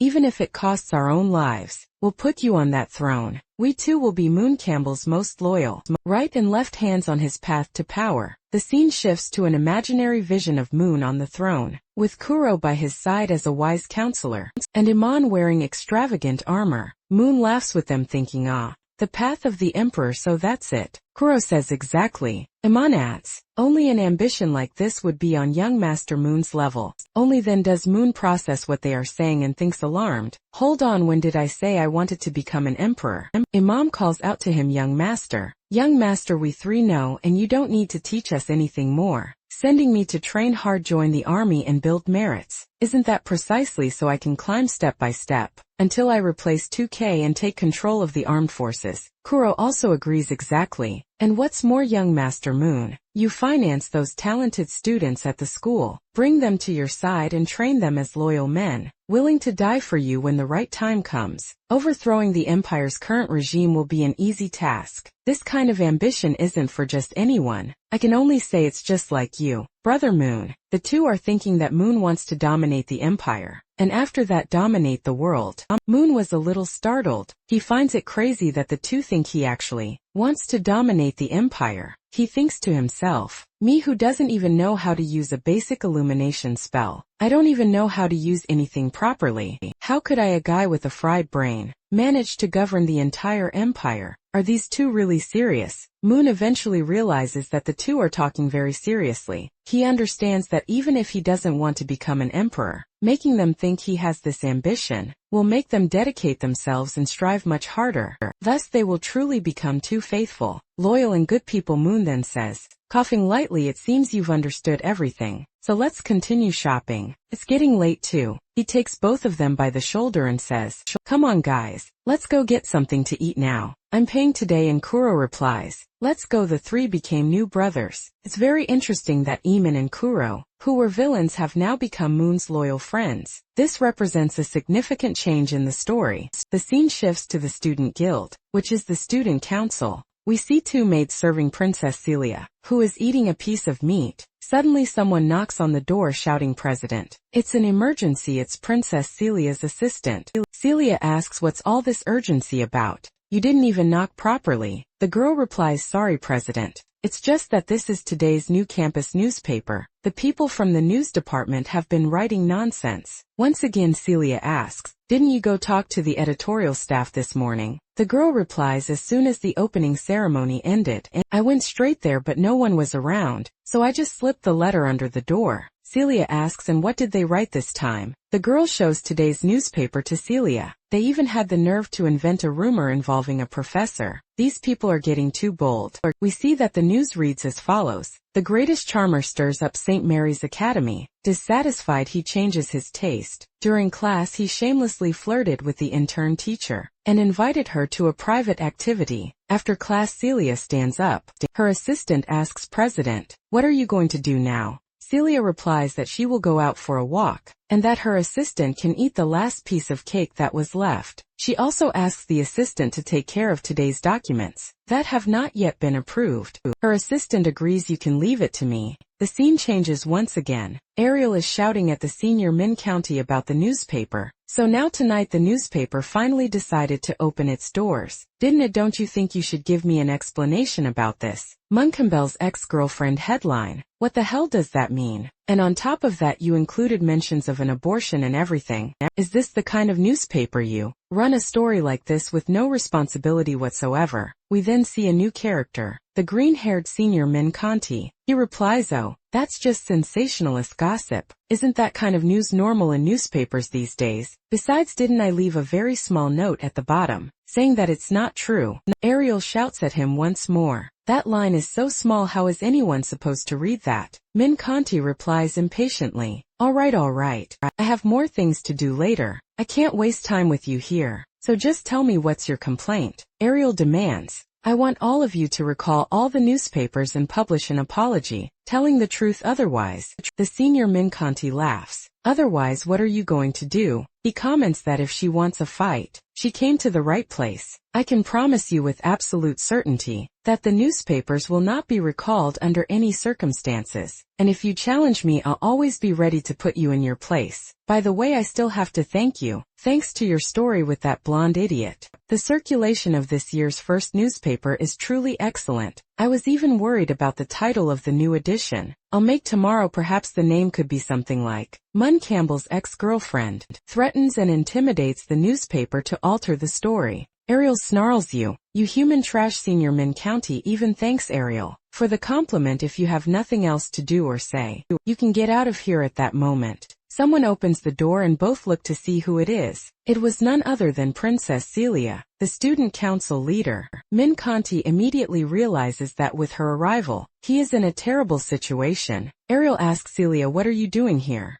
Celia replies, hello Ariel. As for why I'm here, senior Min County should know very well. Min County realizes he is in serious trouble because Celia appeared. He then turns to Ariel and says, I see, so this was your plan behind my back. Wasn't it? Good move, Ariel. Good move. Senior Min Conti continues trying to defend himself. My report didn't break any school rules, nor did it infringe upon any imperial law. The press is free. Even if the student council president is Princess Celia, that changes nothing. Celia simply ignores him, sits down in a chair and gets straight to the point. You know very well why I'm here, she says, and I will be direct with you. As she speaks, Celia begins to use her ice magic, ignoring the student council's warning, and using the school newspaper as a means to spread unverified information. She begins to list, and on top of that, intentionally propagating negative public opinion about the school, defaming innocent students and teachers, and causing serious damage to their reputations, is not something one should do. As the ice advances, Celia stares at him coldly. Senior Min Conti, Raymond, are you asking to die? Because if you continue like this, that's exactly what will happen. The princess continues to freeze him without hesitation.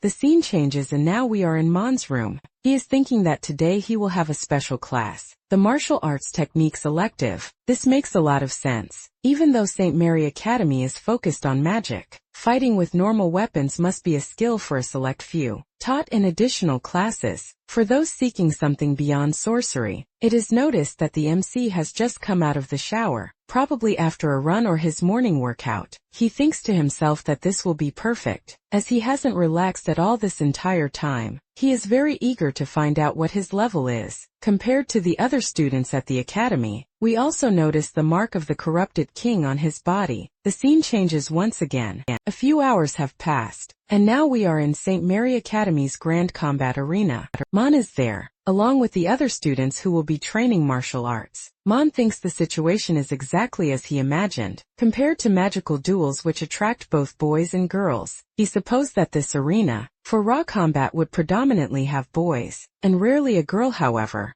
Mon notices someone familiar there. It was none other than Ariel. It turns out she also trains martial arts. She also notices that Mon Campbell, or Manhuman, is there. Ariel wonders what he is doing in that place. At that moment someone starts speaking. It was the class instructor Kate, the martial arts techniques instructor. He then says, "Silence everyone. Seems everyone is already here. As is customary for the first class of the new semester, we will decide everything by drawing lots and hold duels. I want to see if you haven't slacked off on your training." During the holidays the students seem prepared as they trained a lot, which makes instructor Kate very happy. He even comments that everyone can go, but warns that if he finds out any student backed down, things will get ugly. He continues, "Alright, let's start the drawing. We have number 1 and number 9 here. Those drawn will go to the combat arena and the rest will just watch." Armanu Man realizes he was one of those drawn. As he is number 1, the other person who will fight him is number 9. He thinks frustrated. What bad luck, the very first one. Mon wanted to see someone fight first to gain some experience, but he didn't have that luck. At least it's not Ariel who will fight me. He reflects, trying to console himself. No matter who the opponent is, I just need to give it my all and I'll win. He thinks, determined. Exactly, Mon. However, Mon's opponent arrives at the arena. It was an immense man. Mon observes him, wondering how it was possible for a student to be that size. The young man seemed to be at least 3 times his build. That student was Ren, the strongest warrior of the academy, second year and of intermediate level. Mon remembers having seen Ren many times before. Ren in turn says he also knows Mon. He knows his name is Mon Campbell, and is very familiar with his reputation. Mon agrees, "It's good that you know me, Ren." At the same time, he thinks that in the original memories of this body's owner, someone like Ren truly existed. He was one of the strongest in the second year. Last semester he had already advanced to the second stage quite early, and now he was at the intermediate level of that same stage. Ren seemed like a complicated opponent.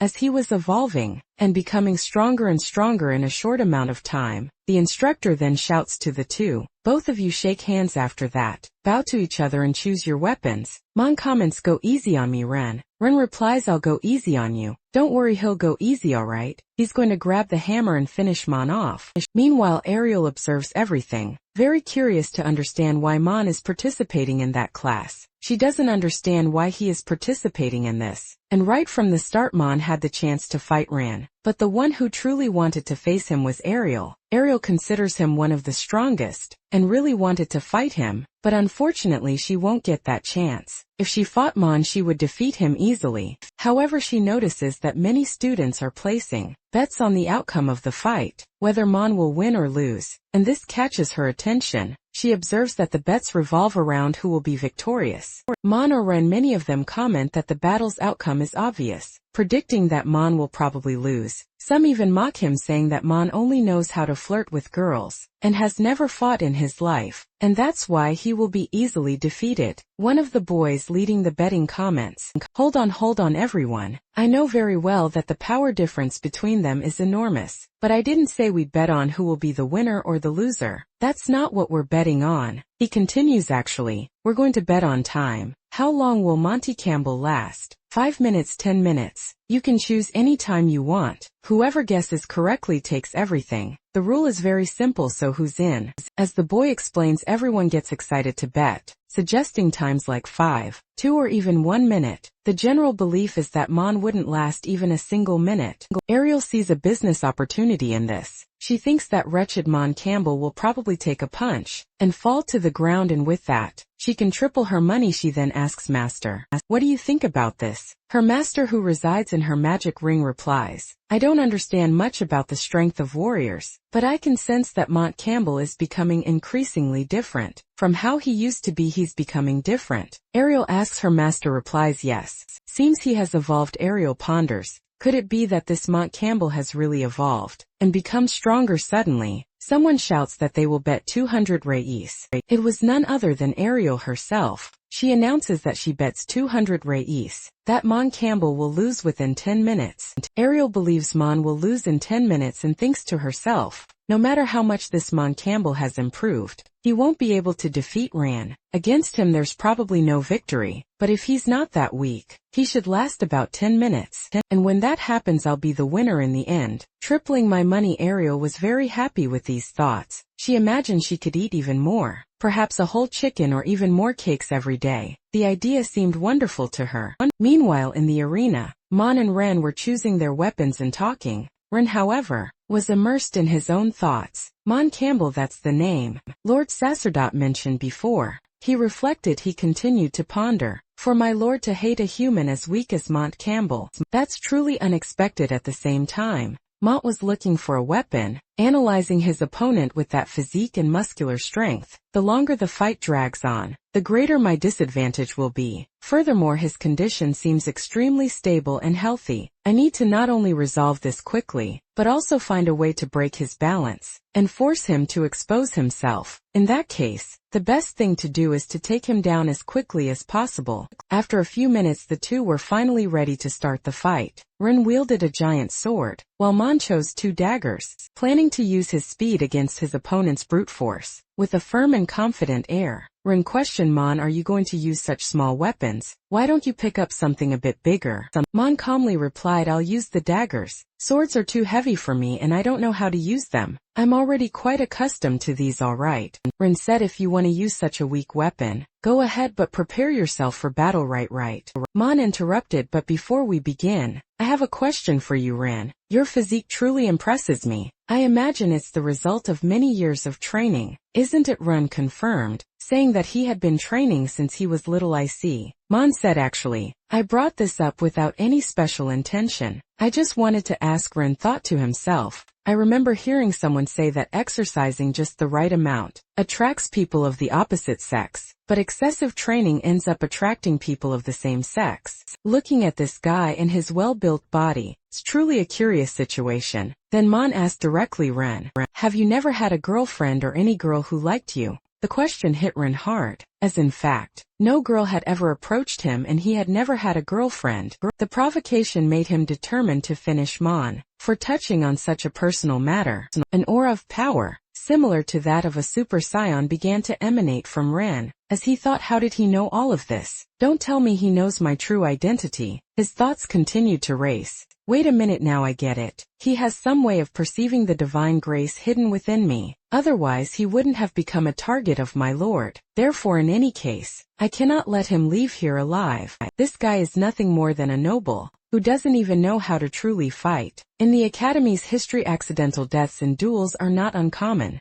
They've happened before. All I need to do is crush his skull before the professor can react. Meanwhile Mon also thought, this Ren, he took the bait. His murderous intent is evident. Seems he truly got quite furious. The professor then announced, prepare to fight immediately. Ren begins to use his magic. He declares that he needs a single blow to finish off Mon, and that he will use all his strength. However, Mon attacks first using Shadow Step, a technique he learned from the assassin. He moves much faster. Mon advances on Ren so swiftly that his opponent cannot react in time. Ren still tries to counterattack, but it is too late. Mon's attack reaches him, about to knock him down. All that can be seen is the smoke raised by Mon's attack. Ariel and all the other students are very surprised, as they had never seen Mon truly attack someone before. The blow destroys the shirt Ren was wearing, leaving only a few light marks on his body. The professor announces the winner is Mon Campbell. The students begin to whisper among themselves what happened. It was too fast, it was over in an instant. We were talking about Ren, one of the strongest guys in the academy. How was he defeated, this Mon Campbell? He's really a scoundrel. Ariel's master is also surprised. She comments to her apprentice that the boy is very skilled. He is not only fast but also agile and intelligent, lacking only a bit of physical strength. The master then asks, hey Ariel, don't you usually talk a lot? Why are you so quiet, not saying anything? Ariel simply replies, no, I can't accept this. It was 200 reals. A full 200 reals. She is completely paralyzed by having lost the bet. In her thoughts despair grows. The money for food for the next 2 weeks is just gone. Ariel then starts to scream and cry, that damned Mon Campbell, give me back my money, and she continues crying inconsolably. Mon, however, turns to Ren and calls out, hey brother Ren, take this. He throws a small bag of money to Ren and explains, here are 500 reals to compensate for your clothes, since I destroyed them. And another thing, what I said before about you not being successful with women was on purpose to provoke you. I never intended to say something foolish to you. Mon continues on the contrary. Your muscles are well defined, and are living proof that your training truly paid off. Training done day after day, whether women like it or not. I don't know, but as a man, I see that both your beauty and your discipline are demonstrated in these muscles, and I find that very impressive. As for girlfriends and such, I understand if you don't have one now. It's just because the right person hasn't appeared yet, or someone appeared but didn't value you properly. In the future someone will probably value you very well. What was that? Mon is simply winning the battle. He gave the man some money to buy a new shirt, and even uttered kind words as Mon walks away. He thinks he might have been a bit embarrassed in public. However, he gave the man the money who would need a new shirt, and also said the right words, so that he wouldn't hold a grudge and try to kill him in the future. Mon continues to reflect that perhaps later, it would be a good idea to invite that man to join his team, as someone with such talent would be a great addition. Ren in turn says in a low voice, someone who proposes to appreciate me. He continues in a dark manner. This Monkambel doesn't understand my pain. How could a spoiled rich kid by birth understand me? The scene changes. It is already late and several good hours have passed since morning. Someone knocks on the door. It is Moon. A voice invites him in. He is in the alchemy club. The potions group. Moon says, Senior, I've arrived for class. Then we see that he became completely embarrassed. The reason the senior is wearing different clothes in the room. Moon asks Senior, what are you doing? She replies that she is preparing a potion, and that he just needs to wait a little bit. Oh my, this woman Moon is shy and embarrassed. He asks about her clothes and she replies, oh, this is a dress I wear to sleep. I've been awake until now preparing potions, so I didn't even get proper sleep. And when I finally fell asleep, it was right here in these clothes. We see her clothes style that and usually wears. The senior continues saying, anyway, I'm the only one here in the alchemy club. There's no need to wear the academy uniform. She even strikes a small pose for Moon and asks, and this nightgown is new. I just bought it. Does it look good or not? Moon replies that it looks wonderful and she really is very beautiful. We cannot deny that. Moon then asks, this potion has a very pleasant smell. It's no wonder perfumes are made with these aromas. So do these perfumes and potions come from here? And the senior replies, that's right, but not all good potions are fragrant. Some can stink quite a bit. I usually prepare those on the terrace of the classroom building, so no one smells that horrible odor. But it will still take a little while for this potion to be ready. In the meantime we can start the class. Moon replies, all right then. And she begins to give Moon a lesson on the chemical elements and the magics that exist in this world, such as metal magic, wood, water, fire, earth, wind, ice, thunder, sound, light, shadow, poison, soul, illusion, five senses, stars, primordial energy, tenebrous space. I cannot finish reading this part because there is a mountain in front, which complicates the reading. Meanwhile, our dear Moon is studying, and no, he is not having private lessons with her. In that sense, it's not that kind of thing. He is truly focused on his studies. After a few hours the class ended. All right, thank you, Professor Anna, I'll head back to my room then. But Anna interrupts him. Hey, wait a moment, Moon. Don't go yet. He then asks why. What is it, Fader Anna? Do you need something? She replies that she has a small favor to ask of him. Moon, curious, asks what kind of favor it would be. At that moment her potion is finally ready after all that time. She comments to him, didn't you just say the smell was very good? So it's no problem, right? This is something I prepared just for you, especially for you from your Fader Anna. Surprised, Moon questions, this was made for me, Fader Anna. Didn't you say you had a potions class? That's true, but it's still a good time to talk about it now, because you've joined our ancient alchemy group, and I also need to show you exactly what we do in the group's activities. Right, Moon? She continues, pointing to the side. Did you see those ancient books next to my desk? Half of them are part of the Academy Library's organized collection, and the other half is my personal collection. All of them are ancient records from a remote era, about lost potions that no longer exist. In other words, something very old. She proceeds with the explanation. These are materials described in an ancient and unknown language. It's almost always possible to decipher them, but recreating the ancient potions described within them is much more difficult. This is my work here at the Academy. and also the research topic I'm developing. As a student, it's my role to discover new potions and ancient potions. Moon finally understands. So that's why it's called the Ancient Magic Group. It makes sense now, senior. Now, since these are unknown potions, made from an ancient and unknown formula, isn't it a bit dangerous to take them? Of course not. I, as your senior, am the best alchemist in the academy, and testing potions is something I do too. As she spoke, she maintained a confident and teasing pose. Relax, you don't need to worry. The potion you're holding, I've prepared it before and taken it myself, so it's perfectly safe. Based on the ingredients used in its preparation, this should be a transformation potion, something like turning into a kitten, a puppy, or even an object. It shouldn't cause any harm to your body. Shocked Moon asks, wait a minute, turn into a cat, a dog? That's right, of course. This change is only an appearance. Deep down, a person's essence shouldn't change at all. After all, no rare or dangerous ingredients were used for this. The last time I drank something like this, it had no effect. Does this type of potion act differently on each person? Anna continued to speak with him. That's why, my dear and studious freshman Moon Campbell, you're going to help me, aren't you? The girl was clearly manipulating him. Somewhat shyly, Moon replied, well, senior, it's not that I don't want to help you. It's just that the last time I got into a huge mess because of potions, I ended up with a certain trauma. I need some time to convince myself. After all, Moon had poisoned Princess Celia at the beginning of the story, an event that left him traumatized by potions. So it's not that my freshman doesn't want to help me. He just wants to receive a proper reward. Doesn't he? There's no getting around you. You little boy full of ulterior motives. Come here, sit next to me. She told Moon to lie down beside her.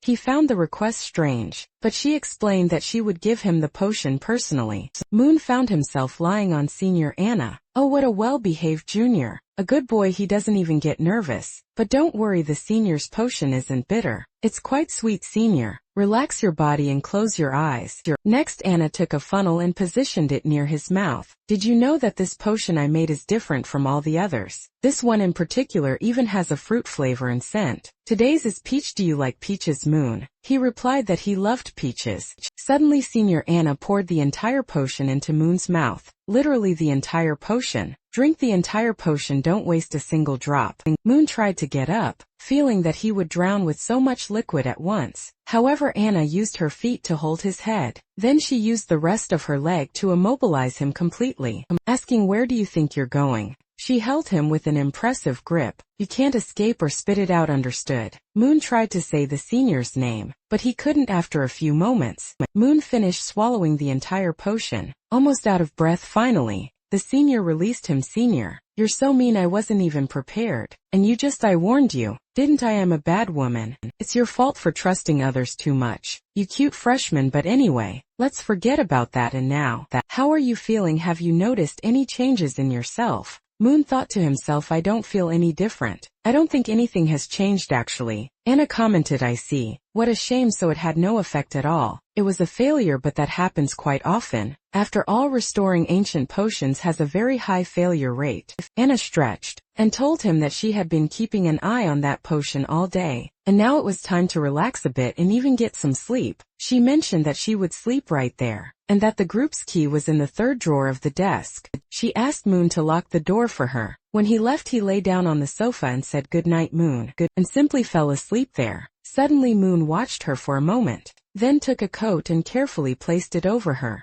He said in a low voice, good night, senior. You worked hard today. I'll be going now. She replied drowsily, You can go. The scene changed. Still at St. Mary Academy. We were now in the administration building. In the director's office, we saw Professor Prank, very irritated, shouting, why did you shut down the grand third-level ritual without warning? Don't you think you owe me an explanation, director? There stood the director, Pink Beer. He replied, of course it was because it consumes too much money. I took a look at the Academy's recent account books. Every year, just to maintain that defensive barrier, more than a fifth of the entire annual budget goes to it. Don't you think that's an absurd waste? The professor, even more irritated, asked if that was an order from His Majesty, or a personal decision by the director. Pink Beer, while smoking, said, is there any difference now? I am the director of the Academy. So I'm the one in charge here, Professor. The professor, full of rage, continued. The grand third-level ritual is a fundamental structure to protect the Academy's students. If you shut it down, what will happen to their safety? And don't give me that nonsense about spending money. The annual maintenance costs for the grand ritual come from nobility, donations. They have absolutely nothing to do with the Academy's official budget. Pinkbeard replied, talk less. Don't you understand yet? You're usually so smart, how can you be so naive right now? Have you ever stopped to think why they chose someone exactly like me to take over as the Academy director this year? The professor pondered the question. Pinkbeard continued, forget it. I won't beat around the bush anymore. My arrival already makes their position from above quite clear. They can no longer tolerate this overly lenient teaching method. Do you understand that, Professor? The professor, somewhat intimidated, spoke. But they, the students, they are children. Pinkbeard, extinguishing his cigar, continued. Professor, have you forgotten I was also a student at St. Mary's Academy? In my time, despite many students dying during that year, our generation became known as the strongest in the entire empire. And it was precisely our generation that became the foundation of the current empire. But since the great third-level ritual was constructed, how long has it been since the Academy produced students as talented as those from our era? Do you understand that, Professor? Do you really think this is a problem of talent? Or is it because we started going too easy on the students? The professor finally replied, but isn't all of this too fast? We could start by changing the curriculum first. We don't need to resort to something so radical. Pinkbeard then said to the professor, there's no more time. As he stood up, he continued speaking. The original plan from above was exactly as you thought, Professor. First, to intensify the students' training for a period, and only after a month, to gradually deactivate the great third-level ritual. But unfortunately, due to a certain unforeseen circumstance, all of this had to be moved up. The unforeseen circumstance, the professor exclaimed. You want to know about the unforeseen circumstance? Professor Pinkbeard asked. Of course I want to know what's happening, the professor replied. The director Pinkbeard showed an object to the professor. You know how this works, don't you? After all, you yourself taught it a long time ago. We then saw the Pact of Silence type of artifact, whose function we do not yet know. Professor Pronk asked if it was truly necessary. A communication silencing artifact. Pinkbeard confirmed he would use it. The professor then used the artifact, declaring, I Pronk swear by my own life that for the rest of my days, I will never reveal to any living being about the following conversation. If I break this oath, may I die at that very instant. Now he asked the director Pinkbeard to do the same. All right. I know you're in a hurry, but calm down. This is much simpler than it seems. Pinkbeard says. He then comments, the evil gods have returned, and I'm not talking about those useless, strange cultists, but the true masterminds behind everything, behind all the destruction and evil. Professor Prong, shocked, asks, the evil gods have returned. Which one? Pinkbeard says, it wasn't just one, in fact. There were two gods. He begins to draw, sketching a kind of eye and a moon, which represent the two evil gods, the king of decrepitude and the moon of silence. The professor asks, are you saying these two are gradually approaching from here? Exactly, Professor. Pinkbeard confirms. How is that possible? The professor shouts, don't the evil gods live completely separated from each other, always killing each other? Who knows? Pinkbeard comments, but given how actively that entity is moving and approaching, its intentions are certainly not good. Probably not even wine for a friendly visit. In my opinion, those creatures want to destroy everything. Seems more like one of them perceives some weakness in the other, and now that other one is eager to attack and mercilessly beat whatever is in front of it. When they start fighting, things are going to get ugly. The professor then asks, so this would be a war between evil gods. Is that why you shut down the grand ritual? Pinkbeard confirms that it is, and that this also came from orders from his superiors. It is still unknown what kind of impact a war between gods of this level would have on the human world, but compared to the students of Santa Maria, it's obvious that the priority is to ensure that thing remains sealed and well, trapped beneath the Academy. Apparently, yes, there is a giant creature beneath the Academy. Pinkbeard continued, saying, withdrawing the strength from the third level to reinforce the grand ritual of the first and second levels is entirely logical. Furthermore, shutting down the Academy's protective barrier was also a way to conduct an internal purge. This way only the best students will survive any adversity. This will filter the ranks, leaving only the best. The professor repeats, shocked. Eliminate, cleanse. An internal purge, what do you mean by that? And Pink Bear replies, in the literal sense, professor. Furthermore, there's a traitor within the academy. Didn't you know that? The professor asks. Followers of evil gods. Pink Bear confirms, exactly. By all indications, tonight will be anything but peaceful at the academy. Something will probably happen. The professor shouts at Pink Bear. Are you saying cultists are going to invade the academy tonight? Pink Bear calmly replies, that's right. The professor shouts once more, impossible. How do you know this? While fiddling with his cigar, Pink Bear reveals, it was me. I personally deactivated the academy shield, and also spread rumors in the underworld. That's why I know the attack will be today, because in a way I was the one who encouraged it to start. The professor shouts again. What, you did that? He is furious with Pink Bear, who in contrast merely adjusts his cigar. The professor continues shouting, have you gone mad? It's already dawn and the students are all asleep, luring followers of evil gods into the academy without any warning. What do you think the lives of these students are? Pink Bear replies disdainfully, oh, they're just a bunch of insignificants who aren't on our level. Even if this generation of students is weak, it's not possible for them to lose to a bunch of extras, is it? And if that really happens, perhaps there's no point in this academy even existing, if it's training such weak students. And besides, professor who said, I didn't warn the students even before coming to meet you. I had already prepared everything. An opportunity like this is rare. Aren't you curious to see how these darlings are always protected? Students will react when they face a real life or death situation on the front lines. What will they do? To summarize the conversation, Pink Bear deactivated the academy's shield. There will be a horde of evil god cultists invading the academy and killing many students. This will serve to filter the best students from the worst. The scene changes, and now we see the female dormitory of St. Mary's Academy, where a conversation is taking place. Madam, a letter has arrived for you. The woman who received the letter asks, who is it from? The answer follows from the director. The recipient was none other than Princess Sari, who was in her room.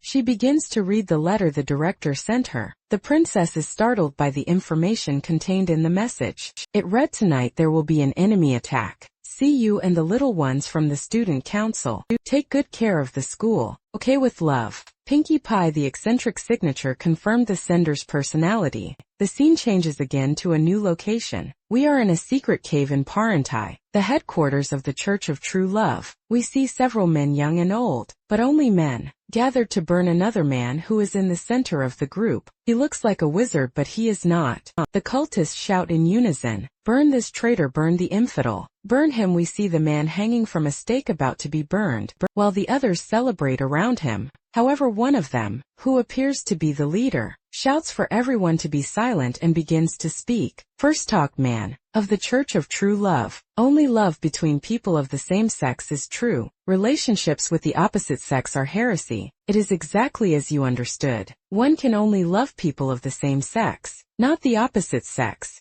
The leader continued his speech addressing the prisoner. And in this last month you not only helped an 80-year-old lady cross the street with her groceries, but you also sharpened your own kitchen knife with your own hands. And on top of that, in less than a month, you spoke with that childhood friend of yours more than 3 times. Yes, the man was being burned for crimes considered basic by that sect. But the leader continued, his voice heavy with disappointment. We were both the first to receive the good news of the God of love. I always considered you the dearest person, the one I trusted most, and now look at you. You let your hair grow long, shaved your beard, you abandoned everything we had. The man who was to be burned replied with resignation, there is nothing left to say. Just do it. The leader then asked if he had any last words, and faced with silence, gave the order to set the condemned man on fire. The man begins to catch fire, his entire body engulfed in flames. Meanwhile, the leader weeps silently, in contrast to the murmuring of the crowd. One of the men comments, what a terrible fate for the pair. Another adds with contempt, this heretic, may he take all his past with him and go to hell.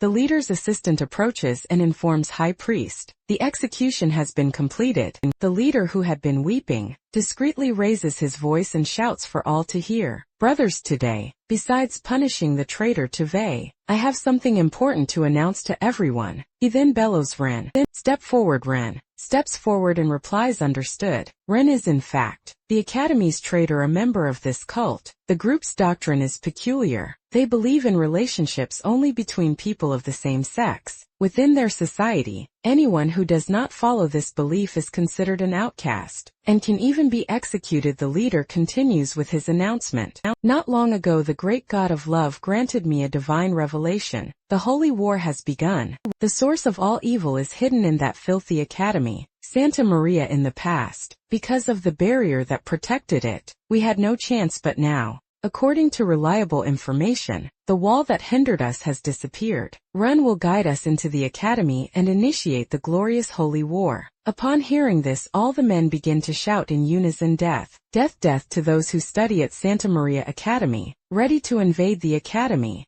They await the final order from their leader, who bellows, "Advance! Kill that wretch who dared to profane our Lord. Kill Moon Campbell." It becomes clear that this group are the cultists of the God of Love. Since Moon killed Urka, who was the god's vessel, they now hate him and seek his death. Ren, being part of this cult, is the missing piece to connect the events, revealing the nature of this sect that preaches relationships only between people of the same sex. Outside we see two other people, and it is not clear whether they belong to the cult or not. One of them asks, "Are you sure this bunch of lunatics won't cause any trouble?" The other replies, "The followers of that god of corruption are all like this." But that's precisely why when it comes to making accusations, they are the experts. The first character says, "Well then all we can do is hope everything goes well. Let's get out of here quickly." The scene shifts. It's dawn at Santa Maria Academy and several hours have passed. Outside, members of the cult of the God of Love are moving about. Meanwhile, Moon is lying in bed in a deep sleep.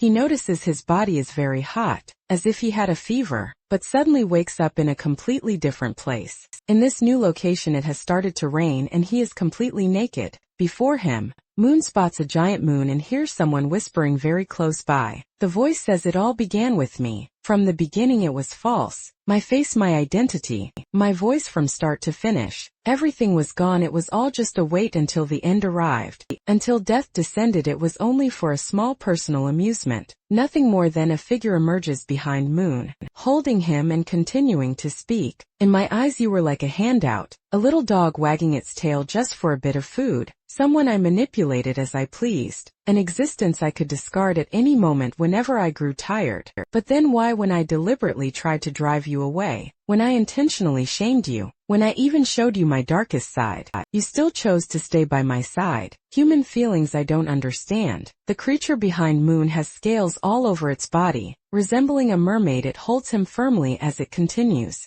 "Even if I don't believe you know, don't you, that day when I told you that no matter what I became, no matter what I was, whether human or monster, that you wouldn't hate me, you wouldn't abandon me, I was truly happy. So I did what I should have done." Suddenly the woman plunges her hand into Moon's chest, tearing out his heart while he is still alive. She then says, "This is the greatest return, the greatest gift I can give for my love for you." We see Moon falling to the ground without his heart. We also see a part of this mermaid's tail, and she continues saying, "I cannot change my destiny. The only thing I can do is devour your heart." Then we see the woman's entire body. She has a very long mermaid body, with features that somewhat resemble a dragon. She says, "Let's go together under the glow of this moon. Let's sink together." Moon then wakes up from this nightmare with a start. Yes, all of it was a nightmare. He dreamed of a murderous mermaid, but we soon realize that Moon's body is different. His physical appearance, his body structure no longer corresponds to that of a young man. He then says to himself again, "That damned prophetic dream again. Last time I dreamed I was being dismembered, but now they tore out my heart. Am I going to go through every form of torture within my dreams? How will I endure this?" He gets up and the camera remains focused on his body. "Never mind, I'll look into this later and research it in the black book. It will probably help me." Moon continues walking towards the bathroom, thinking aloud, "I'm completely soaked. I'd better take a shower first. Otherwise I might even catch a cold and that will give me a headache." Upon finally looking in the mirror, Moon was startled. He was now a woman. And you must be wondering, how did Moon turn into a woman just like that? Was it the dream, the nightmare? It was the potion from Senior Anna that he drank yesterday. The potion took effect today, and temporarily transformed him into a woman. He brought his hand to one of his breasts to check if it was real, and then shouted, "Is this me?" He let out a very loud scream that echoed through the female dormitory, in a feminine voice, and only then realized that he had truly turned into a woman. This body, these wonderful golden curls, who would have thought even I, a young master, look adorable as a girl. Capriel, are you there? Moon touched his own breasts again, noticing that they were quite heavy and large. He thought, the touch feels like a water balloon, but my body feels nothing. It's as I imagined, it's all fake. But then Moon started to reason and understood what was happening. He remembered Senior Anna, who had given him that potion. Suddenly Moon heard the sound of a distant explosion, and realized something was wrong. An explosion inside the academy. She opened the door thinking, this is St. Mary's Academy, one of the safest places in the Empire. If there's an explosion, it can't be good. Looking at the door, Moon was startled. It was the cultists of the evil god, and they were there to capture him. The invaders threw her onto the bed, where she landed in a delicate position. Moon asked, "Who are you?" At that moment the prominent curves of her new body were noticeable. The cult leader's assistant spoke. "Didn't they say this was Moon Campbell's room?" "Where is he?" The man behind him confirmed. "This is room 526. "That's right, this is the place." The assistant, who seemed to be the group's leader, retorted, "I don't care if it's right or not. The question is, where is he?" "All I see here is a pretty blonde girl." Moon quickly reasoned their target was him, but they didn't recognize him because he was now a woman. One of the men said he already understood the situation and approached Moon, stating, "This girl is probably Moon Campbell's girlfriend. That guy is a big womanizer. He's dated over 50 girls according to the school newspaper. And it's fake news." The assistant grabbed Moon tightly, pointing at her face and saying, "Miss Blonde, tell us where Moon Campbell is or else." Moon replied, "I don't know." The assistant questioned, "You don't know? So you're not his girlfriend, are you? Why are you in this room?" Moon, disguised, replied that she was Moon Campbell's cousin. "Funny, isn't it?" She explained that she entered St. Mary's Academy this year, and her dormitory wasn't ready yet, so she would stay in Moon's room for a while, until her dormitory was ready. The assistant said, "You're his cousin. If that's the case, tie her up. We'll use her as a hostage to lure Moon Campbell out." Moon reacted, surprised. What? She ended up in such a cute position. I love it when the story makes characters look cute, especially Moon, who is a woman. At this moment the scene shifts, and we see the outside of St. Mary's Academy, with several cultists and the academy students fighting against them. Some use swords, others magic. We also see Pinkbeer and the training professor Tarina. Pinkbeer commented, "Phew." The students reacted quickly. After all, apparently St. Mary's Academy isn't as useless as I thought. Professor Tarina reprimanded him. "Why did you do something so risky without informing any professors beforehand? If a student had gotten hurt, how would you take responsibility for that?" Director Pinkbeer replied, unconcerned, calm down. They're just some second-rate fanatics. You can look at this as training for our students. I trust that girl can handle everything. And besides, if there were a worse unforeseen event, all of you are here, the best professors in the Empire. All of you are supreme authorities in your areas of magic. You're not going to tell me you're afraid of some small fry like those down there, are you? We see that there are many different professors, some who haven't even been introduced yet.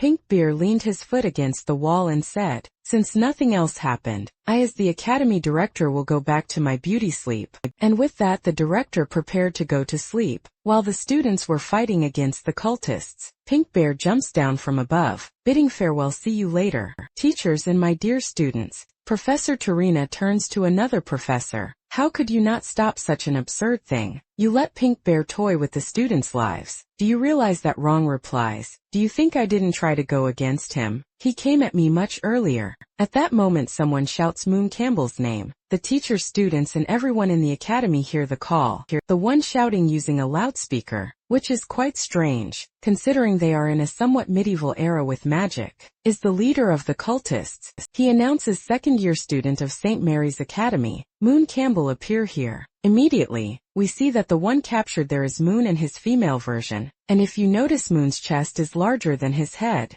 The cultist leader continues, "Look who I have here in my hands. Moon Campbell, it's your cousin. She's important to you. Then come save her, and if you want to save her, Stop acting like a coward and come out from where you're hiding. We only see that Moon is somewhat embarrassed, shy, not knowing what to do. The leader insists, if you're a real man, then appear here in front of me. I'll be waiting for you. But in his mind, Moon is thinking, waiting for what? The Moon Campbell you're looking for is right here. Damn it, I should have reacted much earlier. I thought this was a stupid prank among students, but who would have thought someone would actually have the guts to invade St. Mary's Academy? At that exact moment, someone landed a powerful punch on one of the cultists' men. It was none other than Leah. Beside Leah was Ariel, her sister, and one of the main MCs of the story. Leah asked if Ariel hadn't gotten hurt, and she replied that she was fine, adding that she heard someone loudly calling Moon Campbell's name. Ariel then questioned these fanatics. Do they have something to do with that guy? That jerk, however.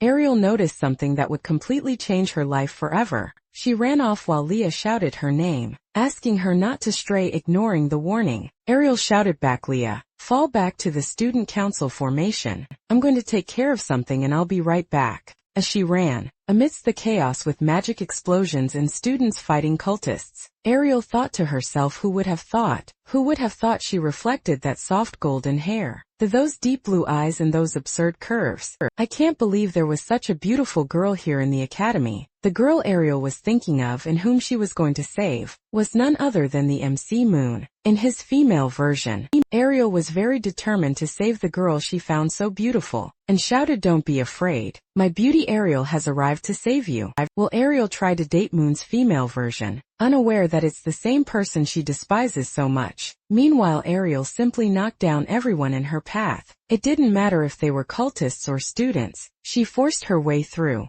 The scene then shifts to the senior Anna. She realized that the blonde girl was in fact the freshman Moon Campbell. The potion probably worked, but she didn't expect Moon to transform into a woman. And with that bone weapon, he, or rather she, hurt a lot of people. You truly never let anyone get bored. The scene shifts once more now to the student council room. One of the assistants was reporting the situation. The third and fourth year council members have already secured the main entrance and the central courtyard. The second year is still engaging the enemies, and most of the invaders are concentrating near the male dormitory. As of now, there are no casualties. However, as she spoke, the assistant noticed something. There was something very strange at the center of the academy. A hostage was being held there, protected by several very strong men. Meanwhile, Siri was calmly drinking tea. However, she caught the attention of her assistant as she drank. She said, take the elite of the advanced year council and eliminate these threats at the center of the academy and in the dormitory. Remember, the priority is to safely rescue the hostages. Siri's assistant replied that she understood and would carry out the order. However, she also asked, and you, President, what will you do? Siri merely told her to go ahead, as she needed to resolve a very important matter right now. As soon as the assistant left the room,